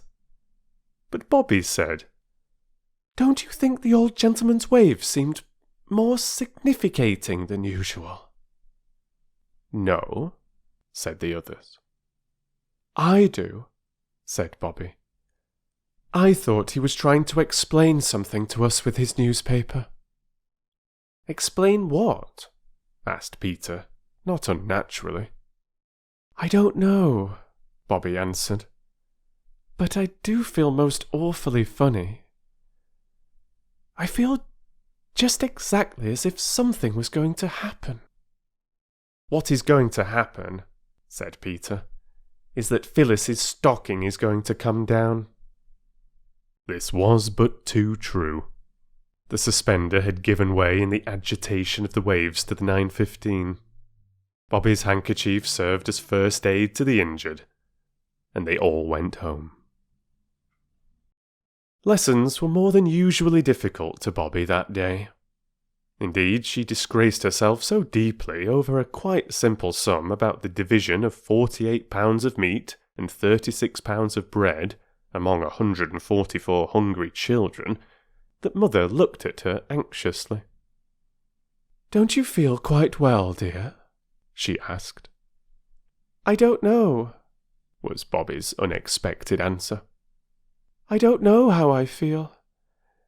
It isn't that I'm lazy. Mother, will you let me off lessons today? I feel as if I wanted to be quite alone by myself." "Yes, of course I'll let you off," said Mother. "But—" Bobbie dropped her slate. It cracked just across the little green mark that is so useful for drawing patterns round, and it was never the same slate again. Without waiting to pick it up, she bolted. Mother caught her in the hall feeling blindly among the waterproofs and umbrellas for her garden hat. "What is it, my sweetheart?" said Mother. "You don't feel ill, do you?" "I don't know," Bobbie answered, a little breathlessly. "But I want to be by myself and see if my head really is all silly and my inside all squirmy twisty." "Hadn't you better lie down?" Mother said, stroking her hair back from her forehead. "I'd be more alive in the garden, I think," said Bobbie. But she could not stay in the garden. The hollyhocks and the asters and the late roses all seemed to be waiting for something to happen. It was one of those still, shiny autumn days when everything does seem to be waiting. Bobbie could not wait. "I'll go down to the station," she said, "and talk to Perks, and ask about the signalman's little boy." So she went down. On the way she passed the old lady from the post office, who gave her a kiss and a hug, but rather to Bobbie's surprise, no words except, "God bless you, love." And after a pause, run along, do." The draper's boy, who had sometimes been a little less than civil and a little more than contemptuous, now touched his cap and uttered the remarkable words, "Morning, miss, I'm sure." The blacksmith, coming along with an open newspaper in his hand, was even more strange in his manner. He grinned broadly, though as a rule he was a man not given to smiles, and waved the newspaper long before he came up to her. And as he passed her, he said, in answer to her good morning, "Good morning to you, missy. There are many of them. I wish you'd joy, that I do." "Oh," said Bobbie to herself, and her heart quickened its beats. "Something is going to happen. I know it is. Everyone is so odd, like people are in dreams." The station master wrung her hand warmly. In fact, he worked it up and down like a pump handle. But he gave her no reason for this unusually enthusiastic greeting. He only said, "The 11:54's a bit late, miss. The extra luggage this holiday time." and went away very quickly into that inner temple of his, into which even Bobbie dared not follow him. Perks was not to be seen, and Bobbie shared the solitude of the platform with the station cat. This tortoise-shell lady, usually of a retiring disposition, came today to rub herself against the brown stockings of Bobbie with arched back, waving tail, and reverberating purrs. "Dear me," said Bobbie, stooping to stroke her. "How very kind everybody is today. Even you, pussy." Perks did not appear until the 11:54 was signalled, and then he, like everybody else that morning, had a newspaper in his hand. "Hello," he said. "Here you are. Well, if this is the train, it'll be smart work. Well, God bless you, my dear. I see it in the paper, and I don't think I was ever so glad of anything in all my born days." He looked at Bobbie a moment, then said, "One I must have, miss, and no offence, I know, on a day like this here." And with that he kissed her, first on one cheek, and then on the other. "You ain't offended, are you?" he asked anxiously. "I ain't took too great a liberty. On a day like this, you know." "No, no," said Bobbie. "Of course it's not a liberty, dear Mr. Perks. We love you quite as much as if you were an uncle of ours. But on a day like what?" "Like this here," said Perks. "Don't I tell you I see it in the paper?" "Saw what in the paper?" asked Bobbie. But already the 11:54 was steaming into the station, and the station master was looking at all the places where Perks was not and ought to have been. Bobbie was left standing alone, the station cat watching her from under the bench with friendly golden eyes. Of course, you know already exactly what was going to happen. Bobbie was not so clever. She had the vague, confused, expectant feeling that comes to one's heart in dreams. What her heart expected, I can't tell. Perhaps the very thing that you and I know was going to happen. But her mind expected nothing. It was almost blank, and felt nothing but tiredness and stupidness, and an empty feeling like your body has when you have been on a long walk and it is very far indeed past your proper dinner time. Only 3 people got out of the 11:54.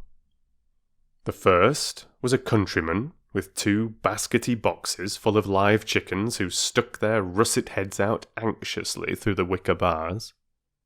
The second was Miss Peckett, the grocer's wife's cousin, with a tin box and 3 brown paper parcels. And the third... "Oh, my daddy! My daddy!"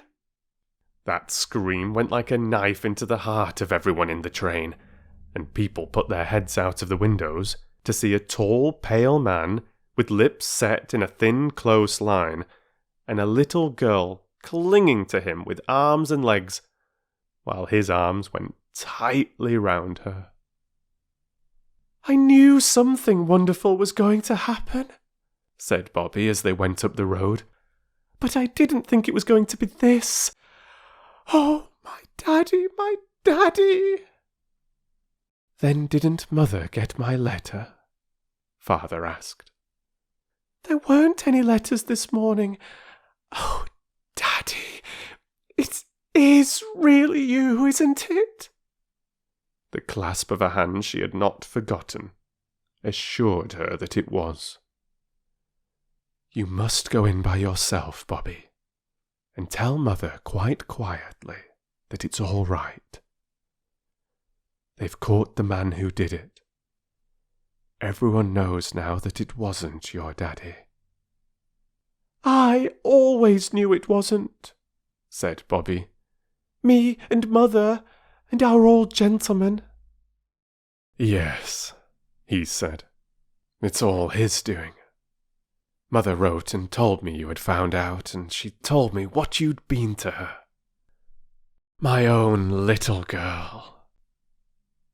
They stopped a minute then, and now I see them crossing the field.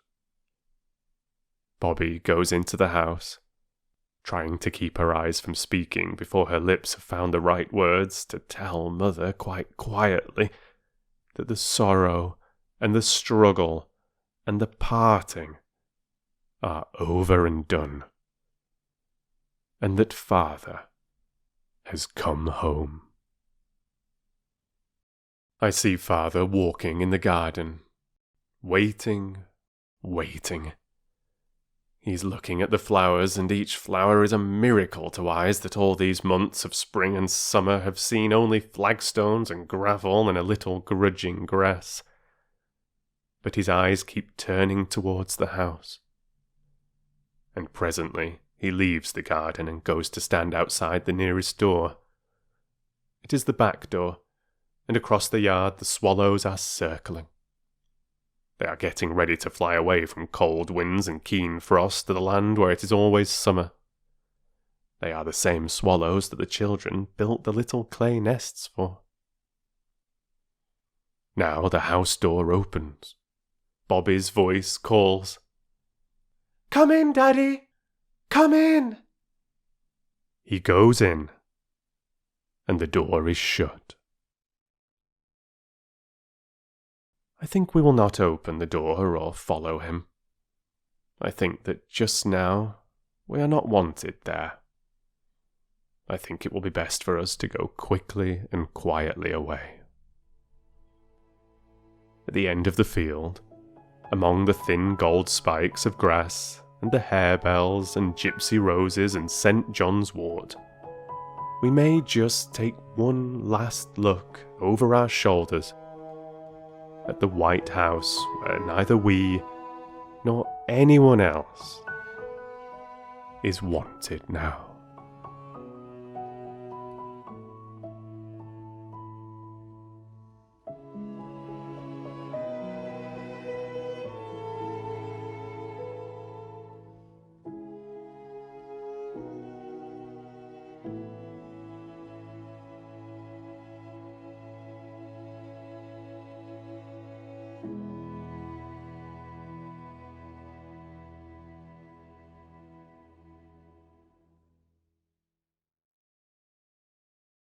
Oh, wasn't that beautiful? Thank you so very much for listening. We got the happy ending. Lovely, lovely, lovely, lovely. Bobbie's tenacity has paid off. The old gentleman has been working his magic, and the three children and Mother are united with Father at last. I so enjoyed that ending.